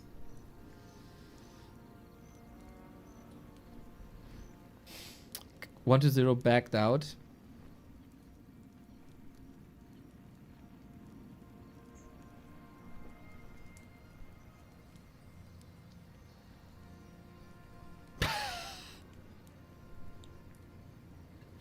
Imagine you're a sponsor of a $15,000 tournament and your players say this on their streams.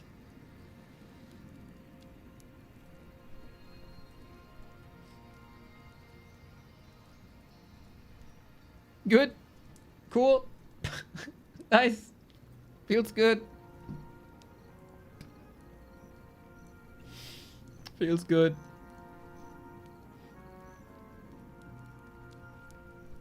Yeah, I don't know. I will maybe try this evening.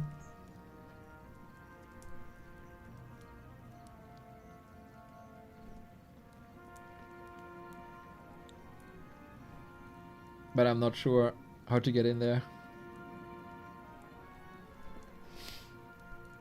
From Friday on, of course, War 3 Champions finals, and I'm gonna have an eye on the ladder, as I think we have a lot of fun with that. As we had a recommendation by Trusselt, a very fine supporter of the stream. And if Trusselt wants something, then Trusselt shall get something.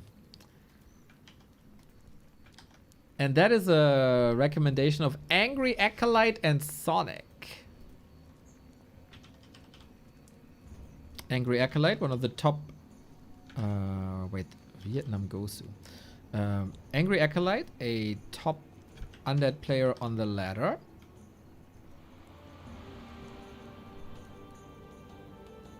Shouldn't Fishy know how to do it? Ah, Chorus is even more difficult, man. It's all gonna be on the KK server. So... there's another hurdle. It's gonna be my evening. Yay.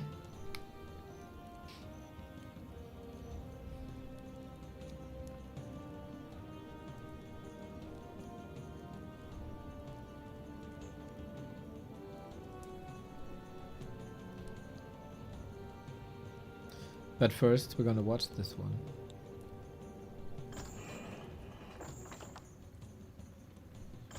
Again, I have to update my replay folder. Let's go then! It is Sonic, of course, dear beloved organizer of the Nations League. And in general, beloved character in the scene. Versus Angry Acolyte, aka Vietnam Gosu. This is surely some characters that we don't see too often on the streams these days. But I can almost guarantee you fun. So I have to adjust the factions.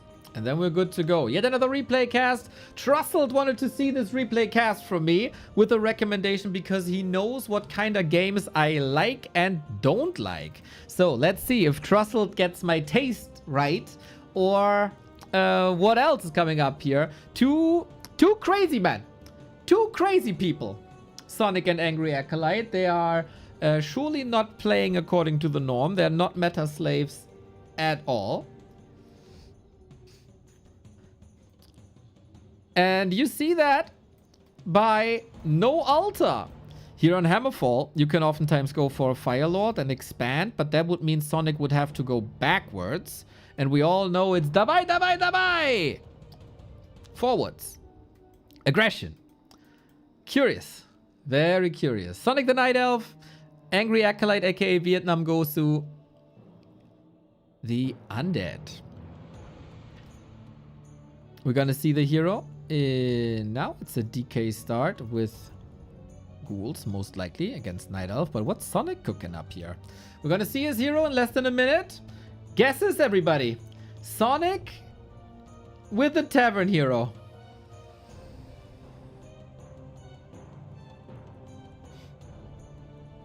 Ooh, and Huntress? Yes, Tavern Huntress. Beastmaster? Firelord? Beastmaster? Tinker?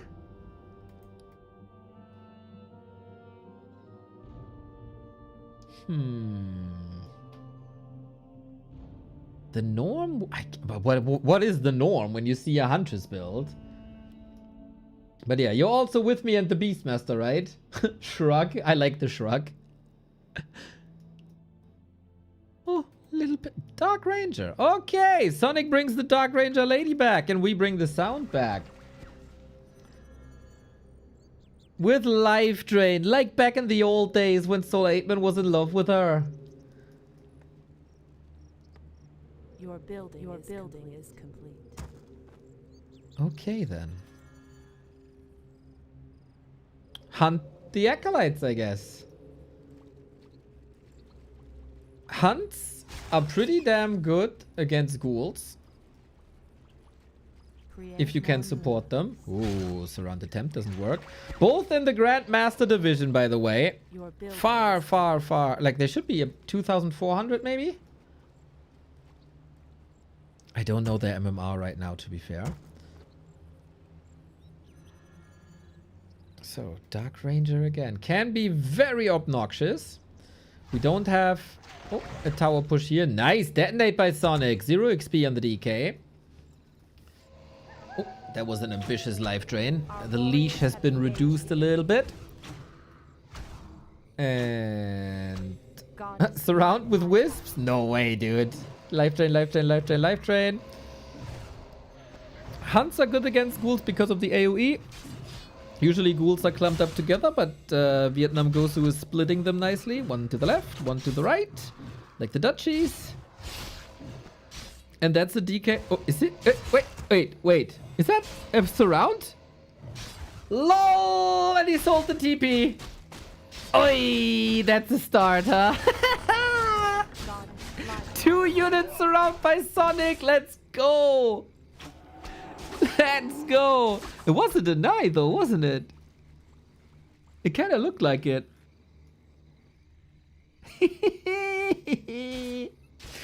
Well. You dive in too deep, you get punished.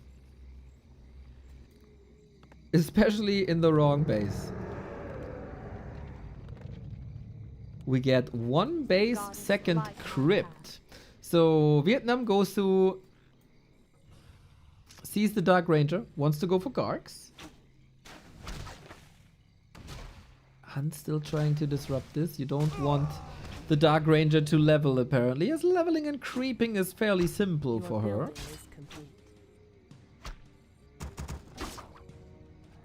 And hunts are called hunts for a reason. They hunt and they're fast.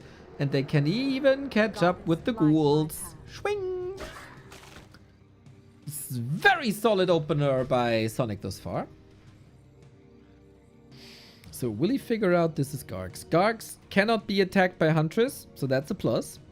They, for now, do extra damage against Huntress. That's a plus.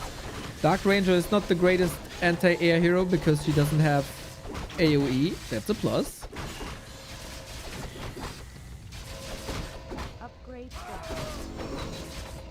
And this is why she can creep so well. Because she's just not losing any HP.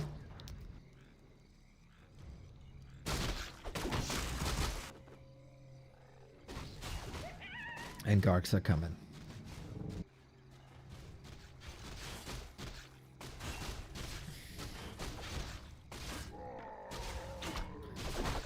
Sonic countering this with Dryads. Got a Shredder, get some repair. That's all according to the norm. Longevity is what worries me a little.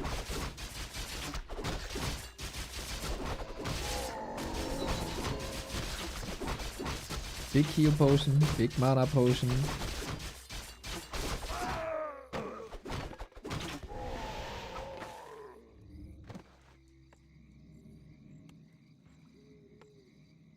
And now Vietnam goes to Angry Acolyte, should be able to control this. Tier 2 Expo? Yeah.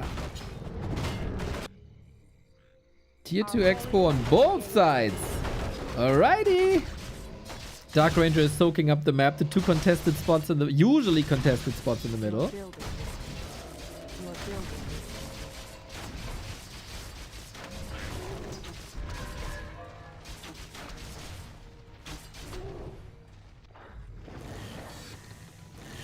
It is. I think Sonic needs armor upgrades. It's also kind of rare by Sonic to creep this much. Our warriors have engaged the enemy. The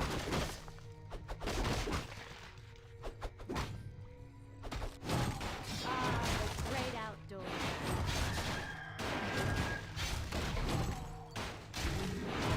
Ready to brew. Dark Ranger, of course, also the upside of not being coilable. Alchemist! Alchemist! Okay! Acid Bomb! Look at that! Alchemist and Dark Ranger. What a combo by Sonic, man! Alchemist brings the missing AoE. Alchemist can also naturally attack air. And Heal Spray could be... is Heal Spray nice? Ah, Heal Spray is not so good, right? It's mostly single target focus fire by these Gargs, like this. And then you can't Heal Spray fast enough and the unit is already dead. So is he playing Rage?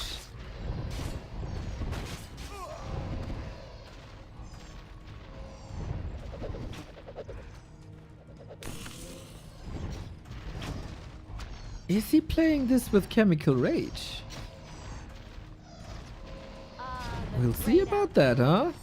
I like the Shredder, because Gargoyles usually attack your lumber economy. And then the Shredder helps with their lumber economy. Damage over time. 2 sources of poison. Very, very Our warriors toxic have engaged the playstyle. Kidding, of course. Very cool playstyle, we have to say.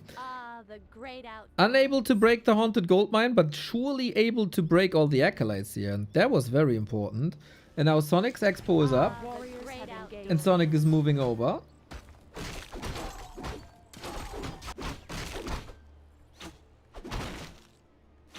And I'm very... Zapper? No way. Don't tell me this works. It's only 1 Zapper, though. I know this didn't work at all. Oh, shit happens.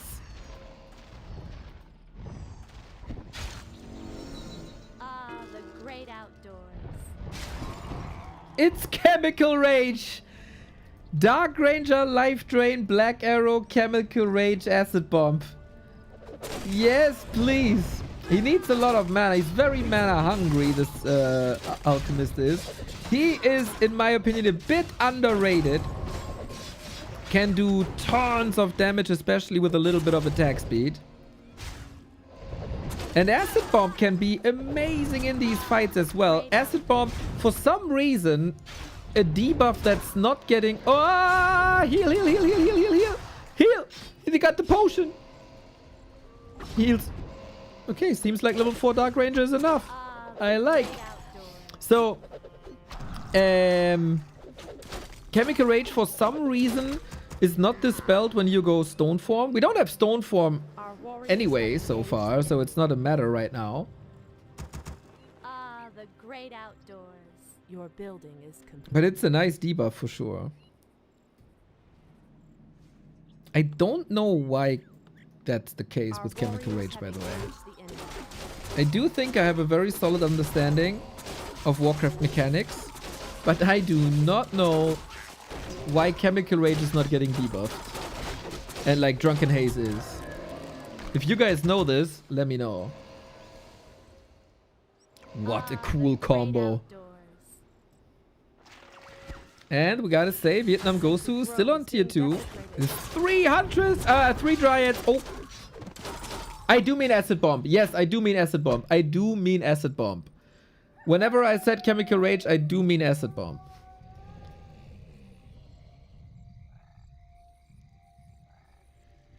Research finished.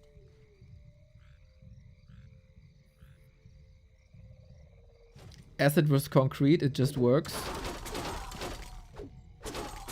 Oh, that's fair. Oh, that's a good explanation. That was easier than expected, I have to say. Shout out Spork.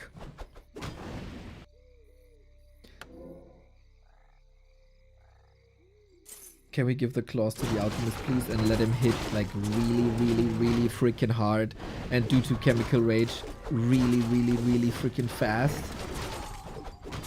I think that would be very lovely.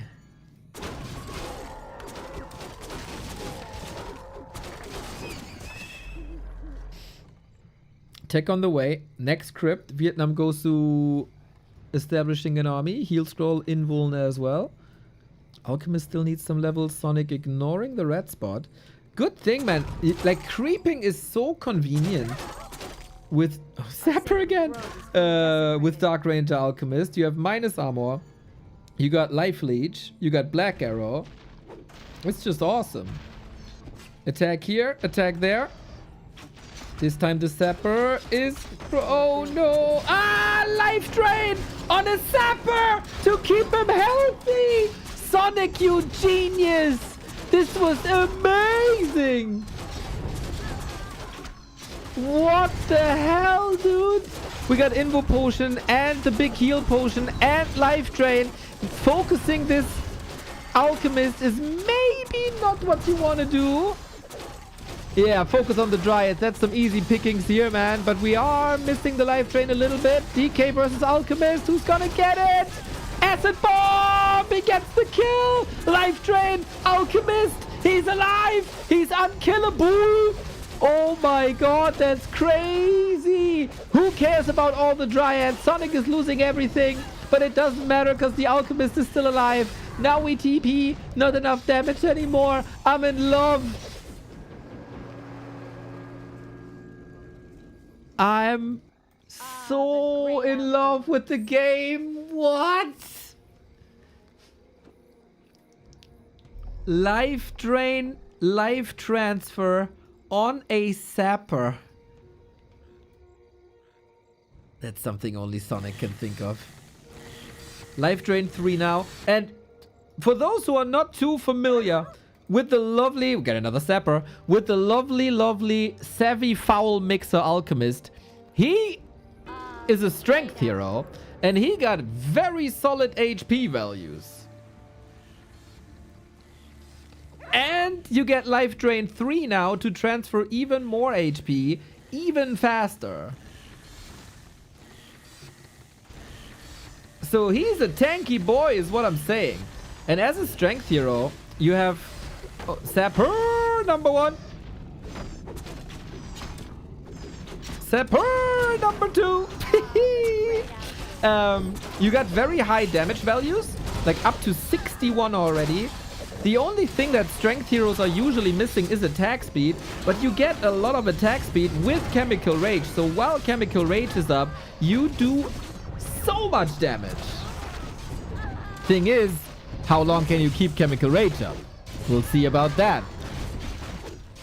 38%. This is like both players have an expansion and both players are below 40 food.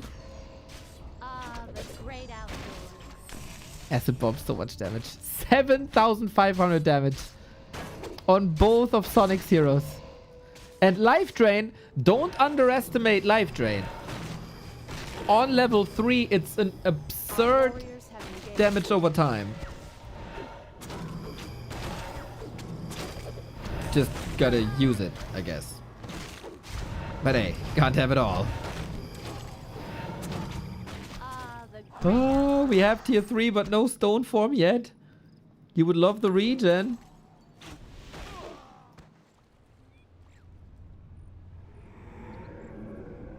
And now we get double Ancient of Wind.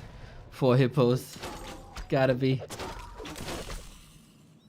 Controlling guards when they're up in a flock. With acid bombs, so good. Great outdoors. Research finished. How much armor does the Dark Ranger have? 6 plus 3 is 9. Sonic is just waiting for this sapper to be available again. Our warriors have engaged the buildings.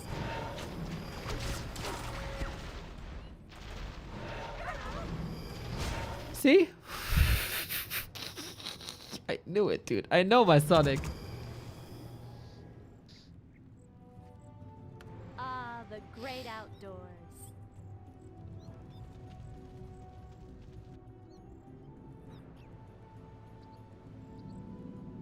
Is there an add-on that lets you see hero damage live, or is it only in spectator mode? I think the sources are of this damage thingy are only in spectator mode. Bam! Again, 2 ziggurats gone. Now we got stone form, but it's still acid bomb. Acid bomb still acid bombing.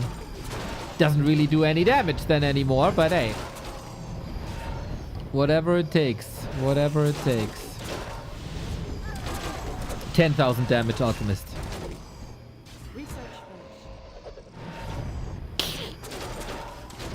Yes! Chemical Rage! Hit him! Hit him! Hit him hard! Hit him good! Hit him fast! And the life drain on top. Oi, oi, oi, oi, oi, oi, oi. He's just the best brawler, dude. One day we're gonna have Alchemist meta and I'm gonna be the happiest boy on earth.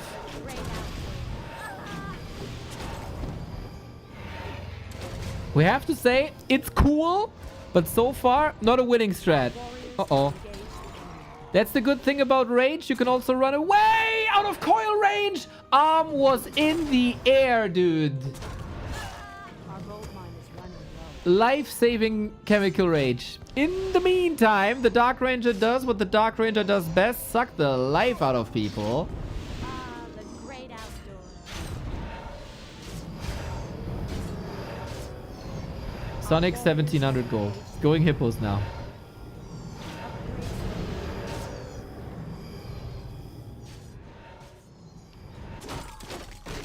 Oh, guys. We need more alchemists in our lives. Can we give a shout out to Trussell for recommending this replay? Ah, the great outdoors. We go bears now for roar. Ooh, Vietnam goes to... He's now going slaughterhouse, but he doesn't have this spell. Alchemist with roar. Why not mix in some archers? Too flimsy to AoE? Exactly, Valkyr. Nova destroys archers. Even on level 2.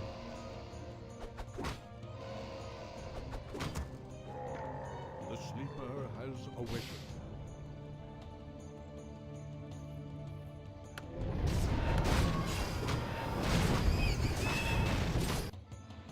But we get a nice flock of hippos now. And they're also gonna be roared. And we're 3-2 upgrades already. Ay, Our ay, ay, warriors ay, have ay. engaged Plus acid bomb. Vietnam Gosu has 0 armor upgrades. I think big mistake against acid bomb. You never ever ever want to be in minus armor. Never. Because that is so much more damage for the enemy. Abominations. Is that good?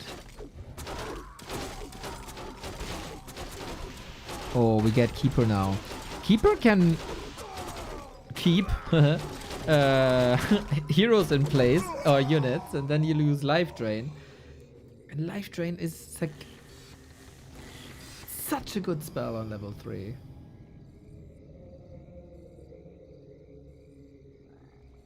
Air bombs are sturdy. Can give him that. But do they win against bears acid bomb? Our gold mine has collapsed. Oh, we saw the hippos now. Main base Our empty. warriors have engaged the I enemy. must safeguard the land. I just want to see roar on this alchemist. Ah, sent the Dark Ranger. It doesn't. Okay, it doesn't matter. It's level 5 anyway. It's level 5 anyway.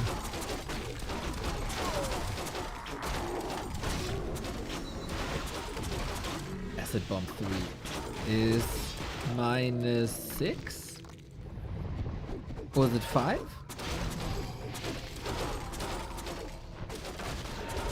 Ooh, this hippo engagement is not what you want, mate. -5. Okay. Yeah, and you need every single hippo in this fight, and there's heal wards as well. On both sides, actually. That's funny. -5. Imagine Research finished. AoE Research Orb of Corruption unpatched version. Yeah, no roar was an idea also. Your building is complete. Thankfully, you can build them back.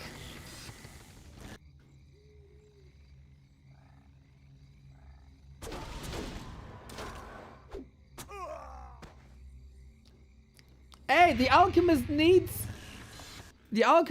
support.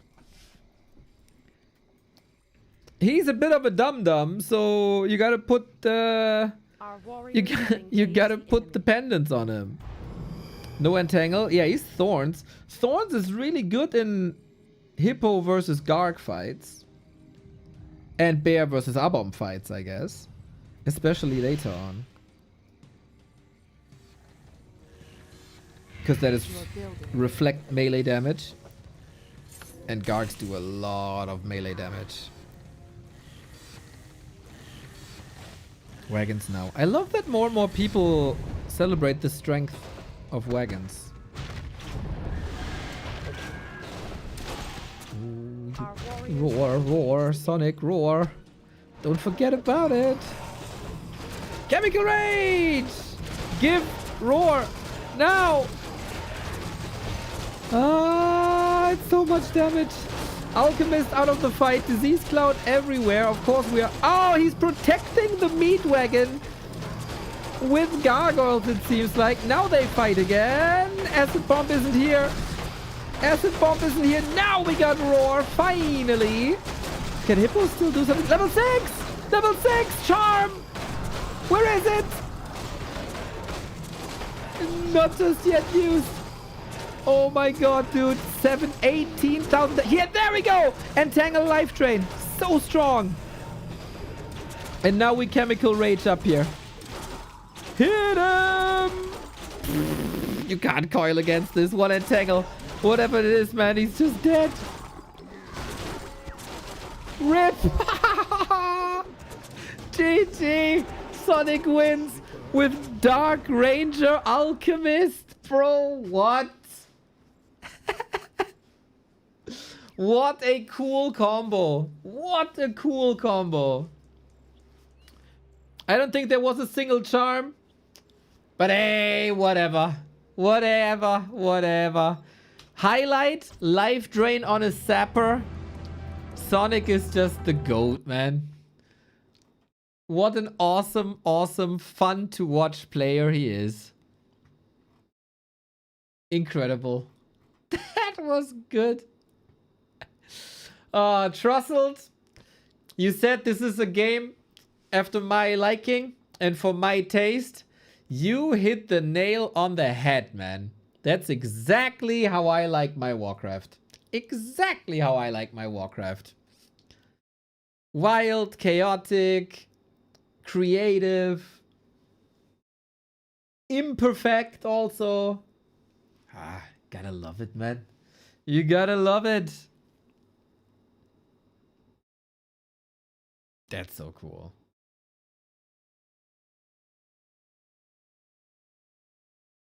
High level Necro Wagon. It's actually not that rare, mate. It's actually not that rare. We see it in as a transition quite a bit.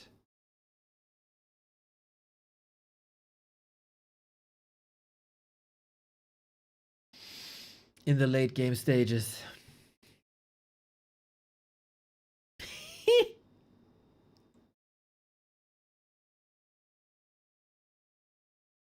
Gotta love it. Gotta love it.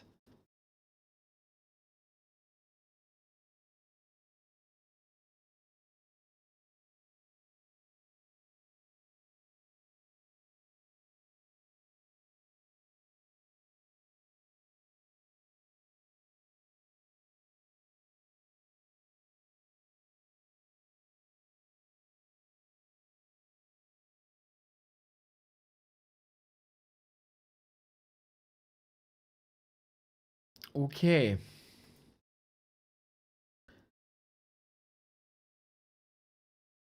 I wonder if I want to do something completely different. Sonic is a showman. What's that? Чудеса просто какие-то. Чудеса. Ух ты! Что такое? Хо! Oh, magnificent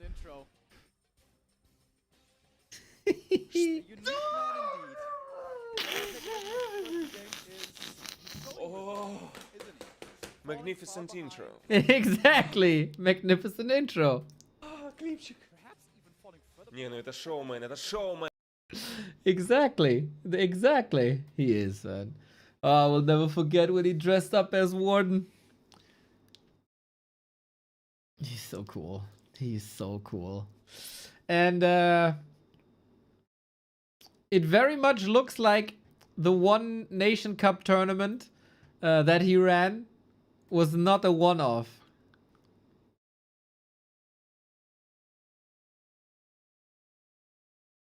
Do I still have that Warden? I don't know if it's on our YouTube. I took a picture, I'm pretty sure, because I loved it so much.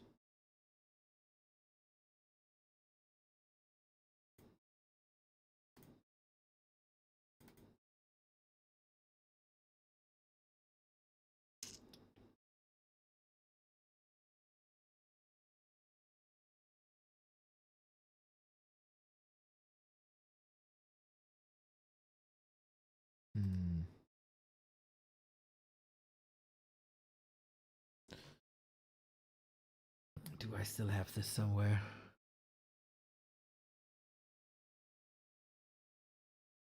Don't know.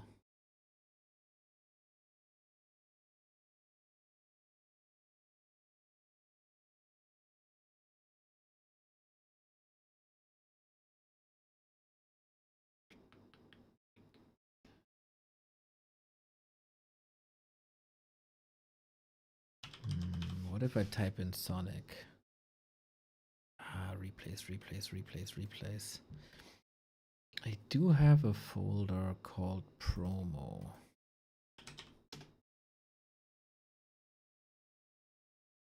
Maybe it's there.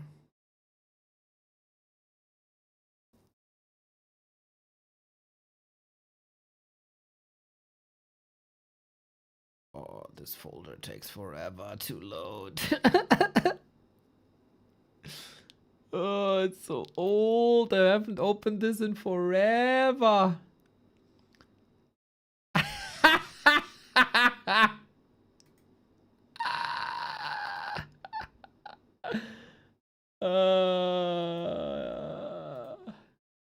do see this though. It's kind of fitting, isn't it?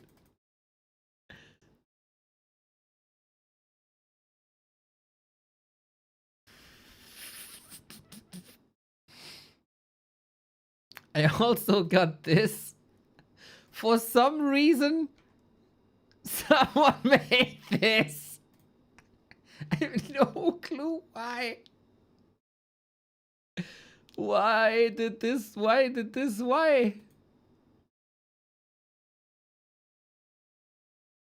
Why? Oh, I got this. Sonic dressing up as a night elf with makeup. That was really cool. Even the ears, man. That was for DreamHack. And then I did, I did this.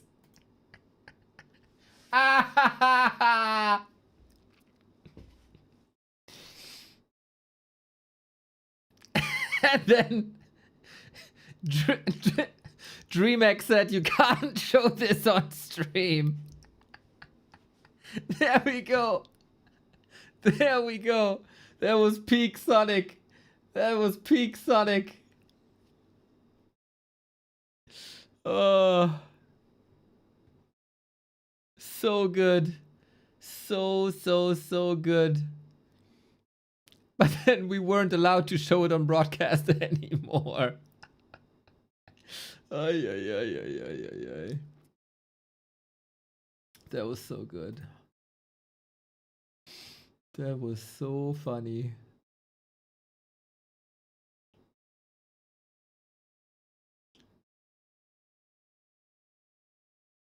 Yeah. She sat there during the games.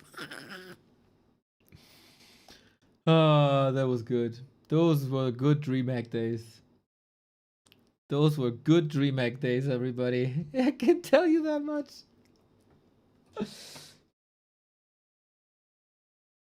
Oh. Good shit. Good shit.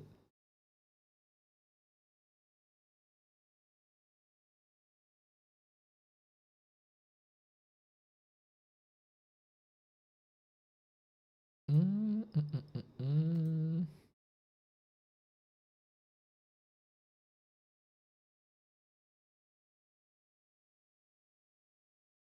'How boring is my life? Come on, we're watching this unfold. We had a lot of fun watching that. I had a great time watching that.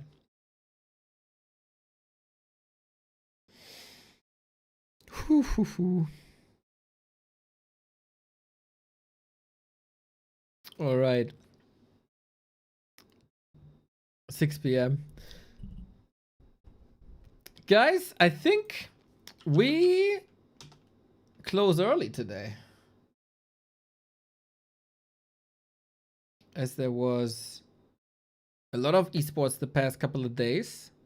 We streamed like 8 to 10 hours every day.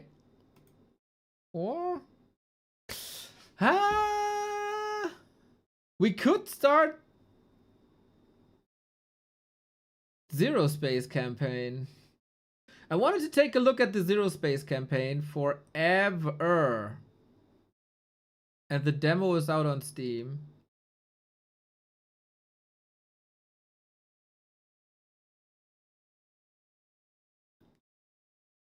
Back to Warcraft. Raps the viewer requested replay. Sonic's Dark Ranger plus Alchemist wins with Life Drain on Sapris and Chemical Rage sealing the final fight. Now teasing something new. Missed that one, but holy tech.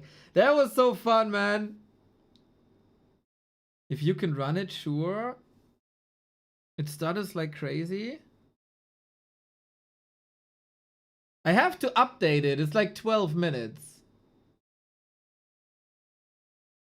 And then I can update, and then we'll see if it works out or not. Yeah, let's do that. Let's check out the campaign. I take a break.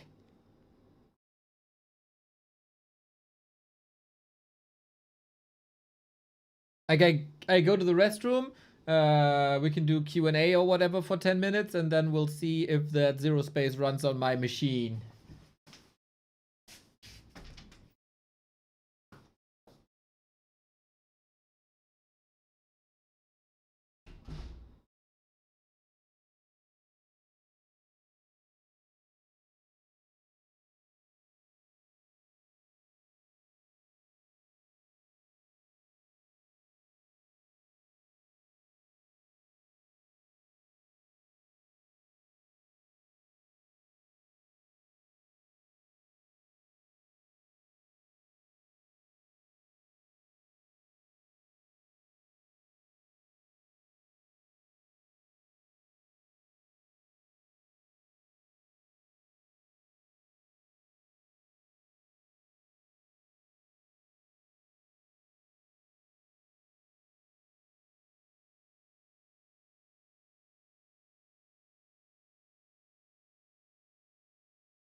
Yeah, I think we had a good mood today. We had a good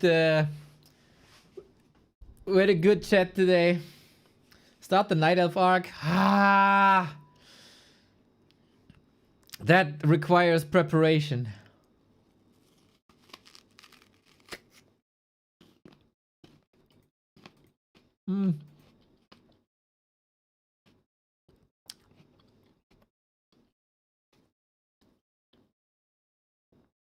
I gotta say,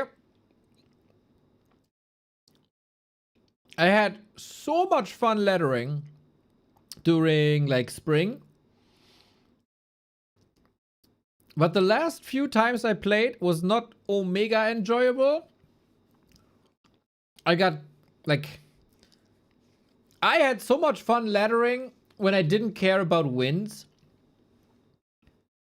And somehow I developed this mindset again that you gotta get 1500, you gotta get 1500, you gotta get 1500.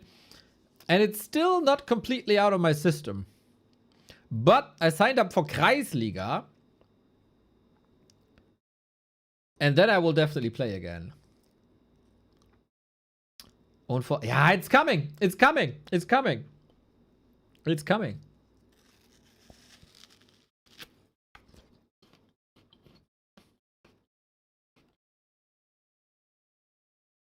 But also the last 2 weeks, Remo was on vacation, right? So I always had like 6 hours of tournament casting, or 6 to 7 to 8 to whatever. And then learning a new race on top of that is really exhausting. And it was like the 40-degree heat wave on top. I got a lot of excuses.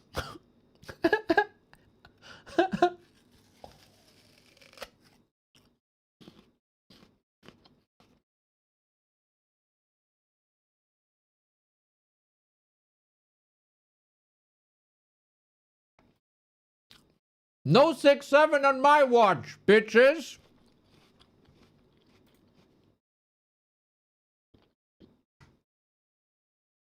So we are, by the way, waiting for the update.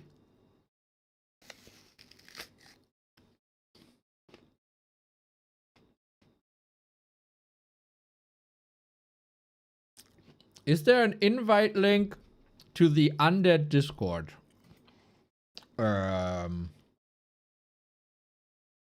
Good question. Can I create one? Yes. There you go.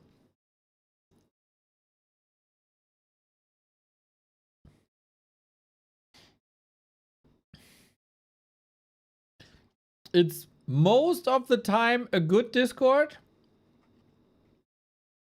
Except when Godfather is talking. Then it's a bad Discord.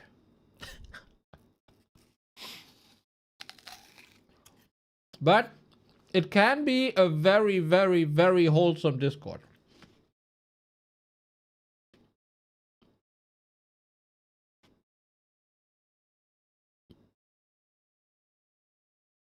Wait, there's a Clair Obscur update?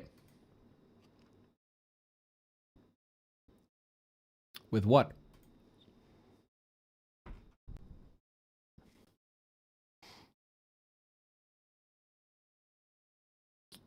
Arabic credits updated and bug fixes.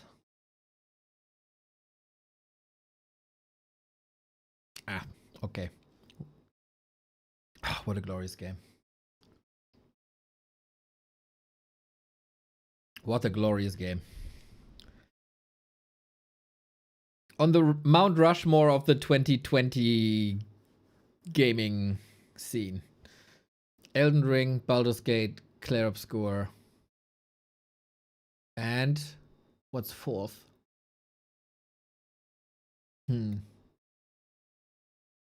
What's fourth?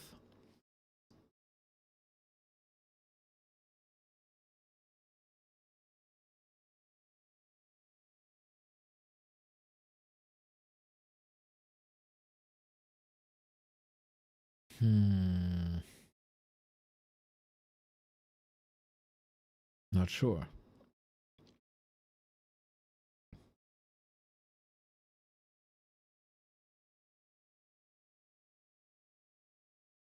Maybe GTA 6. I'm maybe the only person in the entire gaming sphere that's not hyped for that.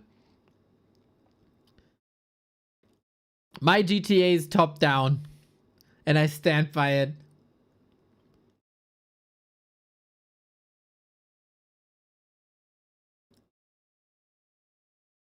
Didn't play Armored Core. Didn't play Sekiro. Didn't play Ghost of Tsushima.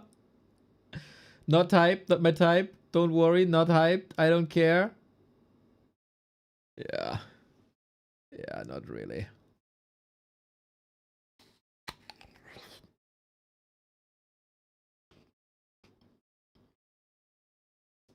Still patching, dude.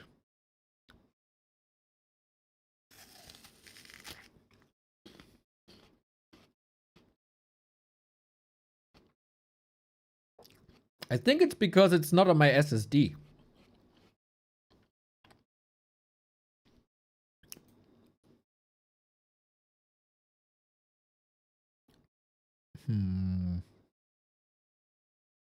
Oh, wait. Is it just this one? Or is it the demo? Which one is it?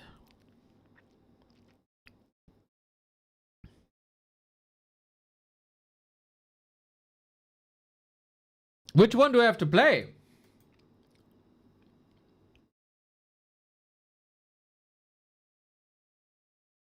The demo, right? Probably. Okay, download Zero Space demo. But I am.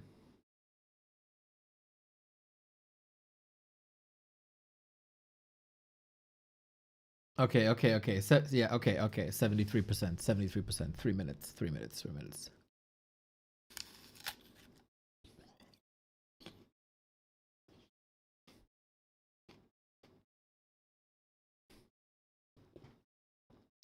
Okay, when you say it lagged so much for you, I should probably close a lot of stuff. Okay, that's all I can close. Oh no, all the Warcraft streaming stuff. That requires a lot of resources. Like my overlay and shit.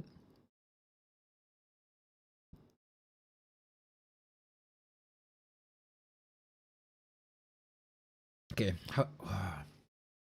Did I play another game in the 2020s? I still think. Wait.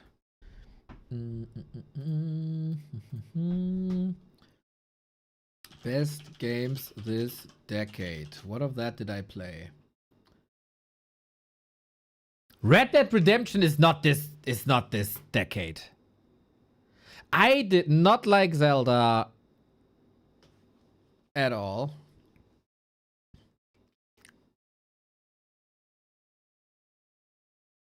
As a child of Majora's Mask and Ocarina of Time, the new Zelda is not for me. Cyberpunk. I enjoyed Cyberpunk big time. Hades! Hades! For me, it's Hades then. Hades 1. Yeah. Hades for sure. For me personally. Not saying it's the best game. But I played the hell out of this.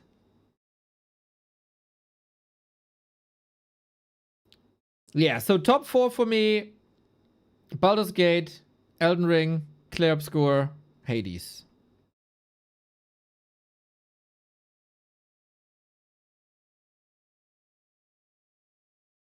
Yep.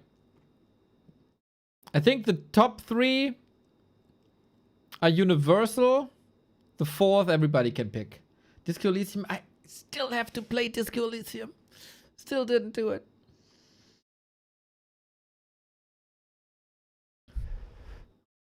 Also, I have to say I didn't play Hollow Knight. I also didn't play Hollow Knight.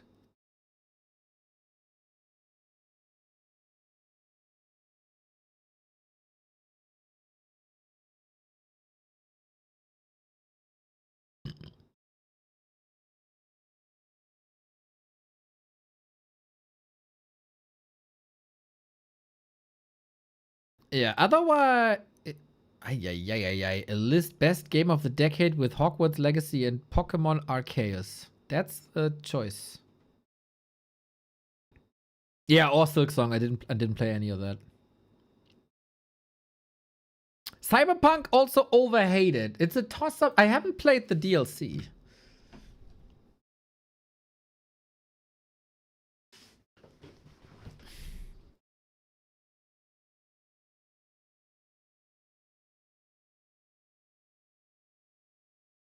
Yeah, but I think it's either Hades or Cyberpunk. I think Cyberpunk overhated. In the beginning. We are almost done with the patching.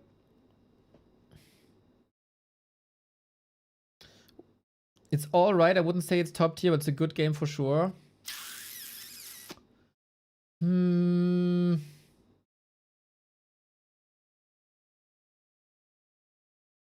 I think it's an extremely average game. Hogwarts Legacy. Combat is bland. No Quidditch sucks. I don't feel there's like a battle between houses or something.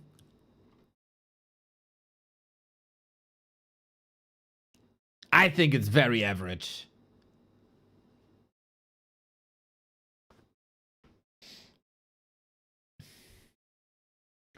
Okay, I'm firing up Zero Space. Let's see if it works.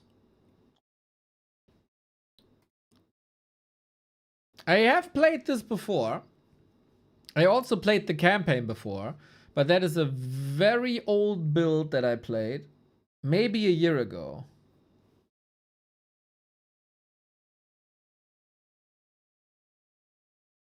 Okay, let's do Twitch creator, stream manager.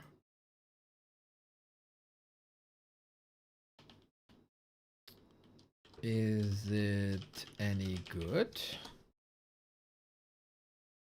Zero Space demo campaign test. Ah! No, switch game from Warcraft to Zero Space. Zero space.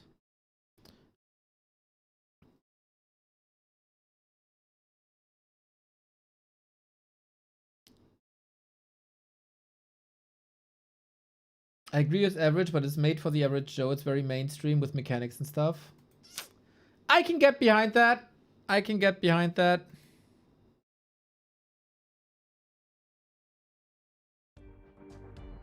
Alright. Oh, it's German. No, no, no, no, no. Zero space, no. Oh, don't tell me I have to download like language file.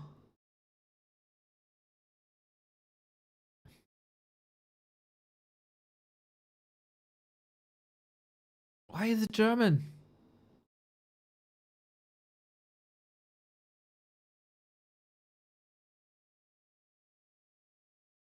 How do I change this?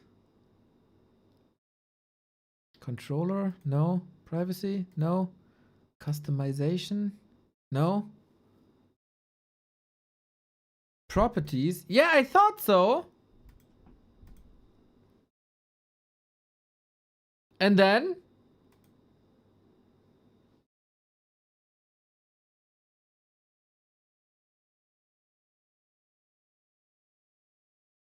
I am at properties. Here. Create a backup? No. Move install folder? No. Steam overlay? Doesn't really matter.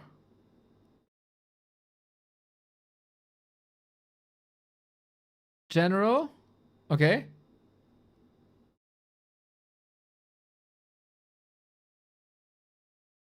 No, no language. Is it in-game in the options maybe?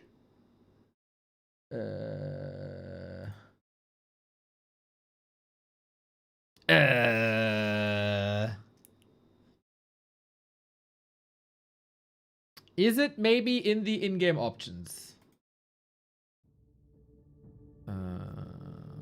Campaign.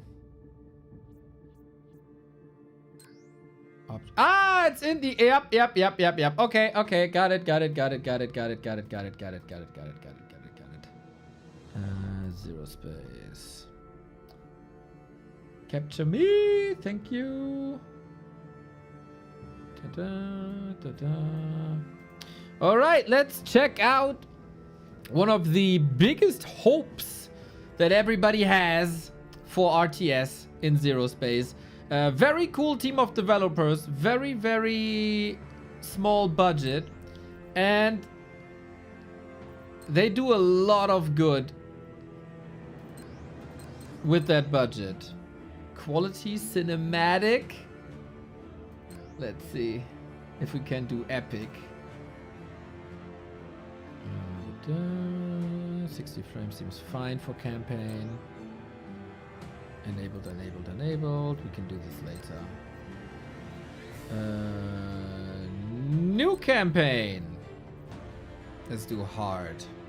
Steam Next Fest campaign preview. 3 campaign missions. Talk to your crew and upgrade equipment. Coming soon. Character creator reputation items. Okay, I have. It said English instead of English. Yeah, that's the German way of saying English, of spelling English. Okay, hard. Can't be that hard. Can't be that hard. They have a new game plus for campaign is sick. I like that idea. Same world, widely different experience. I would love a new game plus for Warcraft 3.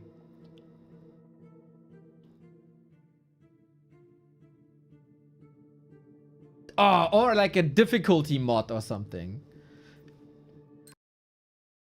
All right, let's check this out. Zero Space campaign, let's go.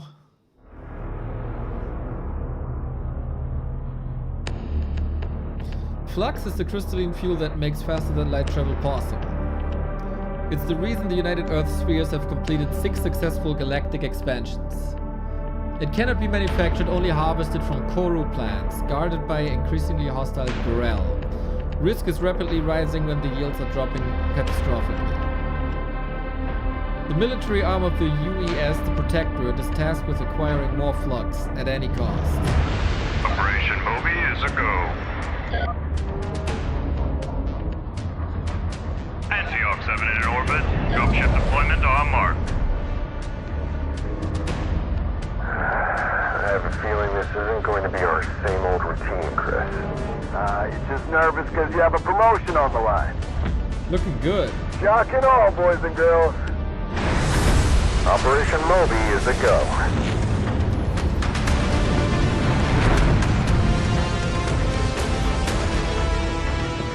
To your planet side, Aster. Keep yourself alive, Chris.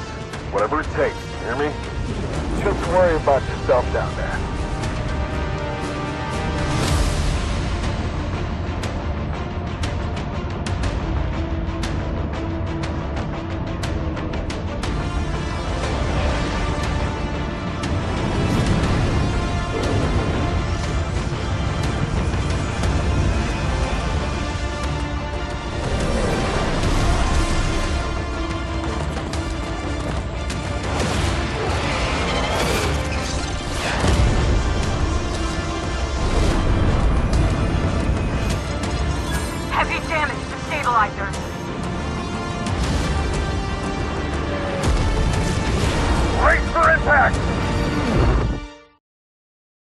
Looking good.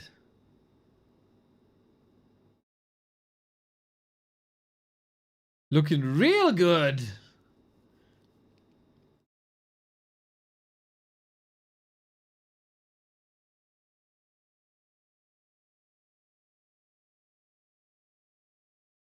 So it definitely sets the right atmosphere. We know what's going on. We know what it's about. It's like the classic trope of an RTS sci-fi thing, right? There's a resource, there's aliens, we need that, let's go. Sir, can you hear us? Situation. Comms are toast. 4 casualties.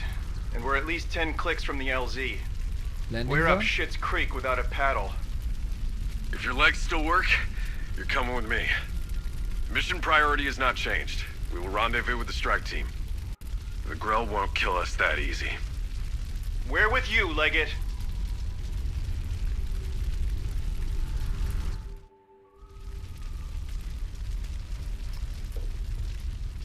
Okay.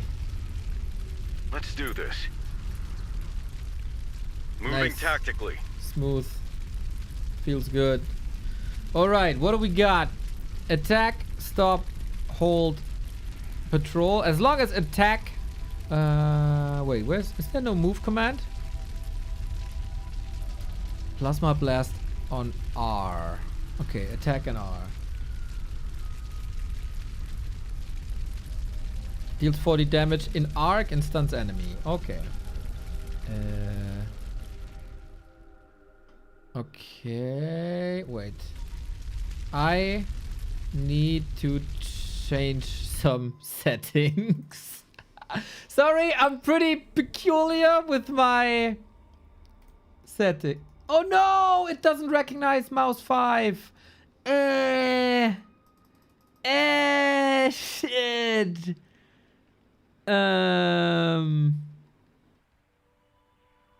That's annoying.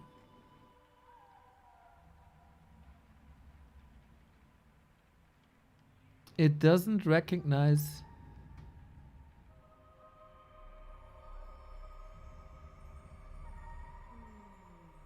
Oh, it does. It does. It does. I just have to click here. Ah, I just have to click here. Okay. Okay. Okay. Got it. Got it. Got it. Got it. Got it. Got it. Got it. All good. All good. All good. All good. Because, you know, I like doing this. I need to invert this. Sorry. Sorry. I need to invert this. But how?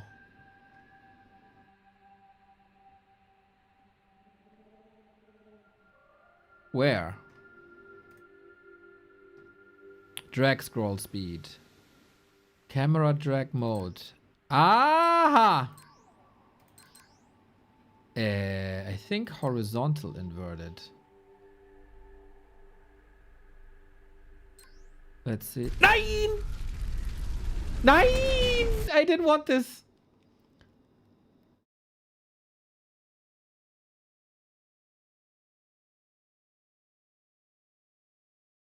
Sorry, we have Sir, to... can you hear us? Yeah, sorry. I'm an idiot. Okay, is this correct now? Wait, I think I have to invert this completely. Yeah, I have to invert it completely. Options.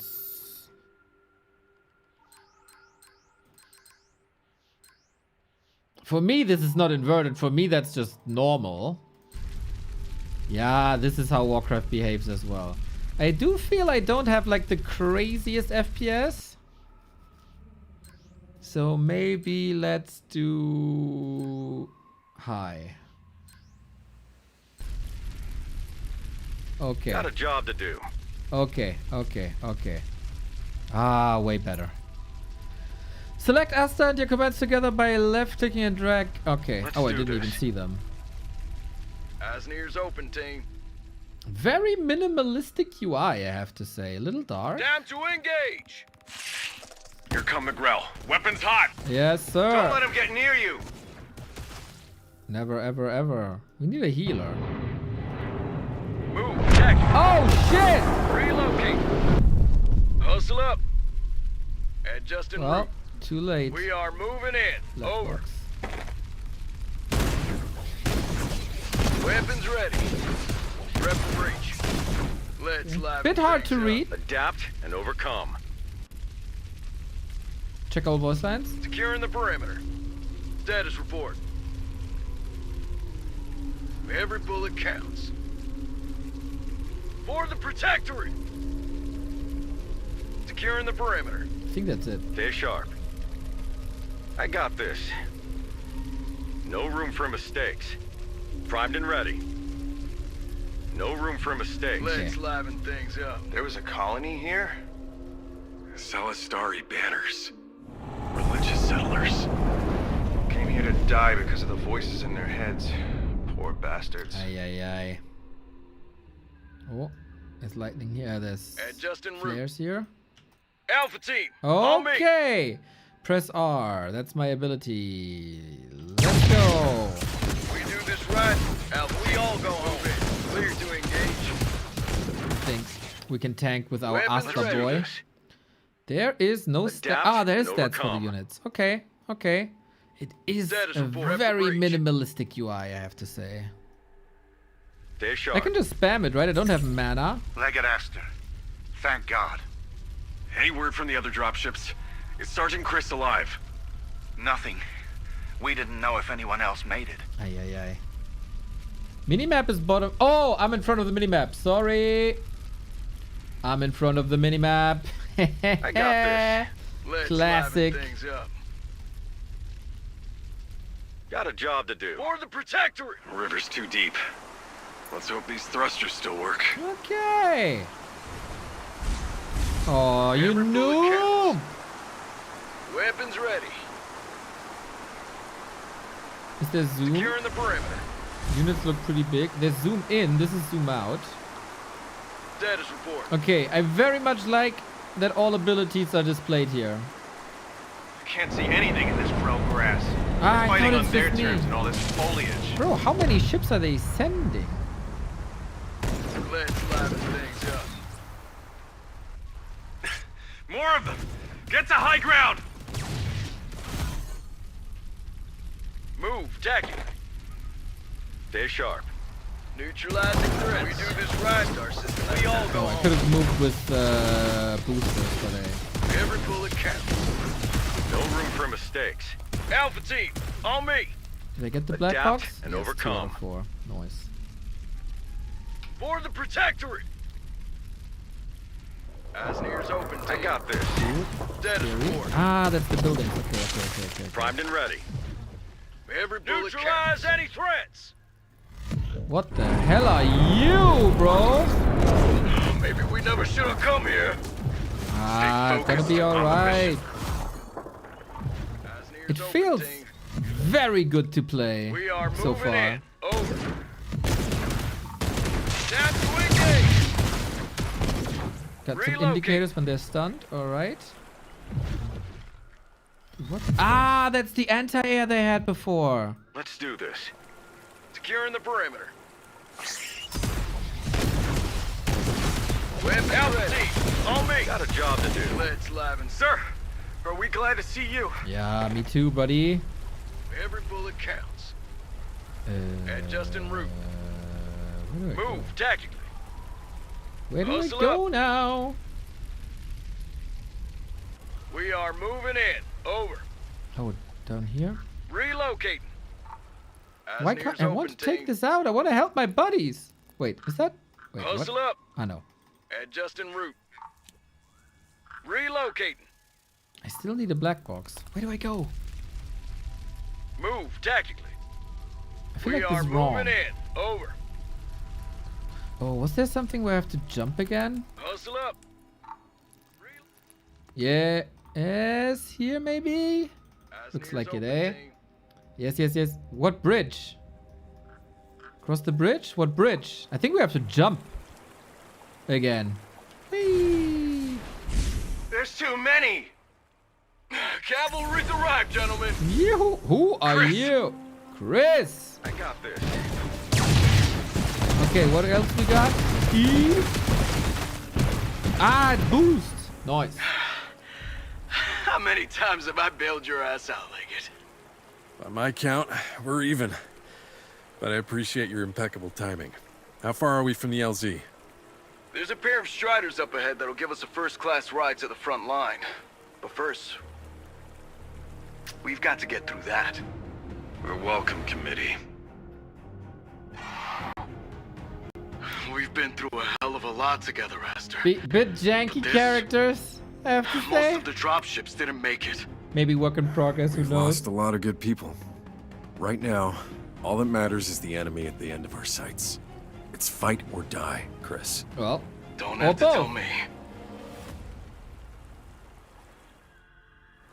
Status report. Alright, Securing the so perimeter. Mr. Diaz is healing. Nearby allies get 50% move speed, 50% attack speed, and heal for 50 seconds. Stay sharp. It's For a the demo Protectorate. early access, yes. Move tactically. For the Protectorate. Neutralizing threats. One star system at a time. Eyes and ears open, team. Adjust en route. You heard your commanding lady. Okay! Fight or die. Hustle up. What the? We are moving in. Over. Relocate. Move tactically. I don't We are know, moving dude. in. Over. Oh, did I accidentally kill my lad? Eyes and ears open, team. Adjust en route. Hustle up. Move tactically.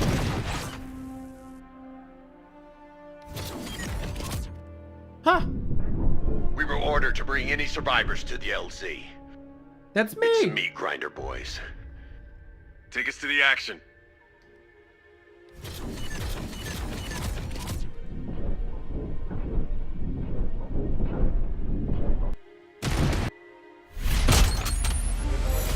Okay! Bit odd that I didn't kill them all. There's no turn rate? Yeah, kind of to be expected, right? It's very StarCraft-esque. Okay, we survived the meat grinder, boys.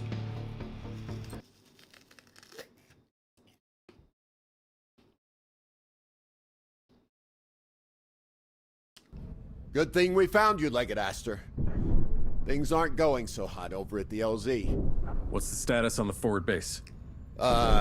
Construction is ongoing, but let's just say Consul Sherman is eager to get it over the finish line.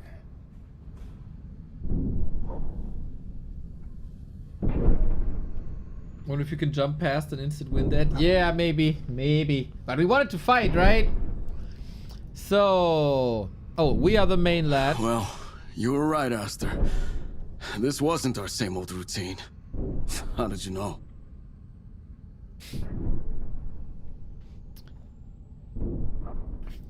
relatively generic characters, unfortunately. Okay, we have choices. I know it sounds crazy, but my father warned me. It was strange how many resources were put into this. Normally the top brass is tight about expenditures. It was strange how many resources were being poured into this. Normally the top brass is tight about expenditures. Yeah, that doesn't sound like Sherman at all. It looks funny. It looks funny, unfortunately. Can't waste flux to get flux. And this time, Sherman had no problem signing off on more commandos, new equipment. So what does this mean? You think old stiff-necked Sherman has some kind of ulterior motive here?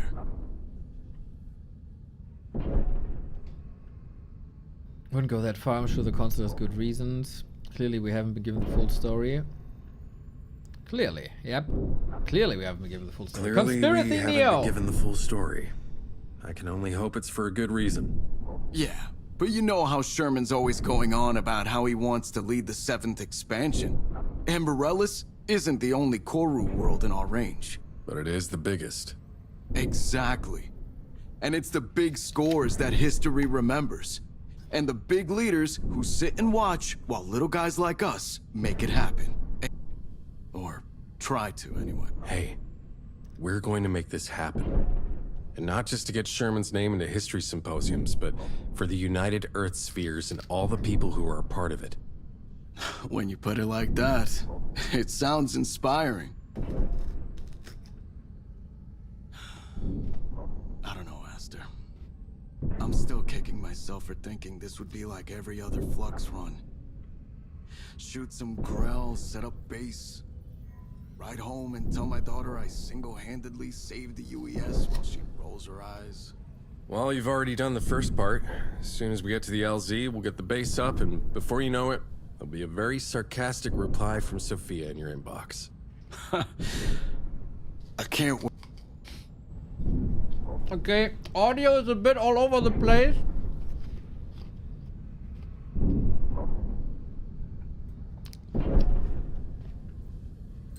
Okay, not yet.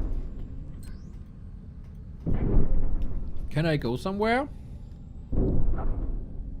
Can I talk? Can I do something? For the protector. Ready. In these levels, I think we shouldn't have a minimap. I had the same criticism at Stormgate. I also think if there's nothing to do here, Securing the perimeter. don't give me this level. Because then, I mean, yeah, if there's nothing to do here, let's just go.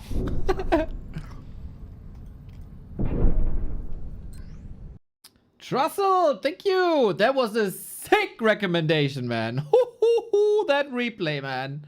What the hell? Trussell, you're my hero. I played Galactic Warfare like a year ago, maybe? That was fun. Fighting's broken out all across Varellis. We're getting hammered out there. The sooner we can bring this to an end, the fewer lives we lose.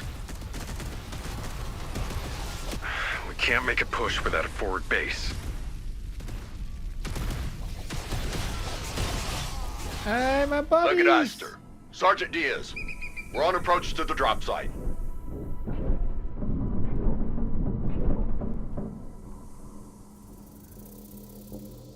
I don't know if I've seen this big... Yeah, come in. We got... Ever ridden in a Strider? We'll cut right through the Grell. Wait, can I not put them... Every bullet counts. There we go. Saved you all. Is this a new model? I can't remember seeing any of this. This is a very interesting way of moving. And then you have turn rate, right? Full steam ahead. In a rush. Taking a shortcut. Interesting. We're walking over. Let's get moving. That is interesting. Striders can load and unload infantry units. Infantry units can fire while loaded into a Strider. Right-click the Strider to audio selected units to board the Strider. Unload with you. Okay, it moves kind of funny. We're walking here. Starting offensive advance. Coming through. Copy that. Assault. Okay, we're big boy. We have nothing to fear. Another Celestari settlement. Invincible. We were all over Varellis. Those Nothing can cultists possibly that claim happen. to hear voices. I've heard their influence within the UES is growing. Rolling hot. Oh, clipping.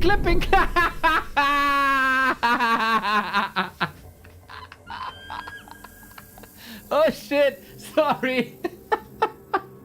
That's probably not intended, but it's really funny. Ah, how's the air out there, buddy? Full steam ahead. Let's get moving. Consul It's a Sherman demo, to all right? ground It's a forces. demo. We stand at the precipice of victory. A great many of your comrades have given their lives today. Their sacrifices will not be in vain. Remember your cause. Fight for the future of the Protectorate. Fight for the future of humanity. Alrighty, The Sherman. top brass give such rosy speeches from the comfort of their capital ships. Forward base secured. Deploying perimeter. No barracks, no supply platforms. Looks like the Grell ate them. Let's get production up and running. Phobos, need you online. Phobos support link activated. Like at Aster, your command authority is recognized. We serve the Protectorate as one. Very nice. Thank you for that. Okay, this is a new build menu that I haven't seen before. Okay, build menu, supply platform. Basically, farms. I like that I don't have to order, that I can just use this one. Build platforms, 4 of them. Are they towers or something? Supply platforms increase your supply count, allowing you to field more units on the battlefield. I don't think so, huh? Okay. Then we just build 4. Ready. This is our main. Here we get resources. We can't use the thingy anymore, unfortunately.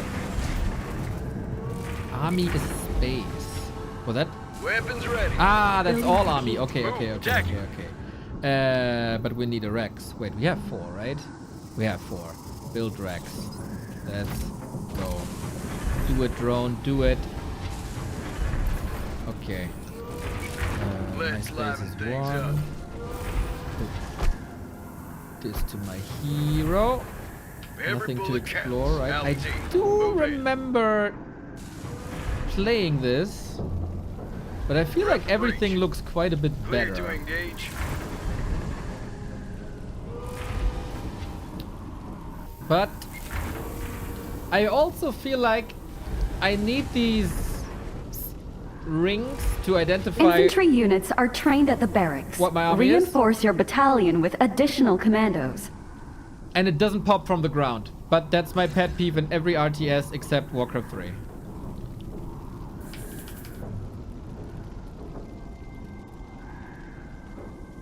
Already messed up the build order? No! Status report. It said, Ready for build anything. supply, build Rex, go commando. That's exactly what I did. Who are you? Securing the perimeter. What are you? Ah, funny. Weapons ready. And the Rex are healing me, or what? Or empower me? Let's liven things up. Oh, they're healing me. Okay. What is pop from the ground? Like in Warcraft, like this is yellow and it stands out from the ground. That's what I mean with like Weapons pop off ready. the ground.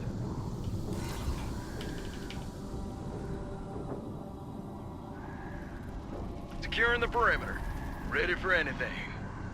Here it like tries to blend in and be Ready part for anything. of the environment, Status I think. Production is now idle.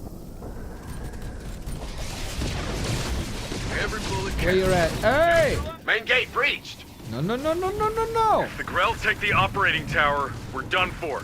Protect it, no matter what. Yes! Securing the perimeter. Okay. Time we go on the offensive. Mission is to secure the heart of the Koru colony and eliminate all resistance. Move out. Wait.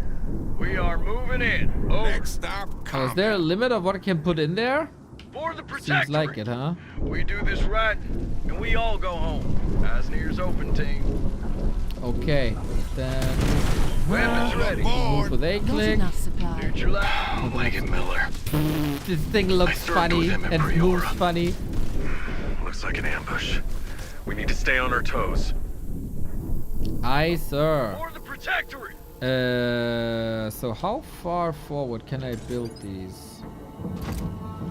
We also need more supply. No RTS game really found a nice solution to supply. Because it always feels like just an unnecessary, annoying bottleneck. Hustle up. Thresher, spread out.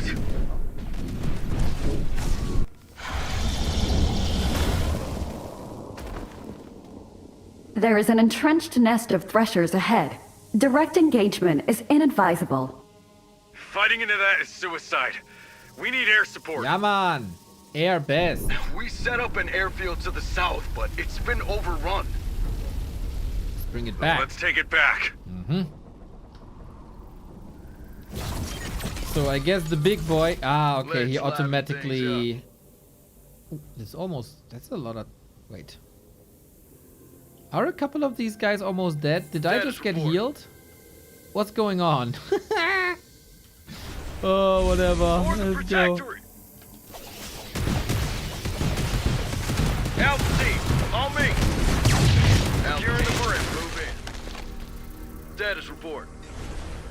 Every bullet counts. Okay, where we go? There we go. Relocating. Bottleneck. Shit. Yeah, move in here. Let's liven things up. Neutralize any threat. For the Protectorate. Let's liven things up. Oh yeah, I have this other ability. Airfield's online. Eagles are ready for takeoff. Thank you. Give us the target and go ahead, Legate. Paint 'em red. Blow it up. That was fast. Thank you for blowing this up. Ah, I have 4 selected strikes. Oh.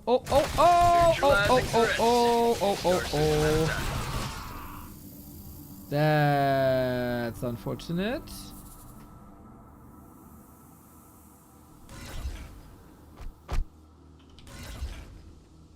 Every bullet counts. Back and go. We are moving in. Over. No crash? Why would there be a crash? Why would there be a crash? Whee! I enjoy jump pads when it works. Status report. Whee! Let's liven things up. Okay, can I get this thing back or not? Eyes and ears open, team. Clear to engage.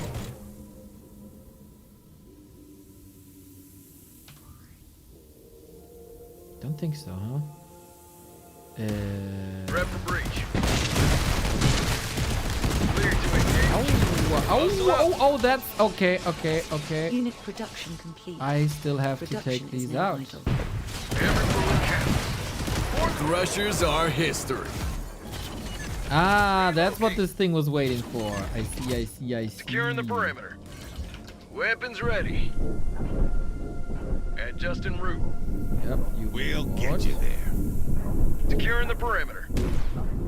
We are moving in. Over. Can I clean this on up?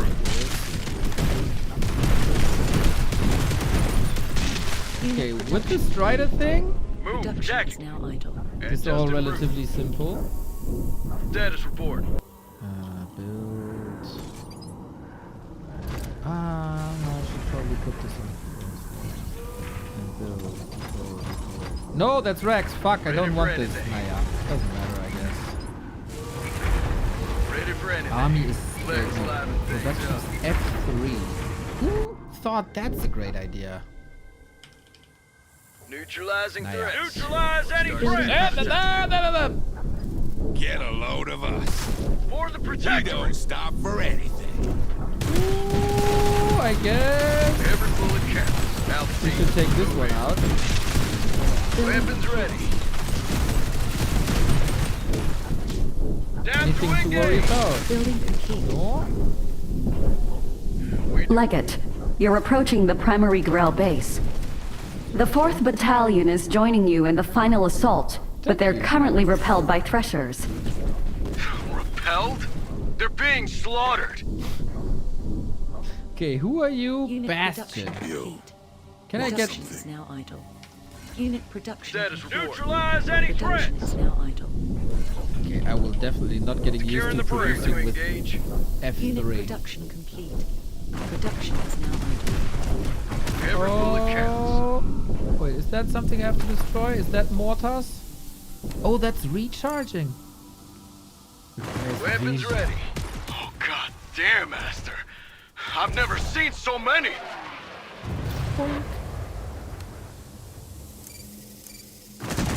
Dead, rep the bridge. Come. For the protectorate. Dead, LT. Can I control them already? Ah, under my control this would have been On me. easy. Dude, the Strider Neutralizing threats. is something. Okay, they are breaking through, I'm breaking through, we're all breaking through. Every bullet counts.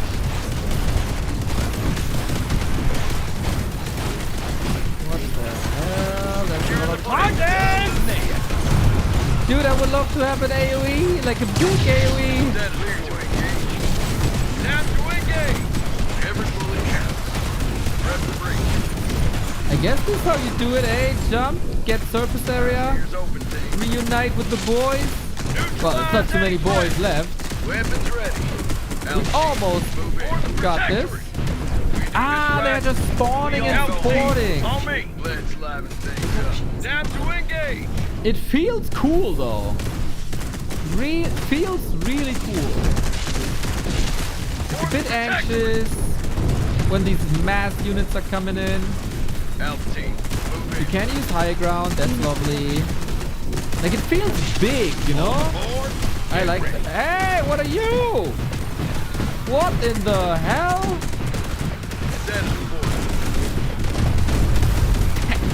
Bit large scale, huh?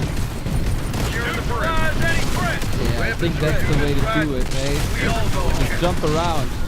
Jump up, and get down whenever you can. Clear to engage. Neutralizing threats. Star system at attack. Rep the breach. Altitude. Move in.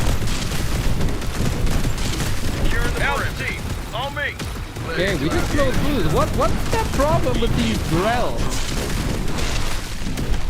Didn't they say like it's a problem and they're so mighty and they're getting wrecked and stuff like this?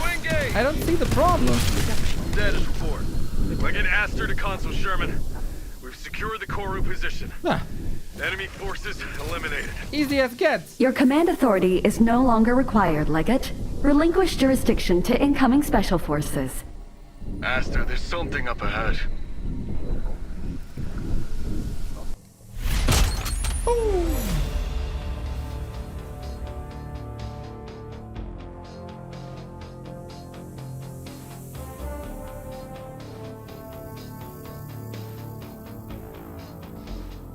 GGG played this as well? Oh, I have to look at that.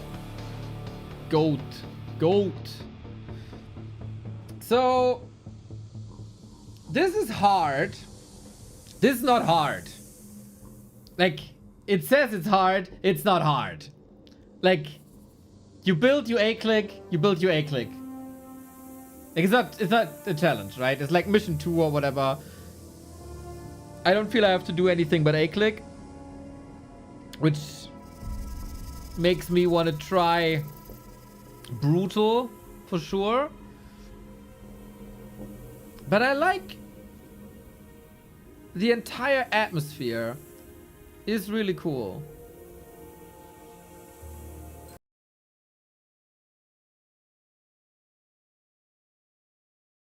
Now if this gets challenging, could be nice.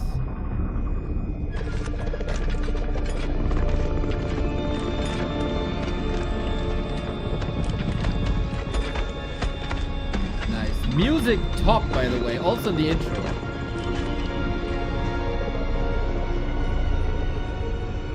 What the hell is that? I don't know. Excellent work, Leggett. The Black Watch will take it from there. Hey! What the fuck is that? Let's go, Chris. Let's get out of here.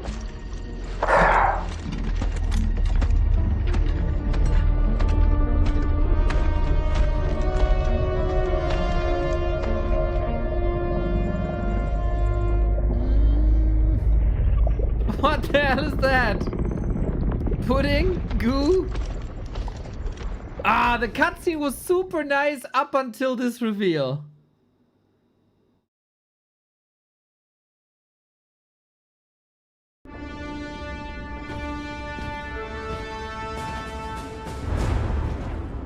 By the authority vested in me as consul, you are hereby promoted to the rank of prefect and charged with the duty to uphold the laws and sovereignty of the Protectorate. Wonderful. You vow to serve with honor, diligence, and above all, loyalty. You understand that the people who serve under you have entrusted their lives to you. You fight to safeguard your ship, your fleet, and all Protectorate colonies from any and all enemies. Exactly. Feels like a nice reward.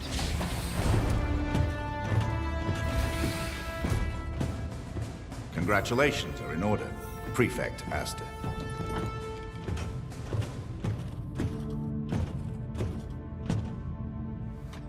I'm all right, sir.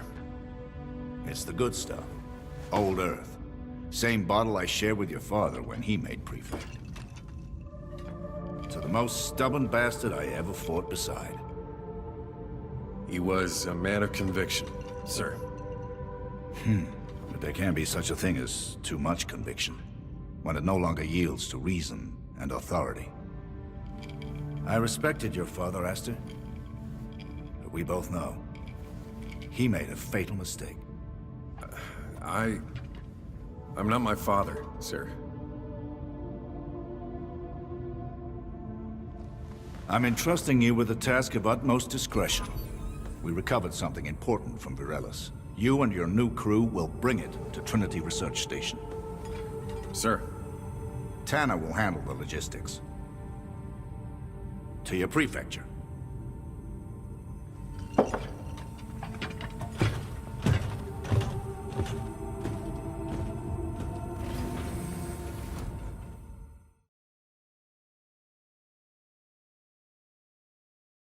Are we the baddies?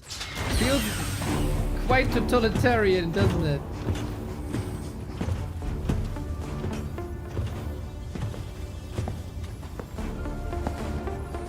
Command on deck. Attention. Ooh, aliens! Legate Arcadia, is it? Mira, welcome to the Aegis Oath. Ship command is all yours, Prefect. The hair is not a good look, to be fair.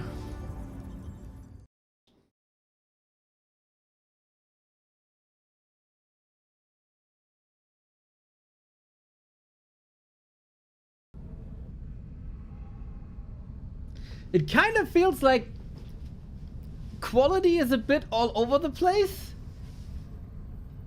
Is it a mix of Mass Effect and StarCraft or what? Yeah, pretty much. I'm pretty sure they don't take insult if you say that. Ah, Prefect.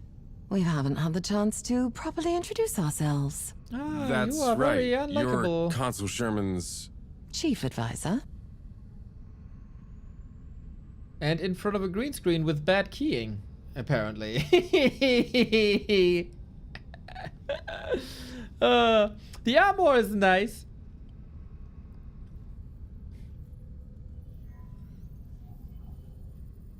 So we have you to thank for the Protectorate's recent success. I can't take all the credit now, can I? You're the ones putting your lives on the line for the greater cause. My role is to gently nudge the Consul in the direction that best serves the interests of the UES. And what direction is that? One toward truth. The truth of the Celestari? Aster, do you believe that reality is observed, or that observation makes reality? Everybody is talking a little bit like this. And that kind of takes me out of the situation. I hope this is still work in progress.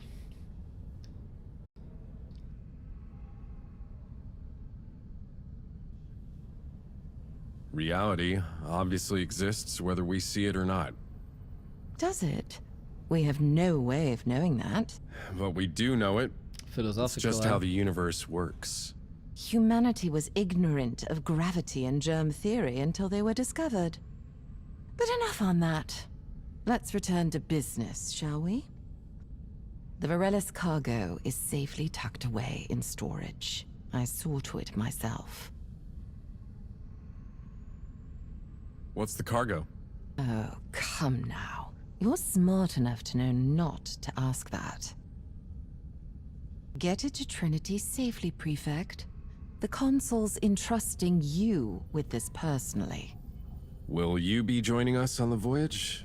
No, I have other matters to attend to. I'll await you at Trinity. Good luck. Would have probably been such a good help in the fights.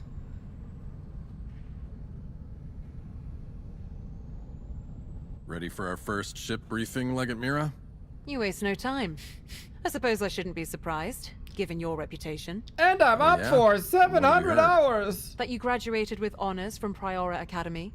You have a high success rate on flux runs, and everyone says you pulled off a miracle with Operation Moby.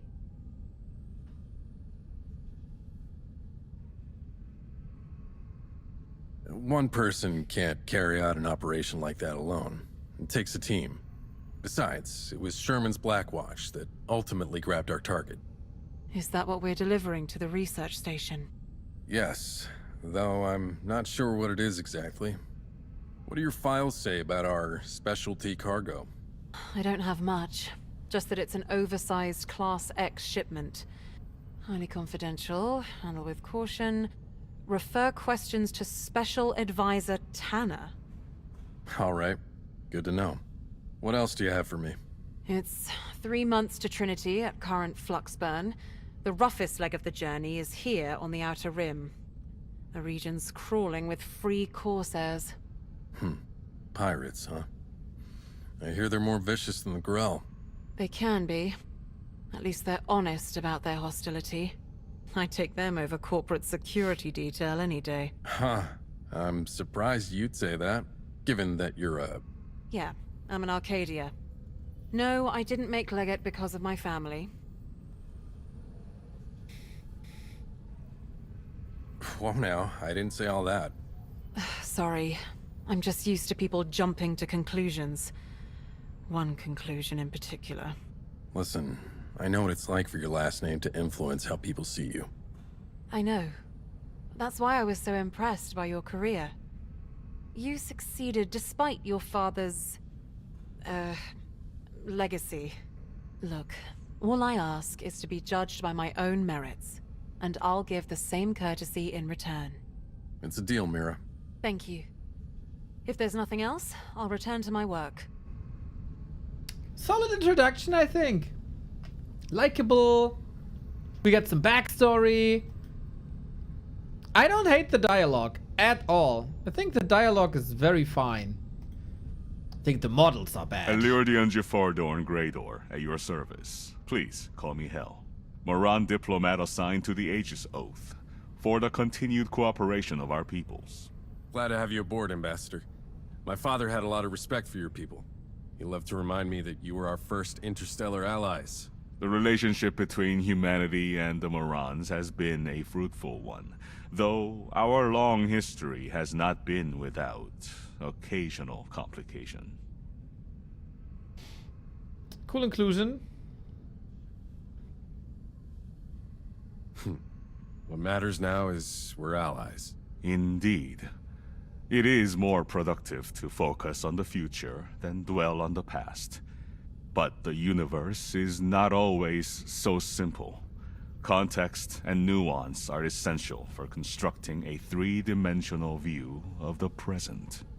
If you would indulge me, I ask all leaders I serve with, on any given mission, what is most important to you, Prefect Aster? My head is gone! Ah! What is this? No, no, no! Most important is to get my head back! Ay. That's not a good start to the mission, guys!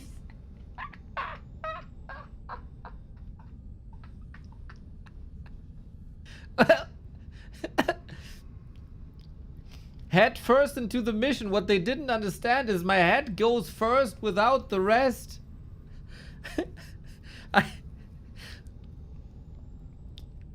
Well, or should you say I'm not the head of the operation anymore?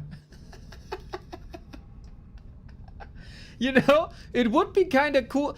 Maybe it would be nice if they were like invisible aliens. Time to head out!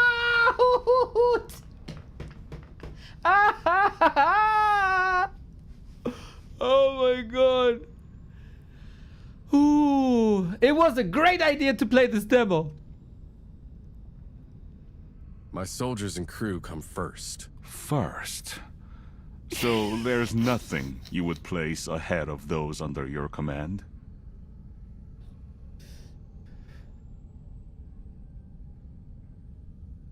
How else could I repay the trust they've placed in me?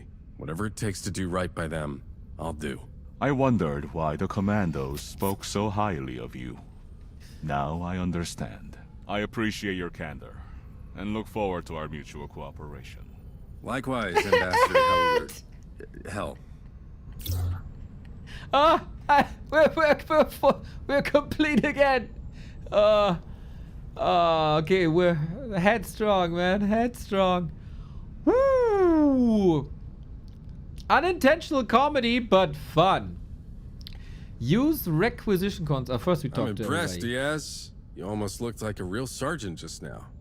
Hey, if you can make prefect, then there's hope for us all. Is that regulation, soldier? Probably. Takes me back to the days when I was my kid's hero. Now I'm just a crusty old hard-ass while she's all angst and teenage rebellion. Speaking of feeling old, your new Leggett looks like she's right out of the academy. Though that's not too surprising given who her family is. I'm shocked the Arcadians didn't pull strings to promote her straight to consul. He's one of these assholes, huh? Don't make any assumptions. Have you considered that she's qualified for the role? Yeah. No. No. I doubt Sherman has either. Come on. She belongs to a dynasty of weapons manufacturers. All he's thinking about is trading favors. Look, I just tell it like I see it. From down here, the Protectorate looks like a cesspool of incompetence and nepotism. Maybe, but we're all swimming in it together. Give her a shot. She might prove you wrong. I don't know, Aster. I don't want to put a damper on your big day, but something weird's going on. Forget about Leggett Nepo, baby. You got a mystery package bumping around the cargo bay, and the consul's cultist advisor breathing down your neck. Is this really what you thought you'd be doing as prefect? It doesn't matter what I thought. Okay, The Rock. I'm not sure. I hoped I could keep helping people and fight for the Protectorate. And who's to say that delivering this cargo won't do both? You're a true optimist, Aster. It's a good quality, I guess. Look, I get that you have questions, especially after what we saw in Varelis. The weird fetus thing at the tree? But Sherman said this was important, and I believe him. Do you believe me?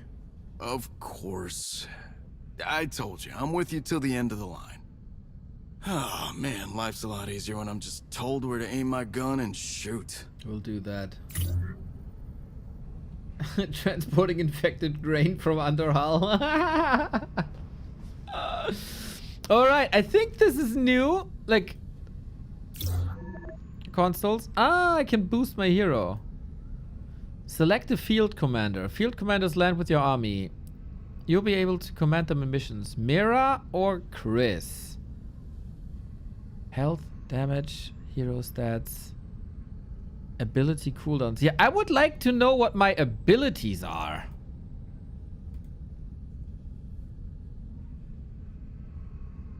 Health damage, health damage. Let's take her. Requisitions. Upgrade for commando available. I always like this a lot. Unit upgrades grant permanent bonuses. You can research additional benefits in-game at the cost of flux. So I can do either this or that. Commandos are cheaper, can be upgraded to make commandos start with veterancy. Commandos gain jump range, can be upgraded to reduce jump cooldown. Yeah. Let's do this. 40 mil, huh? I very much appreciate that they give me numbers. And I know pretty much exactly what is going on. It's not just a vague longer, better, harder. Wonderful. I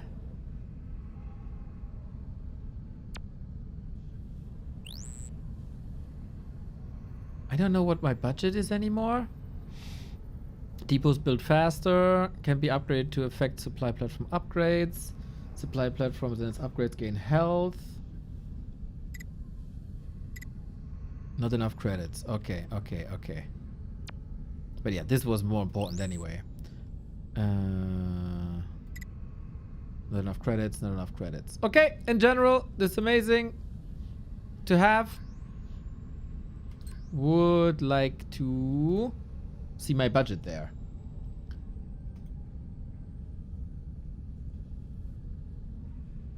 Oh. There we go. Okay, we already did this. Is this an RTS? Yes. Open the galaxy map to proceed. Is that the galaxy map? No. Open the galaxy map. Okay, I can't leave the bridge, yo. Galaxy map, galaxy map, galaxy map.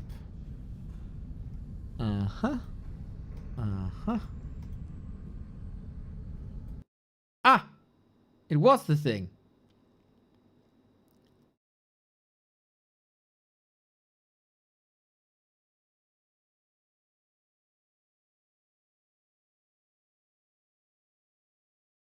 Distress. Okay.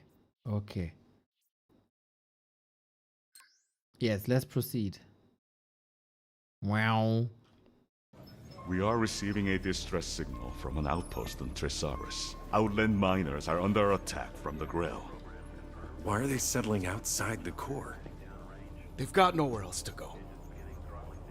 Protectorate code mandates that we have a duty to act. Only if the distress signal comes from within the Seven. These are successionists. They want to live outside of Protectorate law until they need us to save them. The Consul gave us clear orders to bring this cargo to Trinity. No diversions. So you want us to let these people die because of the flag they bear? I want us to follow protocol. To hell with protocol. Soldier, you're out of line. There are civilians down there, Aster. Prefect, your friend is speaking out of emotion and doesn't no way you're respect the chain of considering what command. she's saying when we both know she's a career officer from the mission who's to help only a here group because of terrorists. a fucking family. What did you just say? Uh-oh. Enough! Both of you. Hell, patch me through to Trisaris. I want to talk to their leader. This is Kalen Ural of the Free Corsairs. Who am I addressing? Prefect Aster of the Aegis Oath, 7th Protectorate Fleet. Protectorate pigs, huh? We have better chances of survival with the Grell.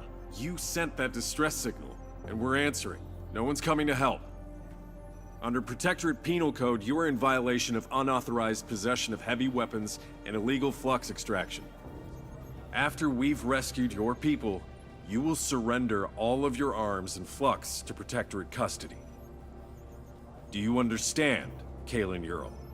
We'd rather die free from oppression than live under the tyranny of your boots. You're gonna tell your people you made that choice for them. Fine. We accept your terms. Prepare for deployment. There's tension within the people. I like it.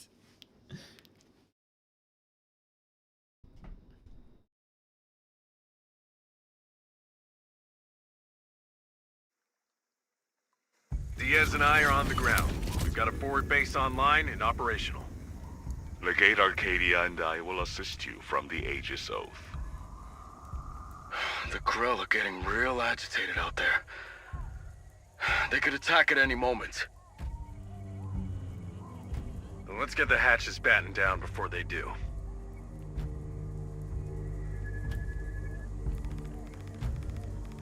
Alrighty. Weapons So, ready. Let's do this.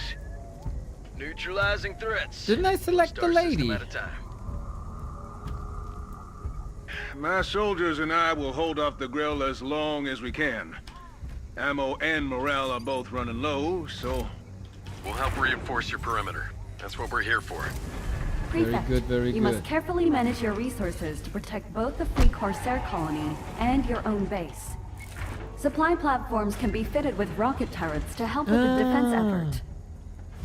Okay, that seems useful. Give me rockets. Give me rockets. For the Protectorate!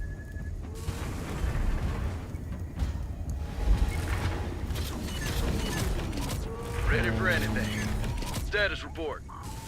Okay, you group here. Securing the perimeter. Let's This is liven my group of things peeps. up. We do this right, we all go home. Okay, should have maybe stayed there. Every bullet counts. Status report. Weapons ready. Ah, I see them coming. Okay, I stay, I stay, I stay, I stay. Yo.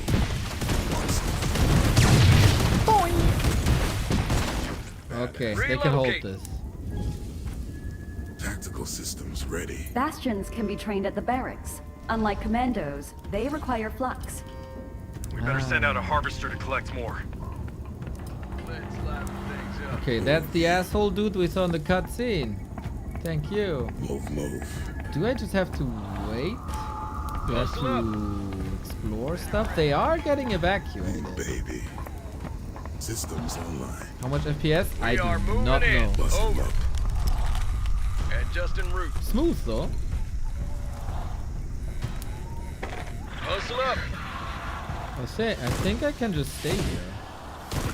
I can have research lab and structural research lab. I can send out a harvester. Okay. Ready to harvest. Ready to harvest. Securing the perimeter. Let's liven things up. Ready to harvest. Badass incoming. Systems online. Prefect, should you need rapid deployment of additional troops, we can call down reinforcements from the Aegis Oath. Ah, these guys must be up front. Okay. I'm sending more of my soldiers to reinforce the entrance. I like the control Q. Makes sense. We get harvesters, love it. We get more rockets, love it. Oh! Weapons ready. Who the heck are you? That thing's tearing the base apart. Reaver, Grell heavy hitters. And we're getting attacked there. Oh, we gotta multitask a little, huh? That is harder than before. Neutralizing threats. Star system at a time. They're gonna keep sending them at us. We're gonna need more firepower. I have requested the aid of Moran heavy gunners. They are well suited against larger targets. Thank you. Thanks, Hell. We'll take all the help we can get. Will they repair automatically? I don't think so. Research is F4. Commando upgrade. Upgrade. Go upgrade. Let's liven things up. Okay, don't. We have our rockets here. Ready for anything. Do I just have to wait? Yeah, right? It looks like I just have to wait. For the Protectorate! Yes, I know. Building complete. Building complete. Our base is under attack. Ah, that's the only research we can get. Okay. Hey! Oh, shit! Yeah, I did not see this. Not enough. Alpha team, on me! Ready for anything. Whoops! Ah, I sent the guys back because I'm an idiot. They were supposed to just stand here. Ah, seems old Bessie wants in on the action. Yeah, Bessie, huh? Old Bessie? Yeah, a mean Mama Grill who's made a nest near our colony. She's gonna keep sending her ugly spawn at us until we put old Bessie down for good. Okay. Time to engage! Keep forgetting my hot. Weapons ready. Status Building report. Alpha complete. team, move in. Building complete. Systems, baby. Bust tactical systems ready. Clear to engage. Okay. I'm getting the hang of it. Let's see if we can get Bessie down. With reinforcements. Every bullet How many counts. reinforcements? For the Protectorate! Searching. We are Hallelujah. moving in. Out. Neutralize any threats. Muscle up. Yes. Ah, lost two network. Oh shit. That is old Bessie. But old Bessie is old Deadsy. Rest in peace, Bessie. That's for all my men you've killed. Yeah. Units Again? are under A attack. nice vantage point. Not that hard. So far, you are way too far away. Increased all across the system. Their colonies usually act independently. Disconnected. Something strange is going on. You and the prefect were at Borellis, weren't you? What happened there? One. A lot of two. people You're getting died, healed is here. what happened. Officially, they died for flux. But unofficially... Enough, Chris. Focus on getting these colonists out of here. More of my men are moving into position. We'll hold the line at the main entrance. Our units are under attack. Scout ahead. Okay, this gives me healing there. Systems ready. Ready for This anything. gives me healing here. I do have a shit load of Every towers. bullet counts. We just wait for stuff to arrive, no? Building Systems complete. online. Oh, yeah. The Grell are flanking us! Sneaky little bastards. We weren't expecting an attack from that direction. The flank attack must have come from somewhere south of our position. Hey! Might be worth finding it. If we destroy the source of the Grell from the south, we won't have to worry about any more attacks coming from that angle. Okay, we should probably help them. Harvester standing by. Box Harvester. deposits marked for collection. The colony is under attack. Fine. Our units are under attack. Neutralizing threats. Got a job to do. System at a time. Is that harvester back at work? Yes.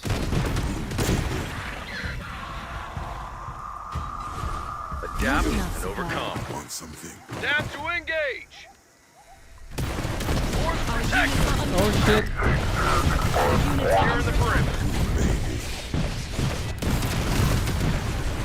Weapons ready. We do this right. Help we all go. On me. Every bullet counts. And just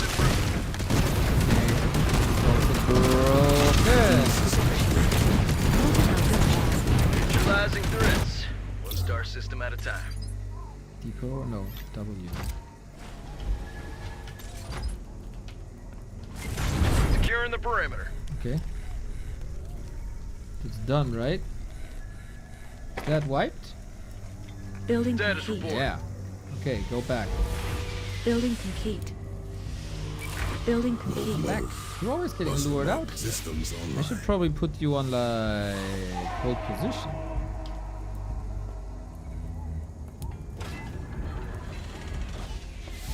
Weapons ready. Ready for anything. Let's liven things up. Okay. Badass incoming. For the Protectorate. Every bullet counts. Can I take out the base then? If I go bottom right? Or do they keep on spawning? Yeah, there's a lot of action here. While we just simply wait. How much longer on the evacuation? We're moving as many people as we can. The shuttles are already above capacity. The outpost can't hold forever. Warning. Threshers approaching. It is advisable to eliminate them before they can lay siege to our fortifications. Okay. Neutralize any threat! Oh, is that coming here? Noise.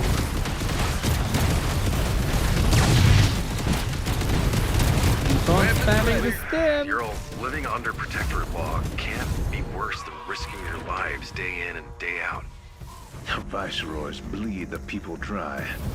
And the Protectorate turns a Another enough blind eye supply? to what goes on out here. Things can get better. Half of what I'm doing is Not build without a supply. push, Esther. All due respect, you don't know what it's like for people out here. What we're pushed to. Can I push here and go down? Building complete.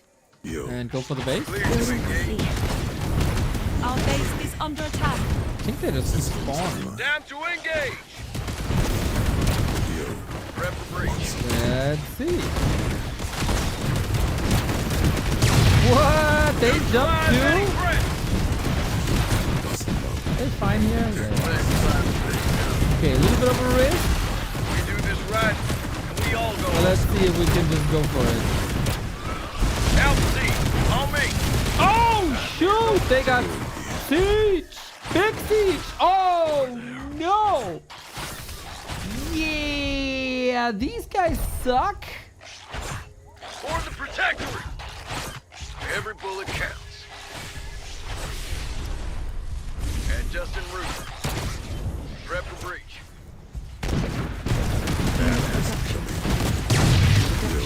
Okay, the siege units really destroy me hard. Move, deck. Neutralizing threats. Move back, move back, move back. Neutralize any threat. Securing the perimeter. We do this right. We all go. You guys, you're not supposed to be there. Dead at the fort. Okay. They just keep spawning, eh? I'm not supposed to kill that one. Hustle up. I wonder.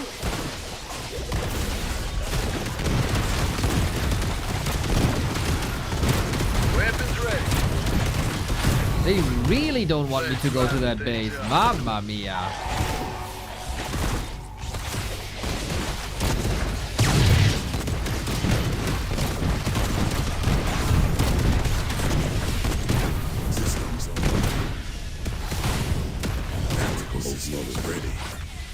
Ready for anything. Every bullet counts. Clear to engage. Securing the perimeter. Badass incoming. Alpha team, move in. Just waiting, right? We're just waiting. For the Protectorate. It's ours. Okay, sensor thingy helps. I feel like I don't need many units. Like towering up and good. Is this cartoony? Yeah, but I like cartoony. What's wrong with cartoony? Down to engage. Want something?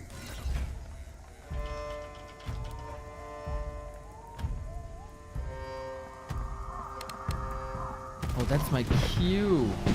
Okay, Scans are maybe detecting more an of these. overwhelming swarm of Grell amassing outside the colony. Overwhelming, you However, say? before they hit us, they could attack at any moment. We should prepare all fronts. Will we get my people out in time? At the current rate. Keep the shuttles moving. We need to buy as much time as we can. Systems ready. Ready for anything. For the Protectorate! This time they come. Securing the perimeter. Huh? Relocate. Badass incoming. Weapons ready. Ow, ow, ow, ow, ow, ow, ow, ow! On me. This charge is not bad, dude. Dead. Okay, now I think they can hold this. Clear to engage. Should have to go for the high ground there. Bum, bum, bum, bum. Badass incoming. Let's liven things up. Neutralizing threats. One star system at a time. Okay, I do feel the urgency a little bit. But bunkering up here seems to be fine. Every bullet counts. Oh, I don't want to lose my rep. Neutralize any threat. For the Protectorate. Dead as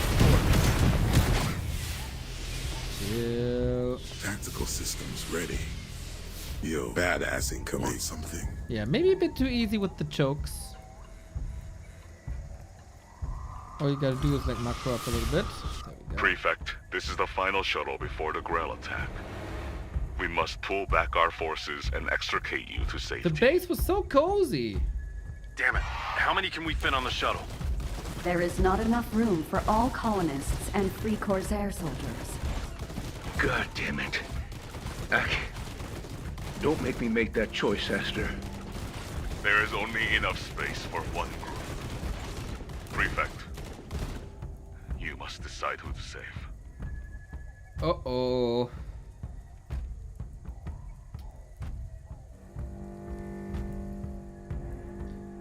Well, what do we do, chat? What do we do? Evacuate the colonists, evacuate the militia? The militia is the guy who said we're pigs, right? The militia?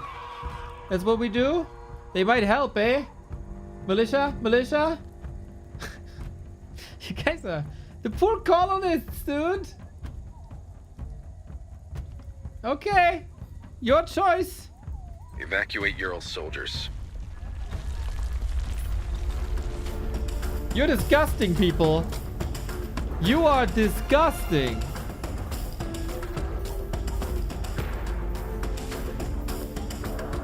Yep, that's playable, Jayu.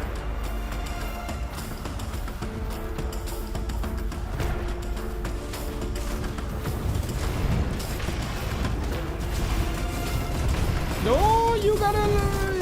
This spot has to die. These guys have to die. Quickly, quickly, quickly.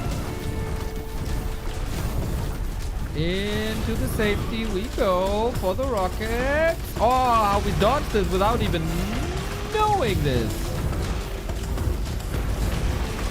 Woo! Star Trek Troopers!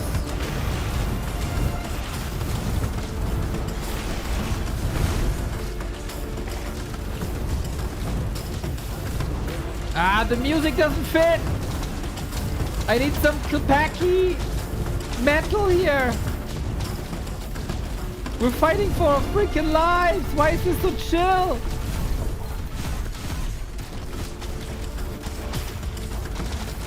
It shouldn't be so chill.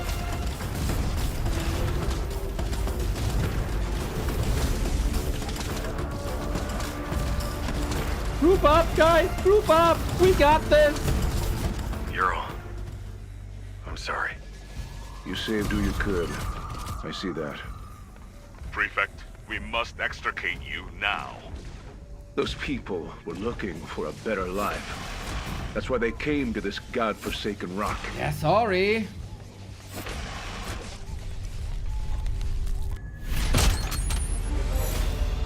Alright. I like the music and the cutscenes here. Not so much, but classic, right? You're in the middle, you're getting attacked from like almost all sides. Again, I feel for hard, too easy. They gave me like 2 things to do with the middle boss and the attack on the harvesters. And it's only like mission 3, right? So we gotta chill with the difficulty a little bit. Okay, bro, turn it up apparently. He would rather die than serve the pixel he hits they asked for. Sorry! Is there a multiplayer? There's a one-on-one multiplayer and there is... Thank you. Galactic Warfare, which is a really cool multiplayer concept. It's like a bit co-op-y.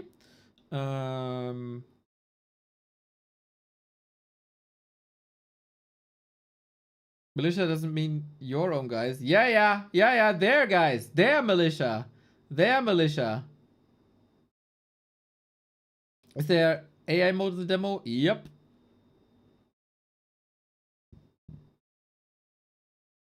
So, a lot of good and a lot of bad, I think.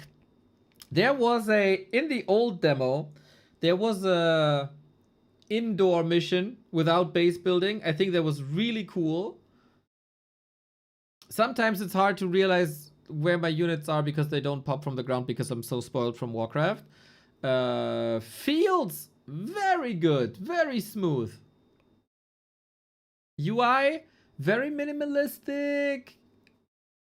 The build menu, I don't think is good.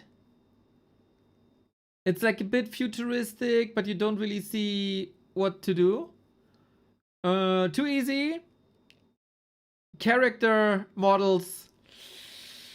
Writing so far is cool though. Like, I want to play more campaign after this demo.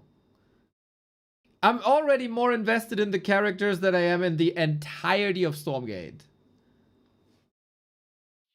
So, Galactic War, just here so you see it.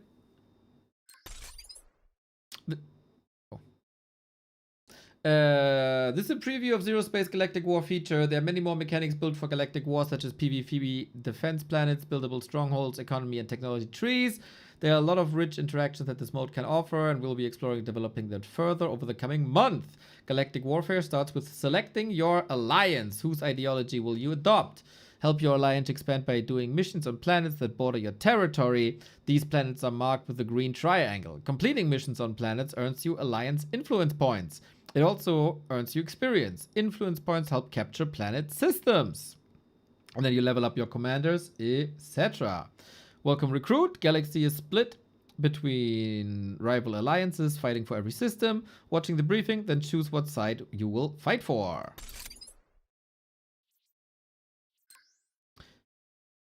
Pick your alliance.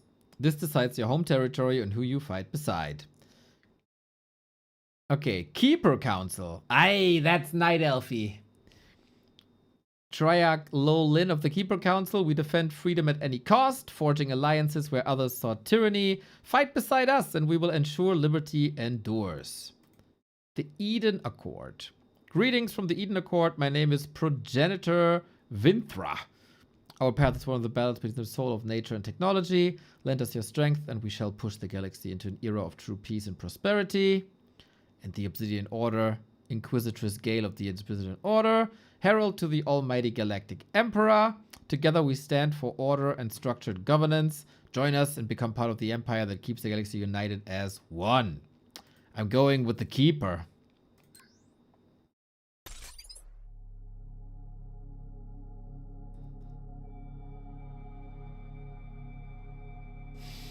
Welcome to the Keeper Council. I'm Yolan. This is your ship. It carries you between systems across the galaxy. Keep it fueled and will take you anywhere your alliance can reach. Scroll your mouse wheel down to zoom out and see more of the galaxy. Hello, galaxy. Drag the mouse to look around. Drag, drag, drag. These are all like missions. Pick a destination, click the highlighted system to take a closer look. Jumping here costs fuel from your ship. Press the highlighted jump button to travel to the system. Okay, there's a leaderboard. This shows you who has control over this, what the benefit is. What do I have to do for this?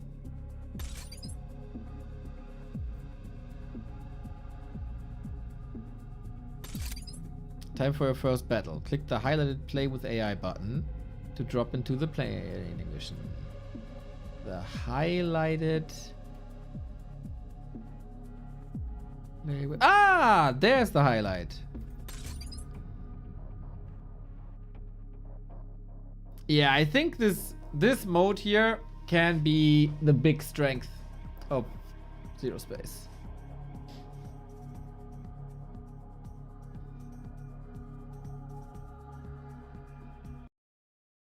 Frozen Watch. You're being deployed behind enemy lines. Your aim is to secure the area while a massively short loading screen prevents me from reading this further. Oh! Hail to the champions. You have been chosen to administer the commandment of wrath. You will erase all opposition from this theater of battle. Teach them a liturgy of failure they will not forget. The anointed will uphold the trust. Okay. The trust is ours. Fellow chosen, our Grell opposition emerges from their underground pits under the cover of night. A commandment of wrath cannon has been deployed to collapse their tunnel egress points. Its firing sequence requires 24 hours to reload. Stand fast and protect the cannon as it cycles. Stand defiant or die as martyrs. The trust is yours. Okay. I have never played this Grell thing before. I have no idea what to do. Brood womb. Basic unit product. We need this. Night falling. Grell forces are approaching via their underground tunnels. Okay. Illuminate them on their error. Okay. I can't build anything yet. My army is a hero with life drain. Spores explode. Okay, I like explode. Okay, we have defenses. Okay.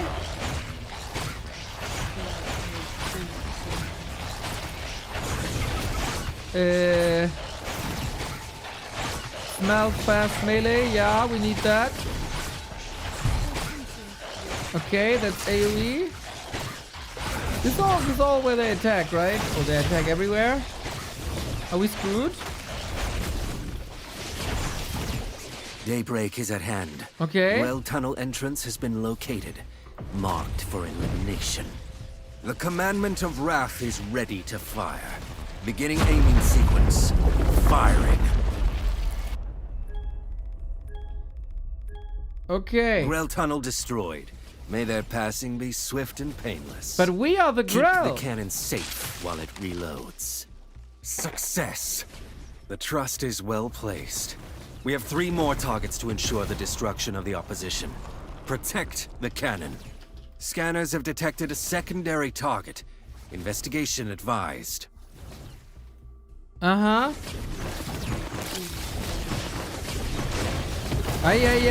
getting... Oh, aua! Getting thrown into a new faction that you've never played is interesting. Incubator, medium supply thingy. Okay, I'm just gonna follow you, buddy. You know what to do, I guess. My FPS go down.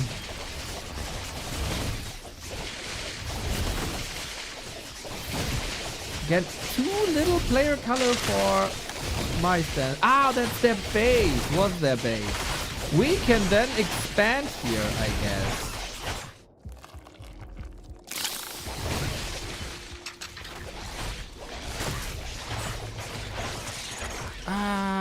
we need supply.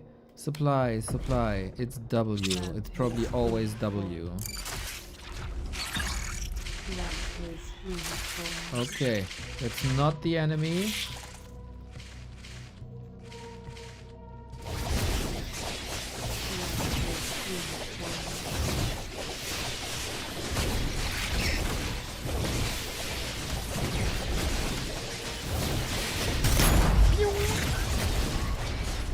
Okay, this is like a cleanup job, right? To get another base. Ay, ay, ay, ay, ay, ay, ay. Mother of FPS job. Okay, kind of funny how the grass appears and disappears. Oh, that's a bomb. Okay, I did not know this.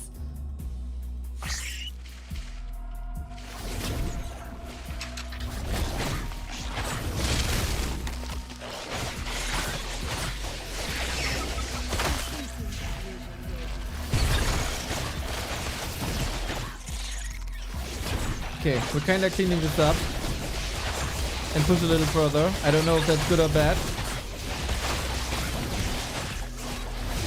They apply vulnerable, that's kind of cool. But yeah, IMO, maybe I'm just spoiled from Warcraft, but IMO, it has to stand out more what's mine and what's theirs.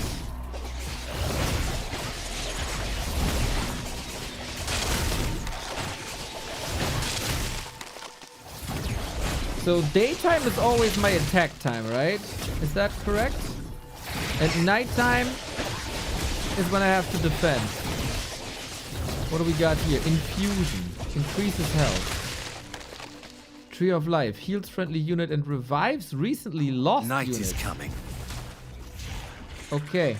We probably have to defend then. What was that structure? Can be upgraded to attack. Biomass. Like this. Attack. Biomass is like good for life.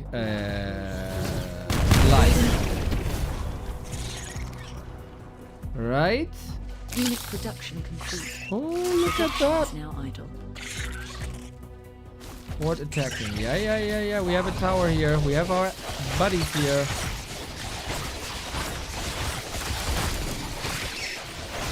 Why is that? Dude, during night, I don't see shit.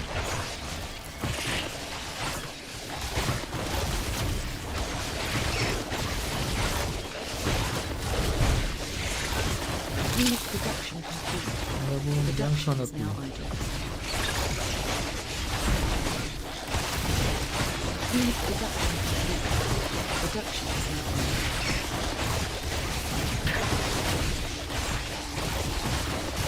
What the hell? He got a monster that's quite big. A second entrance has been located, marked for elimination. Commandment Okay, that of was Wrath nice. is ready to fire. Do not relent. Heal. We're all healing. The Ordained has been appraised of your good work. Stand fast for 2 more days. Easy, I think.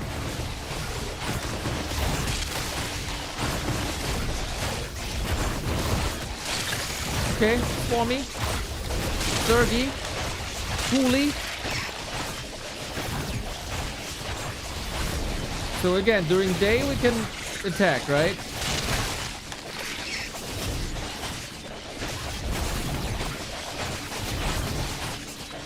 I think.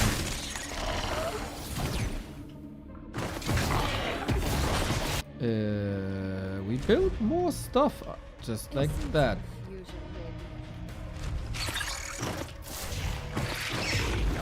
Shall we just go? Shall we just attack? The Grell Mirror.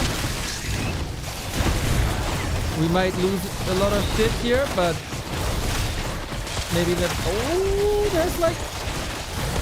It feels like there's a lot of damage with that plate. But we have to go here. What can I say?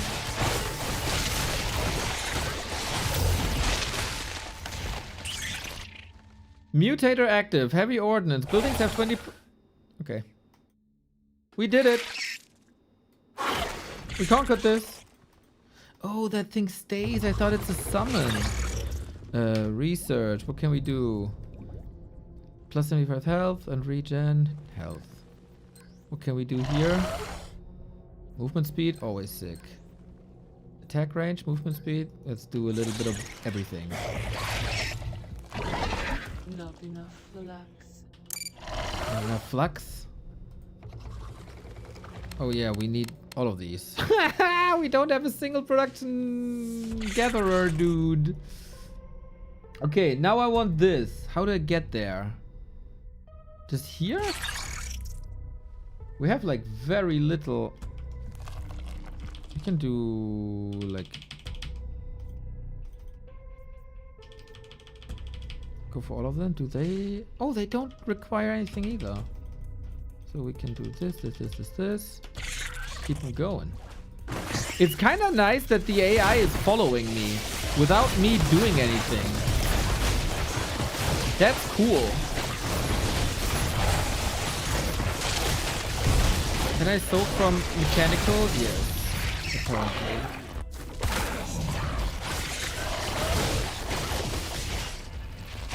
Okay, is there? That's blocked. Ah, that's blocked. Yeah, you go first, bud.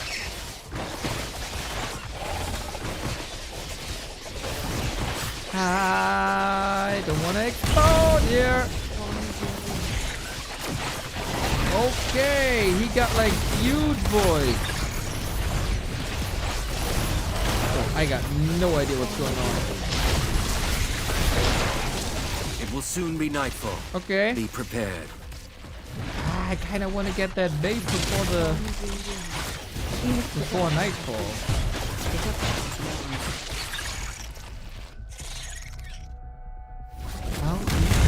Can I just go? Okay! How am I supposed to get through this?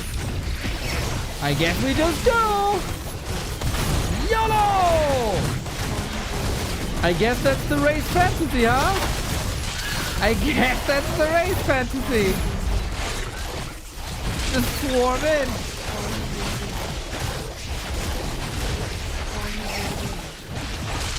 Can we get this now? Control, control, control. Noise. 150. I get more energy as caster. Lovely. Horde attacking from the right. We need to get here like ASAP.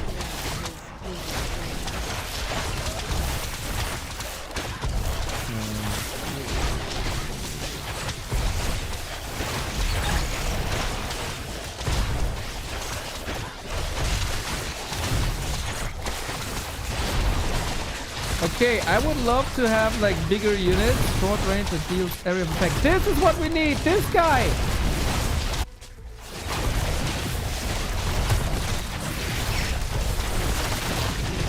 I have no idea what's going on. Just everything gets bigger and badder. And we're holding them here and there's some AoE and that's crazy.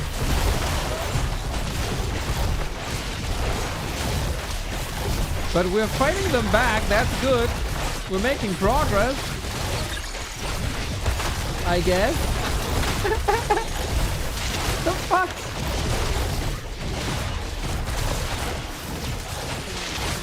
Yeah, if that was We walk the razor's edge to victory. Do not falter. One more day. Yes. Where's the next objective? What do we have to do? Defeat? Commandment of Wrath Whoa, shoot! Opposition forces are massed for their final assault. Teach them the meaning of defeat. Okay. How do I have 44 food, but I got like 1,000,000 units? And where's all this coming from? I just built anything, man. Whatever.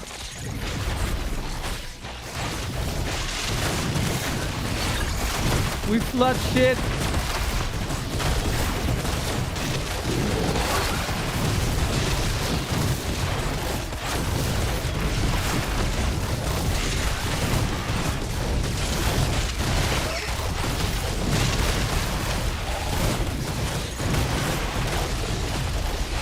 I have no idea how much of what am I producing. We're once again like super low on this crystal source thingy. But I guess we're breaking through to something. Is this us? Are we winning?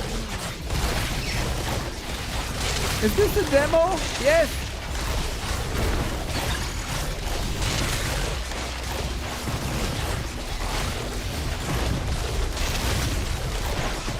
Okay, I'm supply blocked.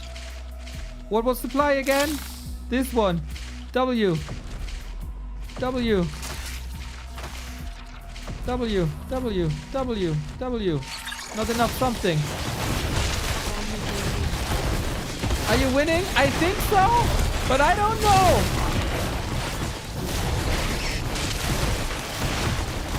Oh, I have, what do I have? Ravage. Charge to location. Yeah, do that.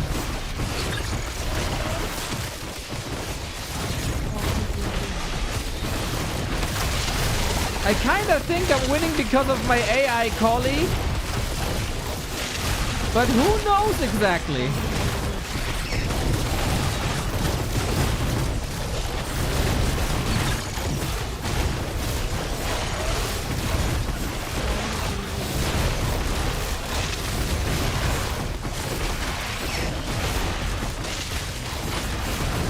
It's fast, hard to, looks good, hard to tell what's going on. Super hard to tell what's going on. Ay, ay, ay. Oh, I'm sending my shit through their shit.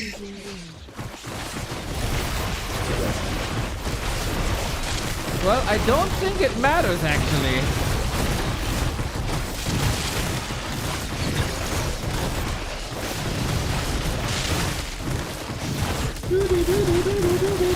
A little bit of everything.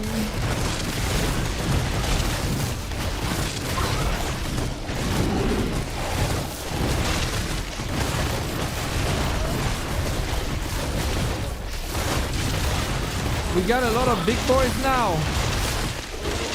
Is there an objective here? This looks like an objective, to be fair. Night is coming. Yeah, I don't think that matters much anymore, buddy.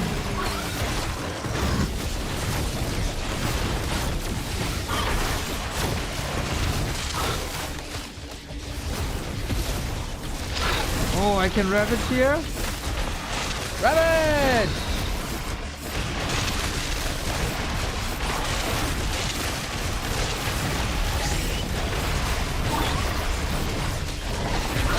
Okay, it's gone. And we get lots of healing. And now it's night and we're supposed to be scared, but we're so awesome that we're not scared.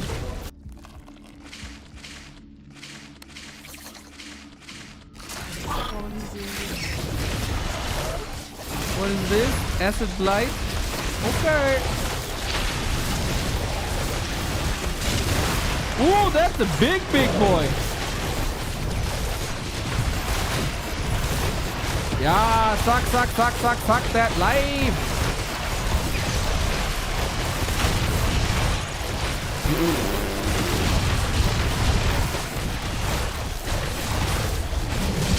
I got 100 supply and it's not dropping too fast, so I think that's good.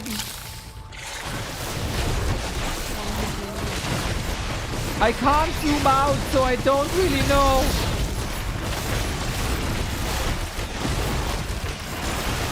Ravage!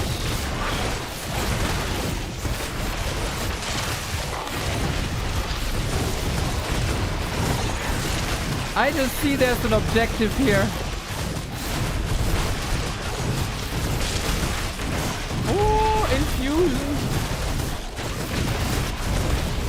This is a cocoon. What's gonna happen? Oh, he's big boy. Oh, he's also big boy.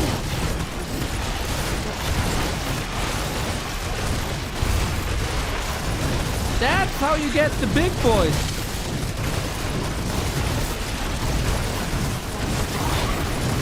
Okay. Yeah.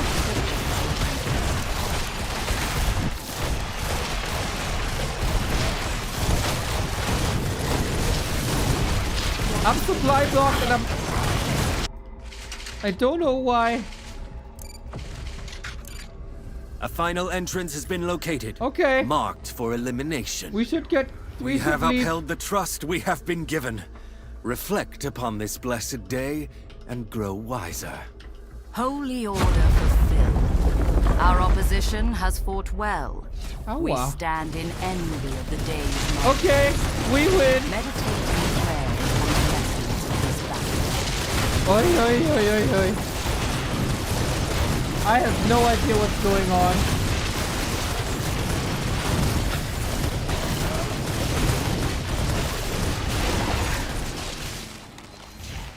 I mean, it's kind of cool. I just want to know what's going on. Okay. Yo, and there's different missions on all these planets, and you try to get influence, and you get stronger, and you level up and shit. Like, the concept of this is so awesome. And I had a lot of fun in the last playtest. So, yeah. I'm probably going to play this a bit more. I'm not sure if on stream or not. To just check what's going on. Ay, ay, ay, ay, ay, ay, ay. But it's cool, man. I just have to learn what the units are doing. I think very, very good potential.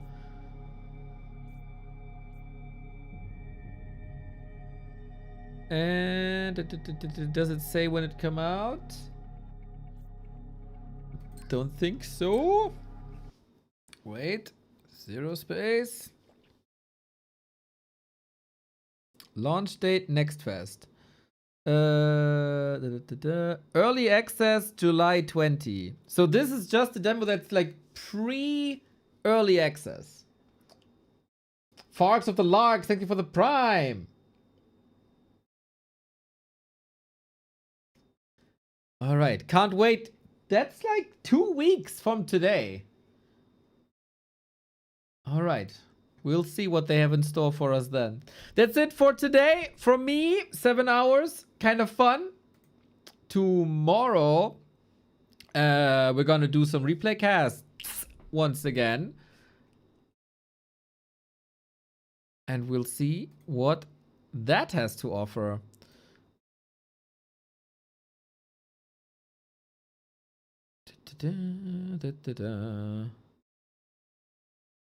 Who do I rate you to?